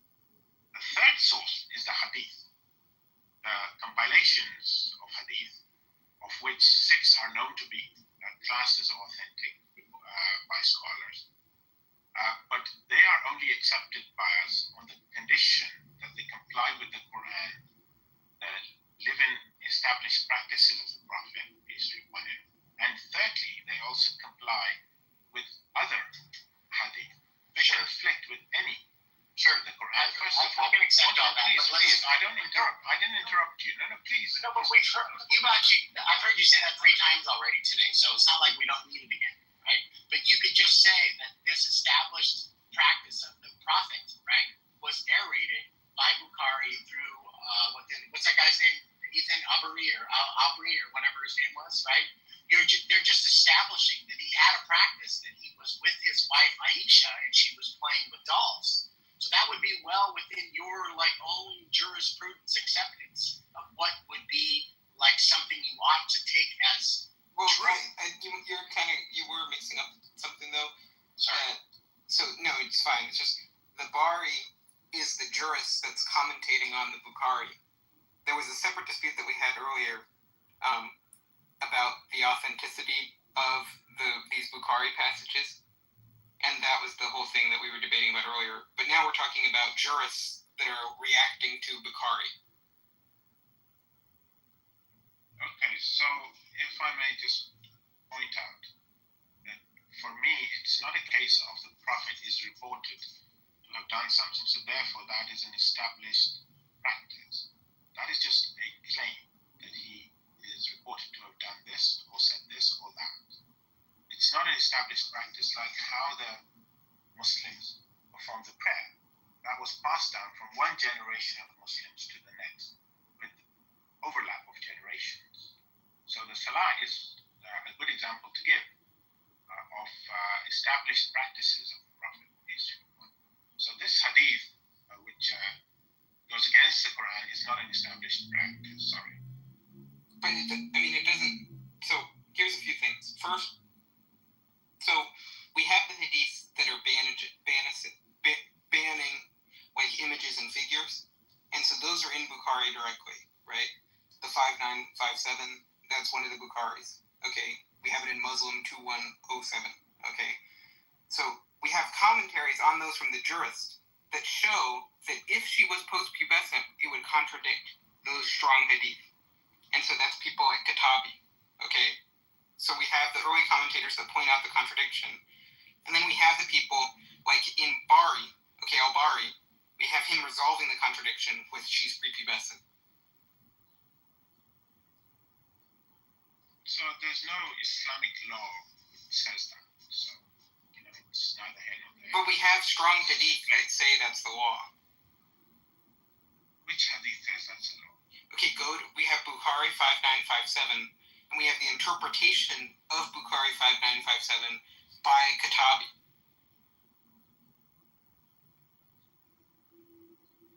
No, that's just the same hadith, the 6 and 9.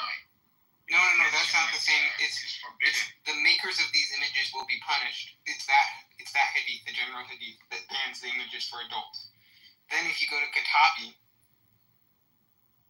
the hadith shows dolls are forbidden in principle. The exception applies because Aisha had not yet reached puberty. The exception is age limited. Once the reason, childhood, disappears, the ban reapplies.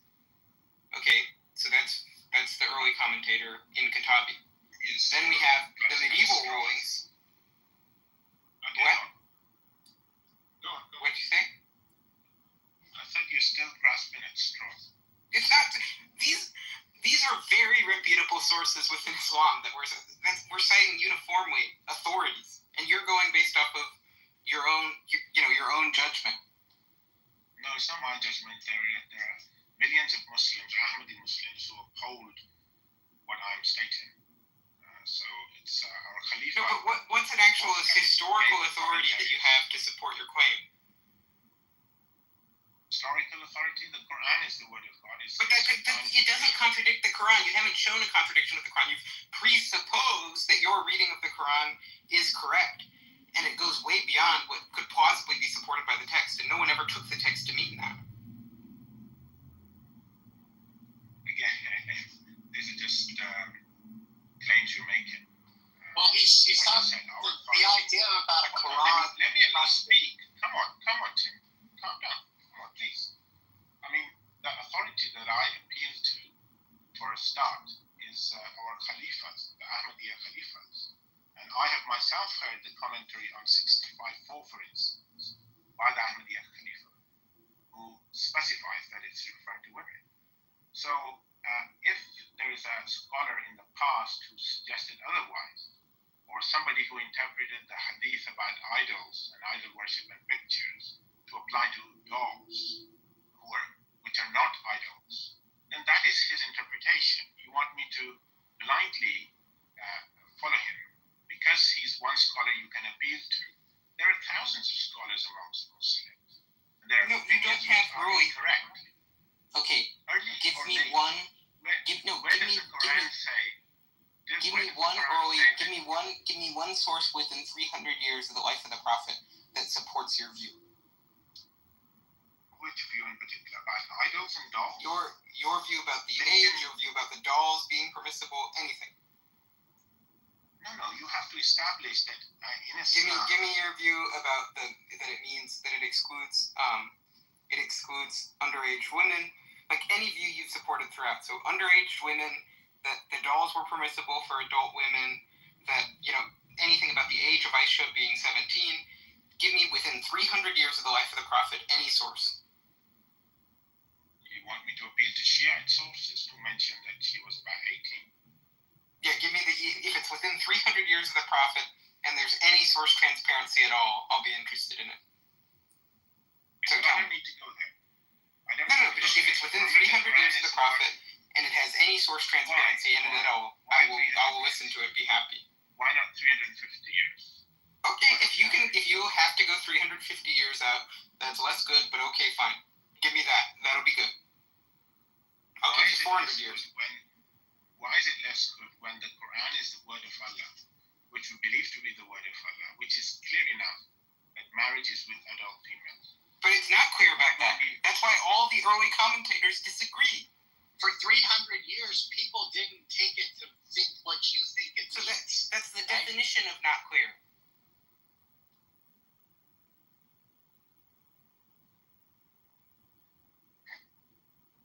The Quran is clear enough.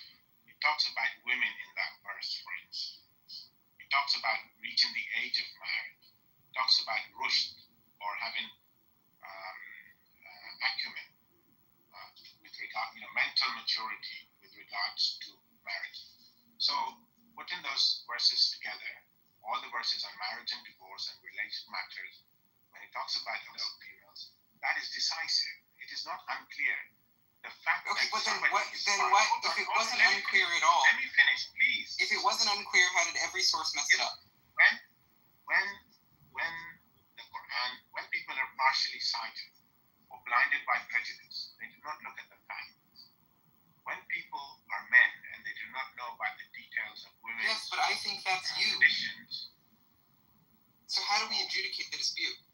I think you're a man who's biased by your prejudices, who's putting yourself above all the sources who have more context than you, that actually speak the language with the idiolect that it had at the time in which it was written, okay, who are going based off of strong hadith that have source transparency, where we've traced out all your criticisms of it, they've all crumbled, okay? Why is it that we should trust you? Why are you God? I never claim to be God. I go by the word of God, which is clear enough. If people put their minds to it and people are not influenced by their prejudices, of course you want to accuse me of it, but I made a general statement. You made it specific to me. No, let me finish. Come on, I didn't interrupt you. I let you finish. Please give me the same courtesy. The word of God, to reiterate, the word of God uses the word for adult, and that is decisive enough for me. That scholars made a mess of it, or the male scholars who didn't know about women's conditions, such as primary amenorrhea, that adult females may not menstruate. If they're not aware of this, the fault lies with them. They are partially sighted, as humans tend to be. But analyzing the verses, as some scholars have done, including the leader of my group of Muslims, for me the case is settled. I am looking at the Quran, and I'm also looking at the authorities that I adhere to, that I uphold, and they are saying it's referring to adult females. For me, the matter is clear as far as the word of God is concerned. A hadith may complain otherwise, but there are all sorts of hadith. There are strong hadith, there are sound hadith, there are weak hadith. But if you want your argument to be persuasive, I don't care about autobiographically that because of your biases and presuppositions, that what's good enough for you is to go with your own linguistic intuitions and all of your extremely late modern sources that apparently agree with you out of a desire to conform to basically the social standards that are prevailing today. I don't care about that. So if it's going to be of any dialectical force for me, I'm going to want to say, hey, okay, take one of the disputes we've had. What the meaning of this word in the Quran is. What is the semantic range of the word? Does it only apply to adult females? Does it also extend to girls? Okay, in this context, does it apply to girls? If it turns out that all the tafsir agree, okay, if it turns out that the lexicons, the classical lexicons, they agree, if it turns out that that's just the reading that would be most natural in context given the logic of the passage, okay, then we go to this other thing where we're talking about Bukhari. We say, hey, it turns out that if we have multiple, for Bukhari and Muslim, we have multiple independent lines of transmission going through, and there's source transparency, so they're telling us who all their sources are, okay, and we can retrace the steps. And then your criticisms of the reliability of the sources, they're contradicted by the historical evidence. Okay, then you can go with, I have a presupposition that this verse in the Quran means this, and I'm drawing a logical implication from that that doesn't follow, and that blocks me from accepting what the critical historians would accept as good evidence. And that's fine, but it's not going to be effective. It's not going to be dialectically effective for anyone who didn't start out agreeing with you. Okay, so I did a search on ChatGPT with its limitations. What is the semantic range of the word nisa in Arabic? Does it apply to girls? Answer: the Arabic word nisa has a specific semantic range, and its use typically refers to adult females rather than children. However, its exact meaning can depend on the context in which it is used. Semantic range of nisa. General meaning: the word nisa is commonly understood as women in general, referring to adult females. It is a plural of imra'a, which means woman. Contextual usage. Nisa is used to denote adult females in a wide variety of contexts, such as social, legal, or familial matters. For example, the term is frequently used in the Quran, where it often refers to adult women with legal responsibilities, like in the matter of inheritance or marriage. Used in the Quran, for example, in Surah An-Nisa 4:1, the term Nisa refers to women in the context of their rights and responsibilities in terms of inheritance, marriage, and social justice. In this context, it clearly applies to adult females, not children. 4. Does Nisa apply to girls? While Nisa generally refers to adult females, it can sometimes include young girls in broader, more inclusive contexts, especially in legal or social discussions. However, this is rare and is more likely in poetic or figurative contexts, such as the one I mentioned, for instance. This is me speaking, boy or girl used in that context, figurative context. And it goes on to say, in legal terms, Nisa is usually understood to mean adult females. If one wanted to refer to girls specifically, the Arabic term would be banat, which is a plural of bint, meaning girl. Difference between Nisa and banat. Nisa is generally used for adult women. Banat is used specifically for girls or young females. Summary: Nisa is primarily used to refer to adult women and is not typically used for girls. If one wants to refer to girls specifically, the word banat is used in sense.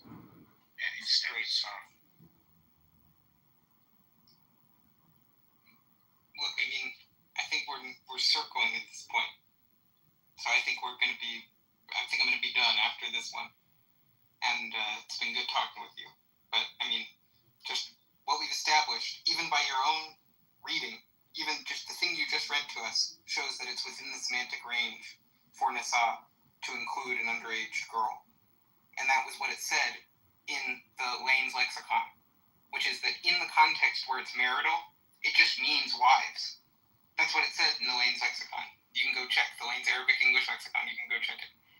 And it makes perfect sense contextually. That's how it's applied. Okay, and it's non-literal and it's generic, and there's no age restriction on it. So just the fact is that if just for everyone to know, the Quran verse we're talking about is subdividing people into 3 categories: people who are menopausal, people who have not yet menstruated, and pregnant wives. So people who have not yet menstruated very naturally is going to apply to prepubescent girls. And it's only through this assumption that Nisa can't tolerate that reading that you would be led to the opposite conclusion. But I think we're just getting repetitive, so I think I'll rest my case there. If you want to last word, you can have it. Well, I already read out what the answer ChatGPT gave, and I think that's clear enough. If you want figurative or poetic context, you can use girls to refer to ladies, and you can use women to include girls. But in the majority of cases, most cases, it is referring to adult females, and that is how it is used in the Quran.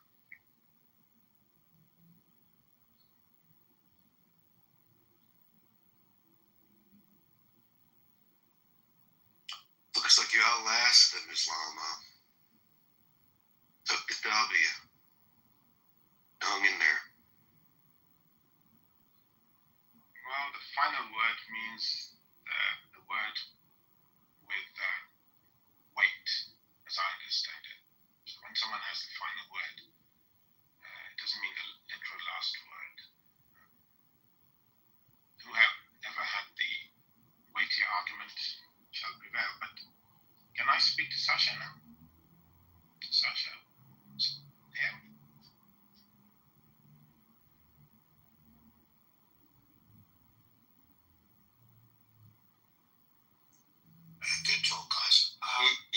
going on, guys? It's Sasha. Zamo, you back? I mean, Sasha really did sort of do a bit of a beat down on you yesterday. You did dodge like crazy. Are you back for more?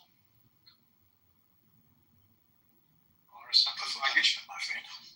I did concede that as far as water being associated with life is concerned, there was somebody and some people who believed that water is central to life.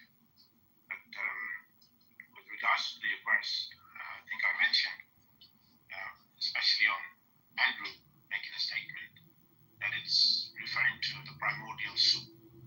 And I was wondering whether Sasha has any evidence that people believe that life originated from water as a in evolutionary terms, the primordial soup in the ancient days, in the ancient times. Just wondering how would you need that though? Why would you need it?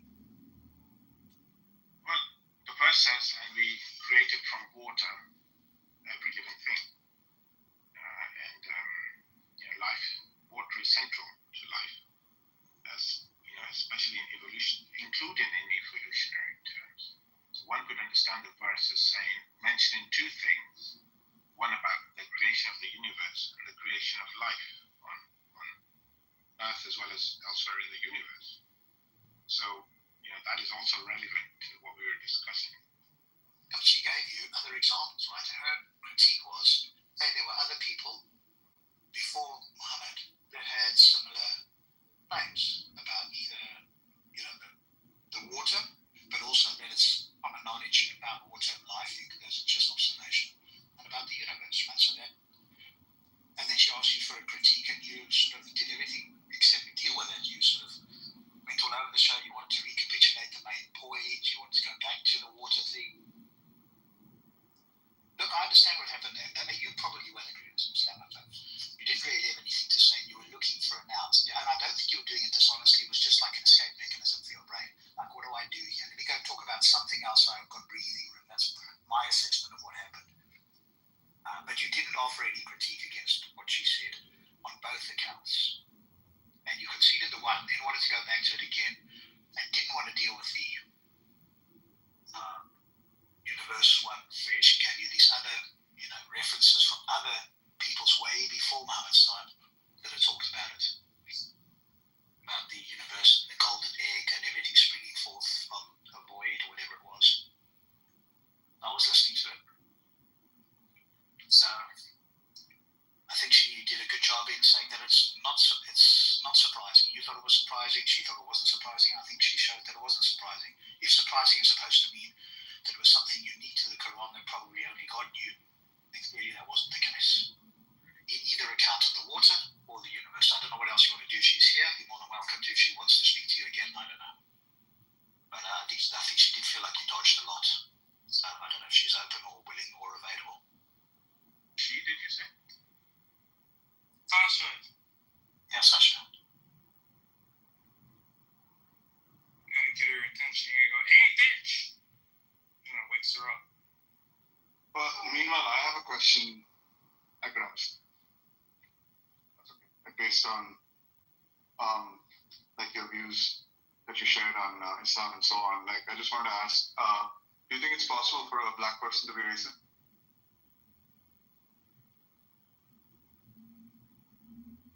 Is that wrong? You have to find consciousness right now. Yeah, I don't know what Deepak's doing. I don't know if he's trying to be funny or what the point is of that. He's trying to torture me. If you want to answer that, I would say it's possible. But usually racism is directed towards those with darker complexions. But, race is not totally to do with color. So people can be racist towards other people as well of different nationalities and whatnot. So, okay, yeah, there's the answer to that.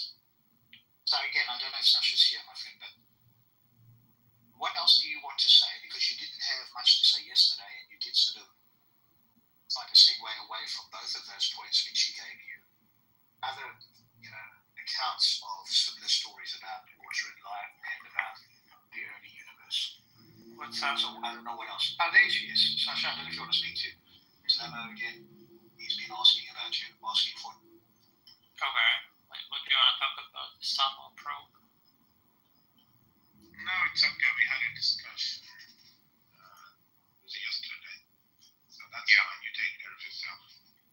It's getting a bit late here, so I might wander off. Just take care. That's all. Everybody. Okay. Good day. Yeah, you too. Get easy until next time. Until next time. Take care. Cheers. I will give you props. Yesterday I spoke to Sasha, today I spoke to Ethan. He's certainly going for the high rollers, so to speak. So,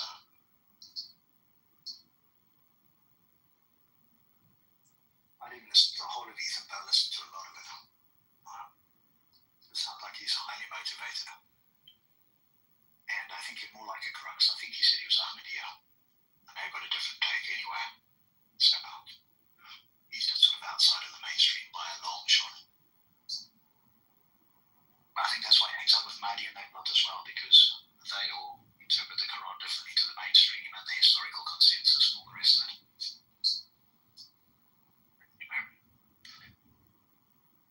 Cool. Anybody else welcome to bring up whatever you want? Okay.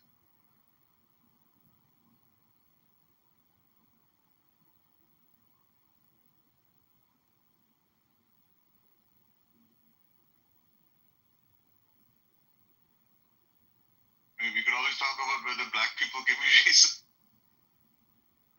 Alright, can somebody, like, just finish straight Deepak? Thank you. Deepak, are you near any windows right now? I will self-defenestrate. Please, thank you.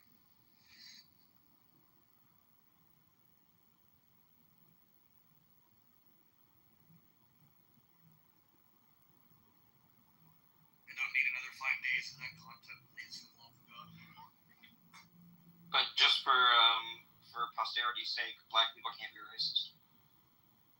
Yeah, part of that was, I didn't listen to much of it. That was pretty brutal, and Andrew took it on the chin.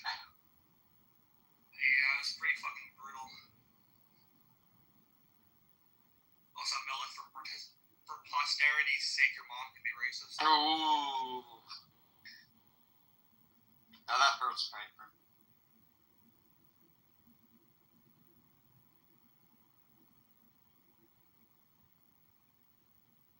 You did miss it yesterday, that Piper. Sasha was speaking to that fellow Islam Abroad in Mahdi's room.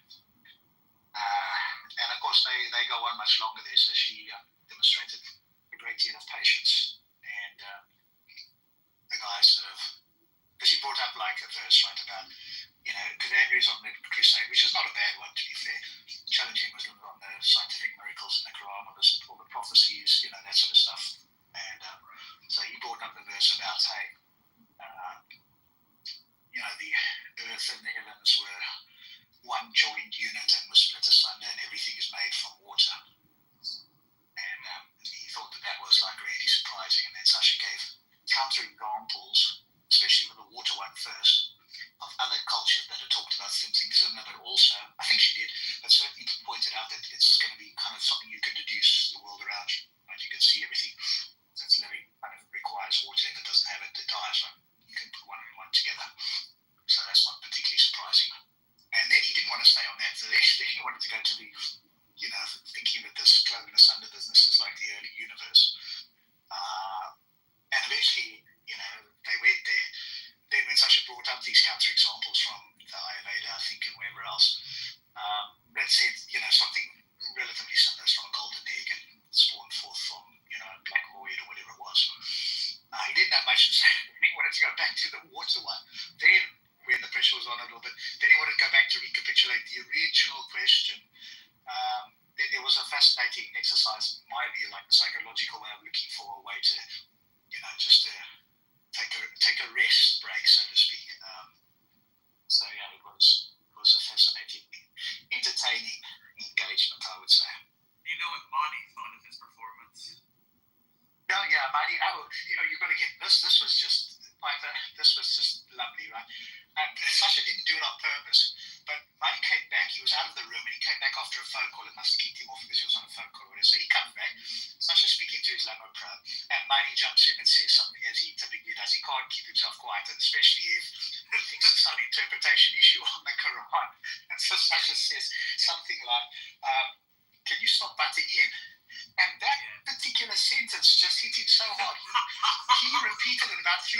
about 5 minutes later, I still said it. It was like a real insult that she said that back the end. He like really took offense to that. I was like weird, isn't it? That, it's not like you're calling him anything or whatever. Hey, butting in. Okay, it's his room. And of course, he was butting in. I can visualize him in my mind's eye repeating it at 30 miles per second, angrily. Martin, don't Martin. It was just like one of those things that caught him or, whatever, and he just like really didn't like that. And then he didn't want to allow Sasha to speak, and then eventually with sort of Andrew's pleading, he allowed Sasha to speak again for 12 minutes. Literally, he timed it. And when it got to 12 minutes, he's like, okay, now they've had a conversation, now the other people are going to speak, right? So it was, that was just like one of those weird things that happened, unscripted stuff. Yeah, it was. At least this guy tried to, provide something that, he did sort of end up scurrying away on multiple occasions. Yeah. But Andrew was very sort of amenable there. He was trying to keep the peace and trying to keep it going, etc. Because he's very much on a campaign about these Quranic miracles and stuff. So I didn't know that was one of the things. That exercised him. I think it's just something that he thinks is like easy to show that it's kind of really bad. And I said, yeah, they should try and convince you because you already think miracles are something that happens or has happened, right? For us, we don't think it happens. So it's harder for us. The bar's going to be higher for us. You've already reached that bar. So they should try and convince you because apparently he had like a 3-hour conversation, but Cloud was saying that Andrew allowed other people to jump in and so it got diluted. And you got to keep it focused on those people and not have other people jumping in, otherwise it just sort of goes all over the show. But apparently he got like them to not walk back, but to kind of do the Martin Bailey thing, right? First was, or maybe it was a walk back, depends how you characterize it, but essentially they made the strong claim and then sort of agreed that it wasn't like a miracle claim or wasn't a strong miracle claim or whatever, however Andrew phrased it. No, and it's hilarious. It's hilarious that their best sources are all explaining away the lack of miracles. It's like a big point within Islam that basically they're like, look, what further miracle do you need besides the Quran? Because everybody's suspicious because they're like, look, if you're really this prophet sent by God and these previous prophets were miracle workers, why can't you guys do miracles? And they're like, well, doesn't this suffice? Yeah, when you read them. So, Andrew, you're coming in and out. I don't know if you're there, Andrew, and you can speak. I see you've sort of dropped off and come back, so I'm assuming that you're around. I don't know if you can speak. Yeah. There you are. Hello, sir. Yes, so you're on the Quran Miracle / Prophecy Crusade at the moment, which is like kind of an interesting one. And it's very accessible to many people, right? If you get into sort of deeper stuff, then you reach a lot of people. So I think it's kind of good from that point of view. Yeah, sure. Well, it's been. I don't know how much you listen to Ethan's thing. That went on quite a while. Yeah, I think he made some good points. Yeah. And I do think Islamophobe, because he's on the Mahdi camp, right? So they're all motivated, right? They have a particular interpretation that's very much like a modern thing, right? There's no slavery. It basically tried to point out a verse. This was with Ethan, but separately, that the Quran outlaws slavery. That's according from my reading of it. And then that whole discussion with Ethan as well. So they're motivated about avoiding any of these sort of moral unpleasantries. No, that was well done, Ethan. Good job, buddy. That was wild. I wasn't able to catch all of it. But and if you track his argument was he took this passage in the Quran and he says, because this passage in the Quran defines waiting periods for 3 categories of marriage, and according to him, it doesn't do it for anyone who's prepubescent, and therefore he can dismiss on the authority of the Quran and based on his religious presuppositions, he can dismiss all the historical evidence, however reliable, for Aisha's age. And then we go look at the verse. And the verse he points to that he rested his case upon, his opening argument, was a verse that very clearly, taken at face value, is defining a waiting period for marriages that happen before menstruation. And it's only through accepting his definition of this term that he himself admits contradicts all the commentators that lived at the time. It's only by accepting his definition that you can get the reading. And even if you accepted the reading, it would be completely irrelevant to the argument. But it's crazy that he was resting his whole case upon that. Then when we actually started talking about some of those historical sources, that's when he just starts grabbing everything in the garage and the kitchen sink and trying to throw it at Bukhari's reliability. And it's just none of it stands up to scrutiny. And all of it is based off of him doing very biased prompts to ChatGPT. Yeah, I heard a lot of that. But that's what, as you point out, Ethan, that's their presumption they come with. And because they hang out with Mahdi, who's got his own private interpretation of the entire Quran, which you can't find anywhere online, by the way, and that his father and family members have got a copy of, and he's like with some obscure school of interpretation. Whenever you bring something to him, it's like it's the wrong interpretation. Virtually guaranteed, any critique you bring, it's going to be you exploring correctly. Yeah. And I mean, it also goes, not to turn it around on Andrew here, but it goes to show you that you can't really get moral instruction from a book taken by itself, just relying on people to interpret it.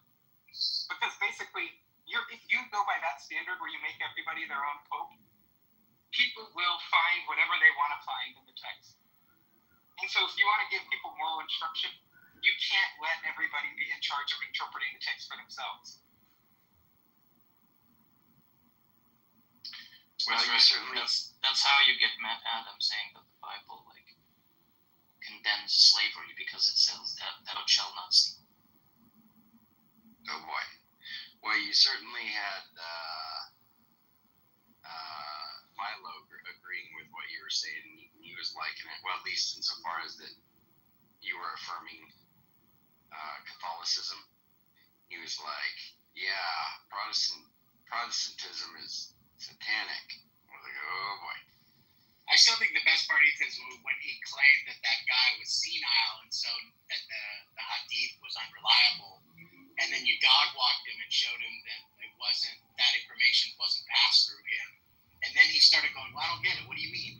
Well, I could, maybe. Well, it was more complicated than that, because it was like, on the one hand, we had the information in a way that didn't go through that guy. But on the other hand, basically, we could show that guy, the only criticism that was ever made of him was that his memory started to decline when he was old. And we know for sure that this passage didn't come from that period of time when his memory had declined. It was from the period of time when his memory was being praised. And so it was bizarre to level that criticism against him as a justification for dismissing this hadith. And the other thing that was crazy is just that why does he think that people place the Bukhari above the Quran itself? What is it that convinces people to do that, even if he theologically has reasons to disagree with that? It's because Bukhari was a really, really competent hadith critic. And if this guy knows about this criticism, of course Bukhari did. He wasn't going to rest his inclusion of the hadith on the guy's late period in Iraq. He wasn't going to rest inclusion on that. Just knowing Bukhari, he's the pinnacle of the hadith criticism in their tradition. And the reason why people would raise criticisms like this was that editors of collections like Bukhari would be able to take it into account. And so it's just, on so many different levels, it couldn't possibly be true that this guy just confabulated it in his old age. And given all that, it didn't even matter, because even if he would agree that was true, he was still going to say it doesn't agree with the Quran, so therefore it doesn't matter. Based on a preposterous interpretation of the Quran. So it's so impossible to reason with somebody who is their own, church. I think you at least had a better time having the conversation in the sense that you didn't overtalk each other and all that sort of stuff. Try that with Mahdi, and you'll probably want to shoot your brains or his brains out. Yeah, I mean, at least the thing I'll say to that guy is, I think he was not reasoning well, but I at least believe that he was engaging in the conversation honestly. It removes Muslims. Like 95% of the ones that I engage with on this app, that is not true. Yeah. Yeah, Cloud's not here to yell at you for that statement, Ethan, but I can tell you, it's some wild stuff happens. Can I ask you a question? Can I ask you a question? This is gonna be day 4 of beef, but so this I had a rumor that basically that you're on a Calvinist stage, and you're on a Calvinist stage, basically decrying the liberal Christians as basically being the worst kinds of Christians, and basically biggest problem with Christianity is liberal Christians, kind of thing. And apparently Guava came on the stage or something. I said you're on your universe. No, I was on Ask. Ain't going any further. I was on the Ask a Christian stage. It wasn't the Calvinist stage. But going any Guava further. tried to come up and say all kinds of. The Jamaica trans said he is a Calvinist. She tried to come up and talk about this. The main guy who runs the stage, No. Nate nor Stefan. He's an idiot. He's not a Calvinist, you're saying? He is not a Calvinist. He's sympathetic, but he doesn't. Oh no, you're talking about the Chris guy session. Chris He just doesn't. No, I was talking about Nate. Nate just doesn't want to fight with Chris. Chris is just a Calvinist coach. What is he? I think he's just a Protestant, just a general Protestant. I don't know what denomination, but he's definitely not Calvinist. Yeah. But she came up on stage and tried to challenge being liberal for sure, but she said some other stuff too. I mean, isn't that the paradigm liberal, Christian take of trying to reason? No, I think no. I think there was. I mean, you could put it like that. I guess. I mean, it is definitely liberal, but in some sense, everyone's going to heaven. Homosexual marriage is permissible. No, women can be lesbians, can be priests. Yeah, all that would be false. But I mean, they can't be clubhouse moderators. Yeah, that's where it starts. Isn't that all kind of subsumed under the kind of universal? Everything's forgiven. But that's lesbian priest. There's a difference between saying that everything is permissible and saying everybody's going to go through Christ. There's going to be a difference between saying everything is permissible versus everything can go through Christ, and everybody's going to have to repent. There's a difference in that, and it's not like it's just some modern doctrine invention. I mean, it's a first century doctrine, or second century, third century doctrine. It's not like you're not going to have you're not going to just have some people come around and be like, oh yeah, this is just a new thing, like the rapture or something. Zelini popped in. He even made the assessment that Zelini is worse than CM. And I was like, yeah, I think I agree with that. Because Zelini's doing a huge disservice. That's great. You I can don't see like Zelini. I think Zelini has appearance, so he kind of crafty up the guy. He motivates. And he has enough self-control. Nothing's true. I think, first of all, for someone making works doesn't mean for them to be smarter. But, second of all, or better at reasoning or anything like that. Second of all, clearly CM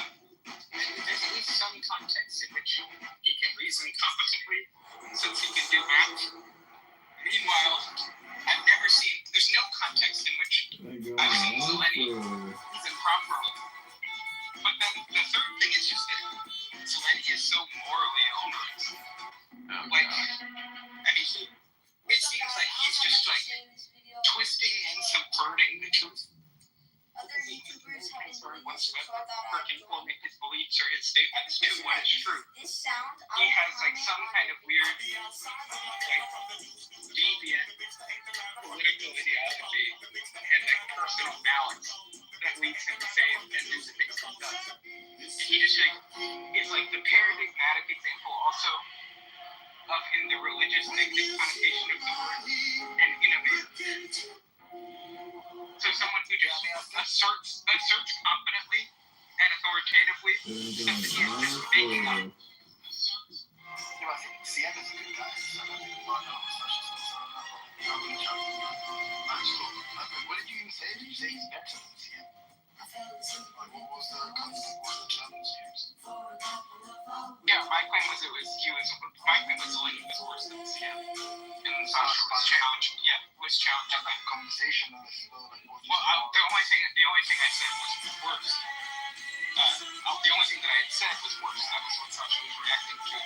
And then I just gave like a 3-part exposition of what I meant by worse. Which is just like, first is that I had seen CM be good at something in some context. Okay. The only thing I'd seen from Zeleny is less bad in some context than CM. You know? So CM at least there's some things that he's actually skilled at doing. Okay. Zelany's only claim to fame is there's some things that he's less bad than CM at doing, but he doesn't do them well. Then my second point was basically just that, like, I think that Zeleny is like actually kind of evil. He's malicious. He does not care about what the truth is. I agree. I mean, I'm not something like White Brother has a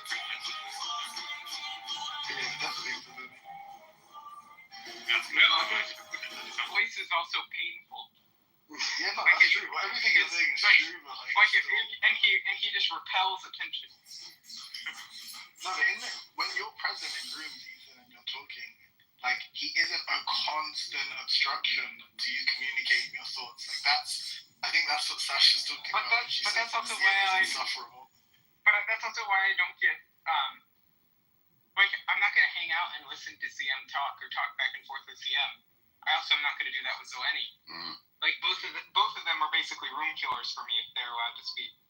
I like trolling Zeleny and like triggering him and shit. Like, it's kind of fun, to be honest. Well, listen. And I also, like, just to be clear, like, DM's ridiculous is like incoherence in the like jibber jabber sense. Like, I can't actually understand what the fuck it is he's saying. But I actually think he's a good dude. Like, on a few occasions, like one time I tried to like troll him about saying the N-word and he like apologized to me. So I think he is like a nice person. I don't think CM is evil.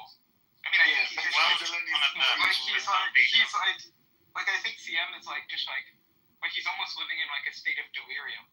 Yeah, it's like some mad fugue, like. But Zeleny don't like. I don't know, like that exchange between you and him was like hilarious. Like, I'd much rather see someone just completely like kill screen in that way, in the most gruesome way, than just like listen to CM like incessantly kind of like fucking, you know, like be maundering in some like fucking medicated state. Like, that's like way less interesting than Zeleny triggered.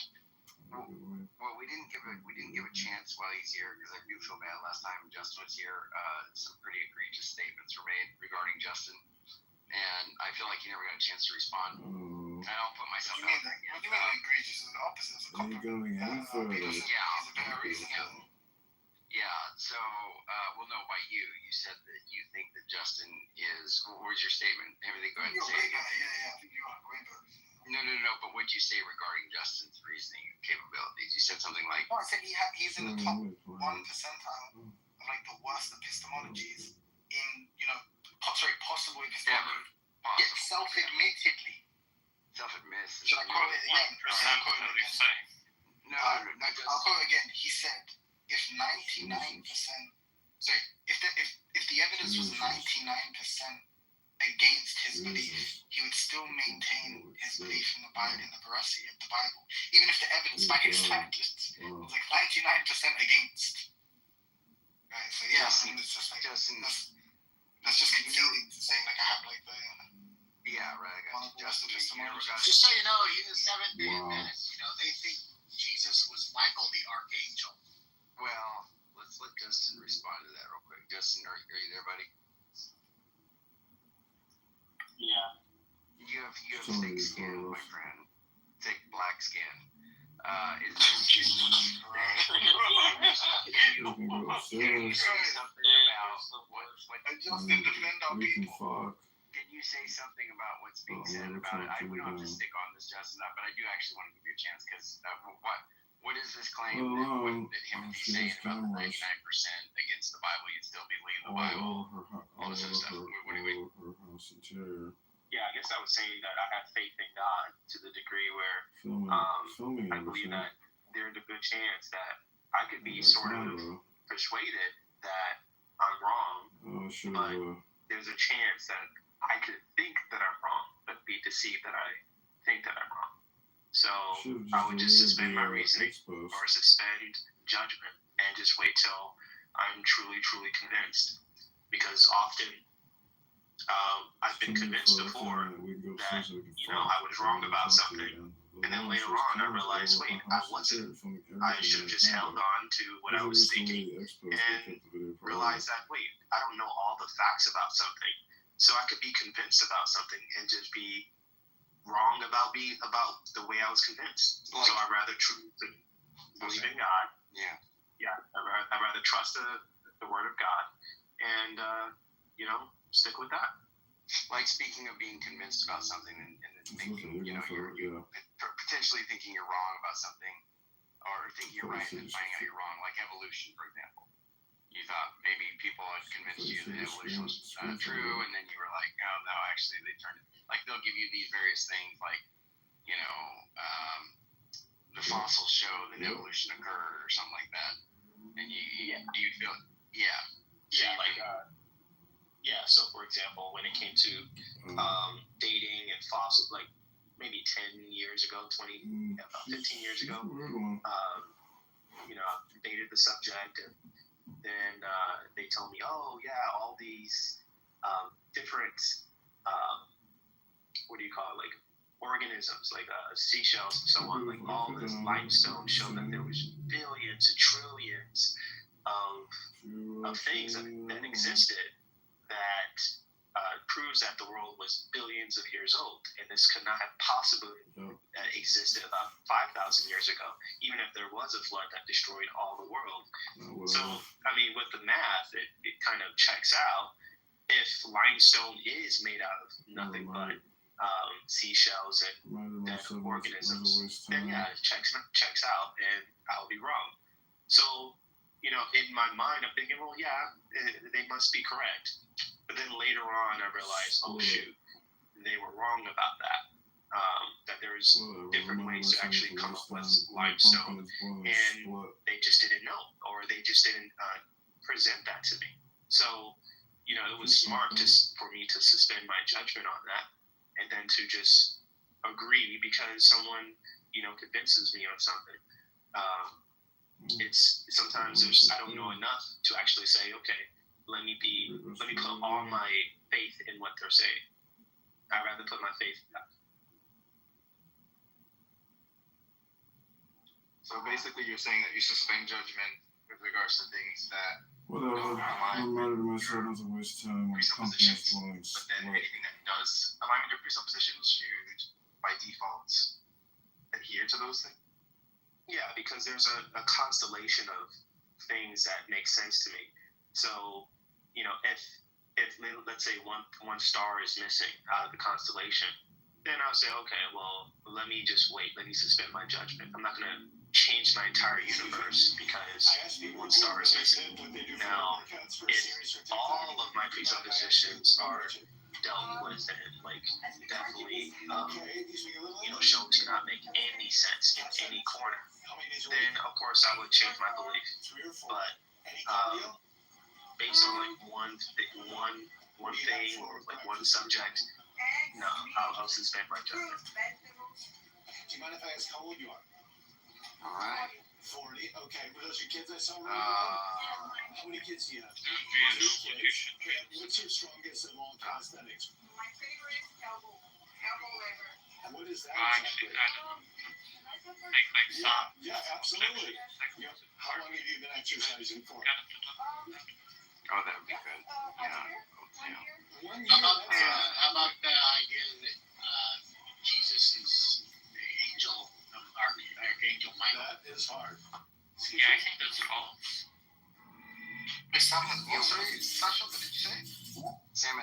psychophysical harmony. Or so he claims. Imagine there's like, I don't know, apparently there's a verse in the Quran which basically says that like Solomon, when he was like approaching his army, approaching wherever they were, out of attack, that like basically he overheard some ants saying, "Oh, look, it is Solomon here. Flee to your homes lest you be crushed, or else you'll be crushed," right? And they're like, so the sounds basically like characterizing that as a scientific error in the Quran, because like this word you see is the Quran. Rather than bite the bullet, just say basically it's like miraculous that like knows for whatever reason Allah like has endowed these hands with the ability to communicate, using the kind of conceptual scheming that like Solomon can interface with. Like it's you just got the full skepticism about like ants, like conceptual capacity, like how do you know ants don't really know your name? Like how do you know that ants don't know your name? And then he's got that crazy woman like Andrew's arch nemesis, Dr. D, who has like both of these like negative qualities of like being unable to reason, so that like both a woman and a Muslim, and yet still manages to trounce Andrew in every single one of their exchanges. She came up with like a hilarious one. She was like, ants are able to detect pheromones, and if they have like some acquaintance with Solomon, then they may be able to like model his like particular scent profile and be able to like recognize it, like because he's leading the army. And then also, what did you say was the other one? Oh, she's like, also they're very perceptive and they can like detect basically the noises, like all the collective like noise of like all the vibrations, sorry, of all the groups. And because of that, they know an army is approaching, and then obviously they know where their homes are. Like, right? Sounds like I didn't mean to disrupt the thing. I actually forgot that you had said that. But I'm curious now what did it? And Justin, trigger warning. How do you feel about Catholicism? What did it, Ethan? What was the final straw for you? Please don't scroll. I'm just trying to become a big content creator one day, but I have no supporters. Philo was just super stoked. He's like, I asked Philo which is worse, Protestantism or Catholicism, and he said Protestantism by far. Protestantism is satanic. know what the objection is? Do I know what it is? Yeah. I don't know. They skip them off from each other. I don't know. They have some specific disagreements for sure, and they operate differently too. Is it about children? All right. Guys, that video is almost at 1 billion views. Let's go see if we can make this. I don't know. So, yeah. They have to be respectful. Yeah. You have to respect their preference.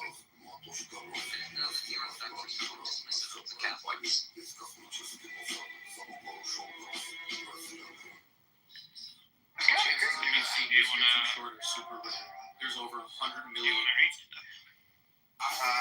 Probably not. You know, we got a whole day of unemployment and starting really early in the morning.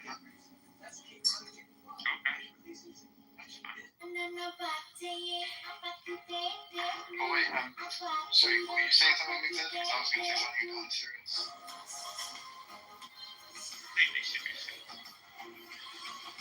But no, I was just going to say, like, don't you think, like, isn't it expected, given the kind of criticisms that people have on the stage of like Islam, that like the kind of scandal that the Catholic Church was like guilty of? Like, wouldn't we expect to find that amongst like Muslims or in madrasas?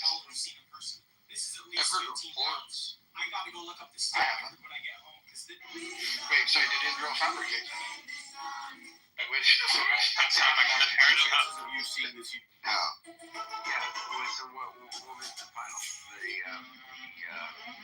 final straw for you? I know you were inquiring, but what put you over the edge? Well, I was just thinking about these issues for Catholicism versus Eastern Orthodoxy versus Oriental Orthodoxy, and I basically became convinced through philosophical arguments Weight. Every that, woman like, should be able to do 11 push-ups. basically Regular absolute push-ups. divine How many is simplicity was okay? true, that like the Thomistic model of the Trinity was true, was more plausible than what like the Eastern Orthodox or the Oriental Orthodox were committed to. And then it all, I mean, there were other reasons I had to prefer Catholicism, but looking into that issue in particularly, and just being convinced by the scholastic philosophy, that's embraced by the Catholic Church. I mean, I think that was the most recent development that preceded my decision to convert. How does this relate to like your syncretism or your syncretism or Yeah, I don't think that's true anymore. so Yeah, what I don't how think does that's so true anymore. because I know you've kind of oscillated on your perception of what happened with Jesus, so then how are you going to Round table. stance? How would you understand that then? Yeah, I take the church's position. And would it just be on the authority of the church? Is that like part of the argument you would make, or is there something you've reevaluated, or how are you going to justify the belief in such? In which things? Particularly the resurrection. Like, I think we have really good evidence for. Yeah, I think we have good evidence for the resurrection. I mean, one example is I think we actually have good evidence for the authenticity of the shroud. Like, I think that's actually very convincing evidence. I mean, there's other evidence that can be adduced, and a lot of how like there's going to be, basically I find the claims that Christ was resurrected from the dead to be plausible because of the attitudes that I have towards Christ, the attitudes I have towards the systematic philosophy and theology of the church. A bunch of, there's a whole litany of considerations that we could go through, and then you find out that this guy, we have good reason to think there was an empty tomb. We have good reason to think that the apostles, as well as lots of other people, thought they saw him risen bodily and became convinced of that to the point that they were willing to die. So there's all these suspicious circumstances surrounding his death. There's this miraculous relic that would basically be photographic proof of a miracle of lights, talking about just like the historicity of the resurrection itself. Yeah, I think there's good evidence for that. When that guy came on here that came from TikTok and you met him, you guys were talking about the shroud. It was kind of funny because people were like, well, Ethan's trolling and whatnot. And to whatever degree, I know you were toying around or playing with the idea of Christ rising from the dead. That may or may not be true, or whatever degree it was true, is kind of interesting because Justin and MJ actually were both quite moved by the presentation of the shroud. So I think MJ came into it not thinking there was anything to it, or actually being kind of against the idea. I don't know. I think Justin can say what his take was. Yeah, I think people should just look into the evidence. Because it's shocking. Well, you sent me a link that I have not watched yet. Is there something new that is taking place, or what's? They're just going through the evidence, and they have a full-scale replica of the shroud and of the Sudarium of Oviedo, and so they're showing you the coincidences between the shroud and the Sudarium. It seems like the conversation has moved past this point, but a few minutes ago, I've been listening. I just came in the room and I was listening, and somebody said something about was asking why we don't see child sex abuse scandals among Muslims as much as we do among the Catholic Church, for example. Has the conversation moved past this, or would it be helpful? Because I looked it up. Would it be helpful for me to read the answer really quick, or has the conversation? Sure, go ahead. So I looked it up, and it says, I looked it up on Gronk, and I said, basically, it says, there's less centralized data on how child sex abuse manifests within Muslim communities, partly because Islam lacks a singular institutional structure like the Catholic Church. Abuse cases are often reported in specific cultural or regional contexts rather than under a unified religious framework. Some key points. In some regions, practices like child marriage are justified culturally or religiously. These differ from clergy abuse, but raise ethical concerns about consent and age. So the boy slaves of Afghanistan or whatever, where they have the 9-year-old boys dance for them and then they have sex with them, it could be normalized. And the other thing is community dynamics. Some Muslim communities emphasize family honor or shame, which can lead to underreporting of abuse to protect reputations. That's very good. I thought that was interesting. I just wanted to share it. Yeah, I wanted to say something on that that I thought about a lot, and this is prior to me being there's been a lot of stuff that I've had in opposition to the Catholic Church, but that's largely has gone away over time. But one of the things that is said is that the Catholic Church, that they hide a lot of pedophilia. But one thing I thought about on that, or that they, and not only just hide it, they have an enormous amount of cases of it. And I thought, well, any institution or any group of people that is that large that also encourages certain abstinence practices, I think it's bound to happen. I think you're going to have that in any kind of institution that has that magnitude of people. There's that many people. If you go to daycares and any kind of schools, kindergartens, things like that, where you have a lot of kids, you're just going to have a high incident rate. It is the case. So I just they've done when there's that many kids around, how can you help yourself? It's less common. It's not quite that, my friend. It's less common in the public schools than in the public schools. Yeah, that's right. That's the kind of thing that I would point out, is that people who want to try to, and typically what they do is they kind of do this little maneuver where, oh, well, look what Christianity has done. There's all these pedophiles in the church. And it's like, well, if you had some secular institution that had that many people with that many kids and had some similar doctrinal commitments, I think it would certainly be comparable. That's a good point. It's not a commitment. Wait, what'd you say, Timothy? So no, sorry. I think. Did you say that it's more prevalent in the public school system? Sorry, Yeah. I didn't hear what you said. Okay. Yeah, among teachers.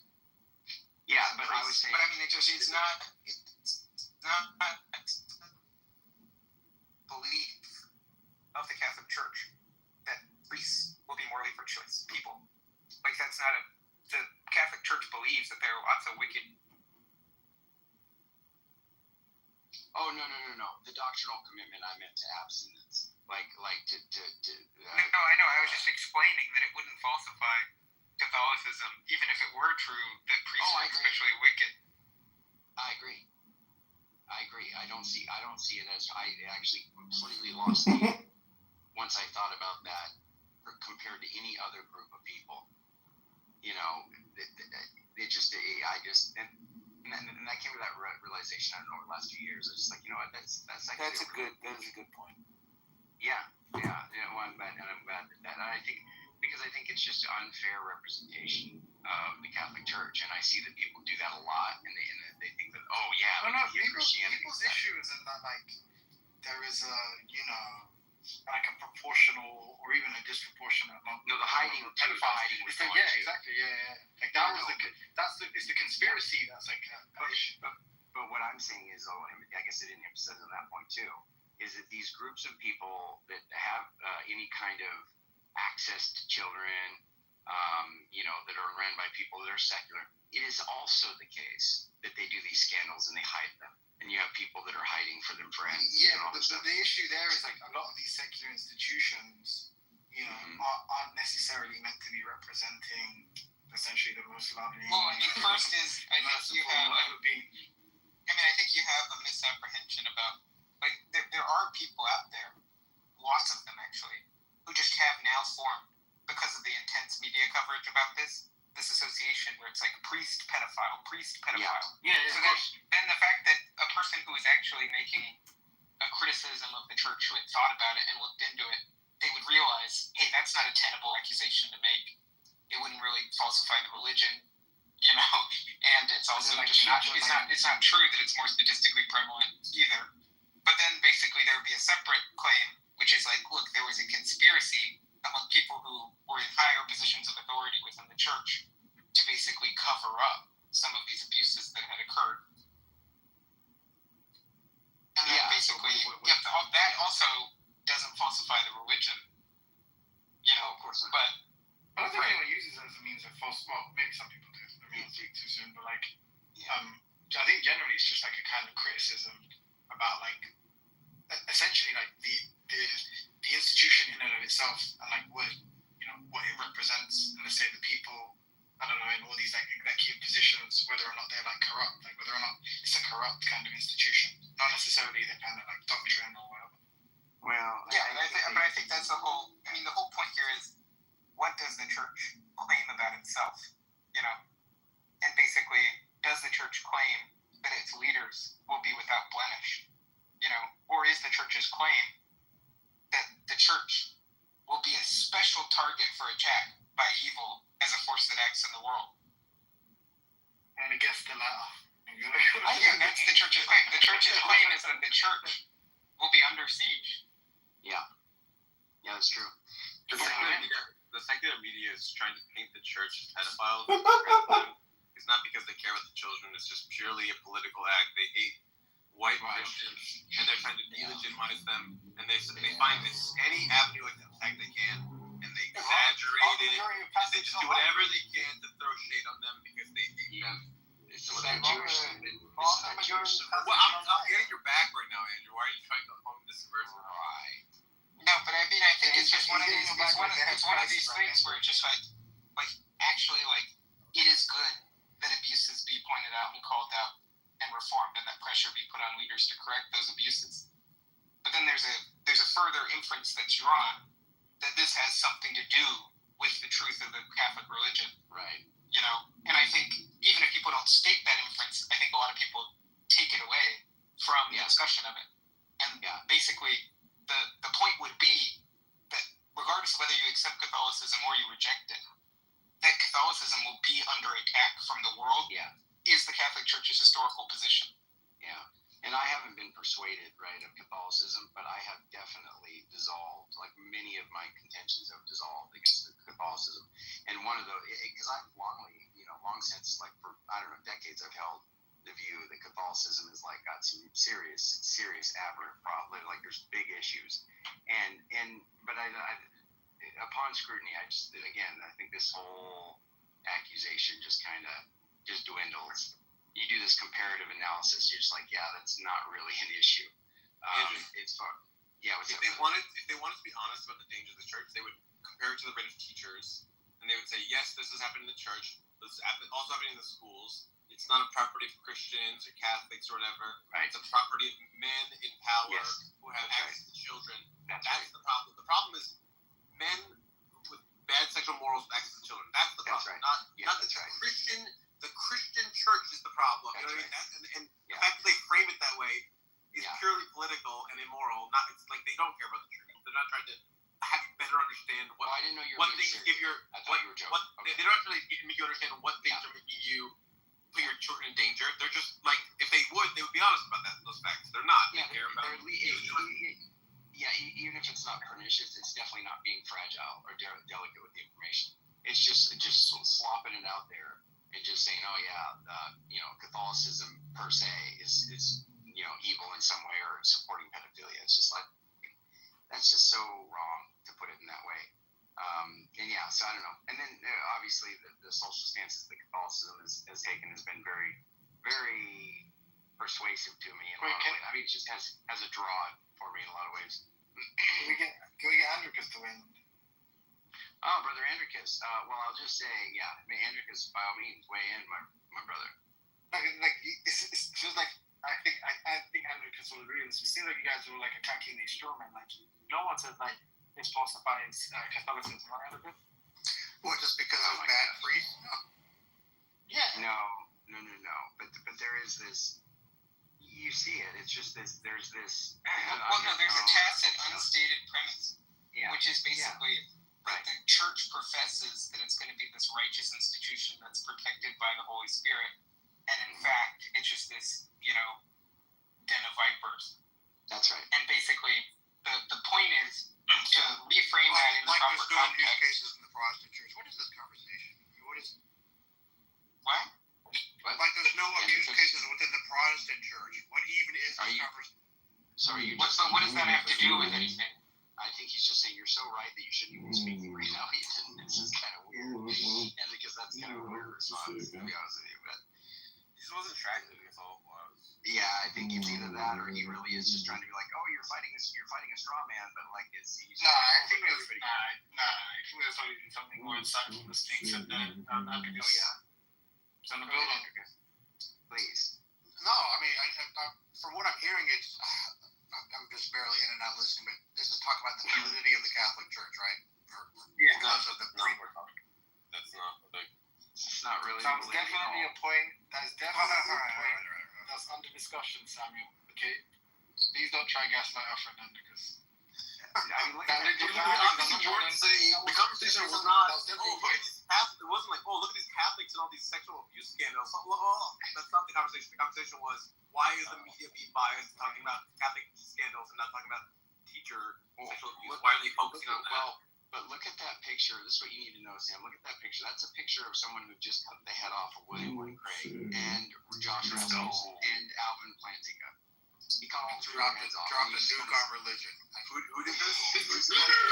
He's just got this back to the camera now, and he's got his flowing cape, and he's just like, I decapitated the right to the bed. No, that's given. Meanwhile, he's not really tracking what's being said. He's trying to come. I'm working it. I'm working it. I'm just here to get background. You know, what is this conversation? What is this? No. Okay, you're like, no, really. Can you catch him up? God, don't worry about it. No, because I really want you to weigh in on the thing you were saying to me, because I feel like you're one of these special characters that I think we get on this like we have an exchange, and then you're clearly saying something that I think is wrong, and then we walk down the Primrose path together, and we check out for the night and come back, and we just kind of don't really. Man, it's too early. The kids are too early. The kids are. Okay. Well, I mean, I'm very. What time does it stop? Atticus is doing God's own good. He has concepts of he originates evil in his mind, right? He is the originator of evil. Oh, is it? Well, it's not. I'm saying it's the novel.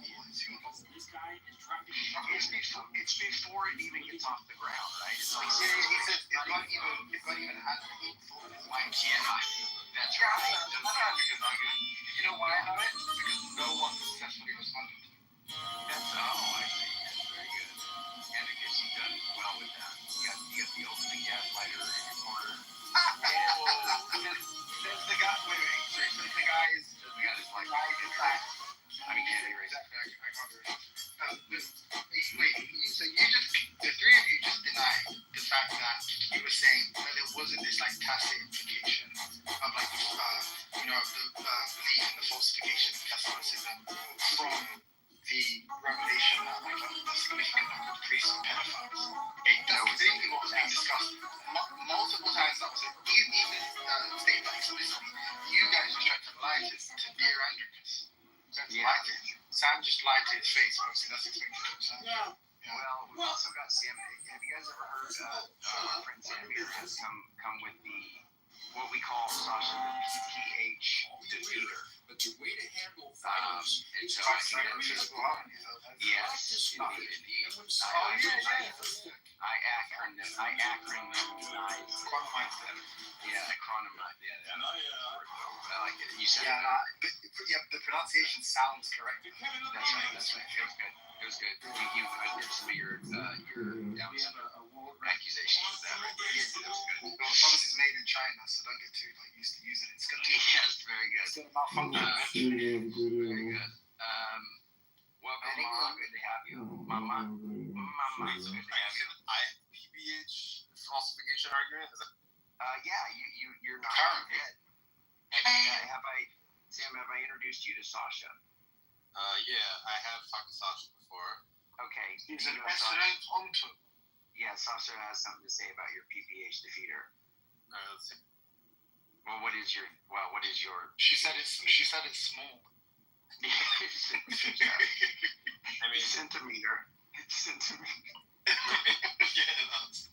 My basic view is people say that you don't need epiphenomenalism to run psychophysical harmony. I'm suspicious of this. I think that pain has causal powers, and so I would expect pain to cause you to do stuff. That's sort of phenomenology of pain to have the causal property of causing you to avoid it and stuff like that. That's not the sort of thing that happens. That's not this epiphenomenal thing that's floating above it. I also think that a lot of physicalisms of identity theory type stuff are not totally implausible, and then you don't have to harmonize anything with anything else. They're just the functional states are identical, these phenomenal states or whatever. But yeah, I mean, those are my two main. Okay. And you think pain has causal powers, meaning you think it created the universe? No. Okay. Go ahead, Sasha. You go ahead. Yeah, I mean, just like the argument as it's presented in the Counter-Kramet paper addresses all of this. Like the idea is, let's say that pain is causally efficacious.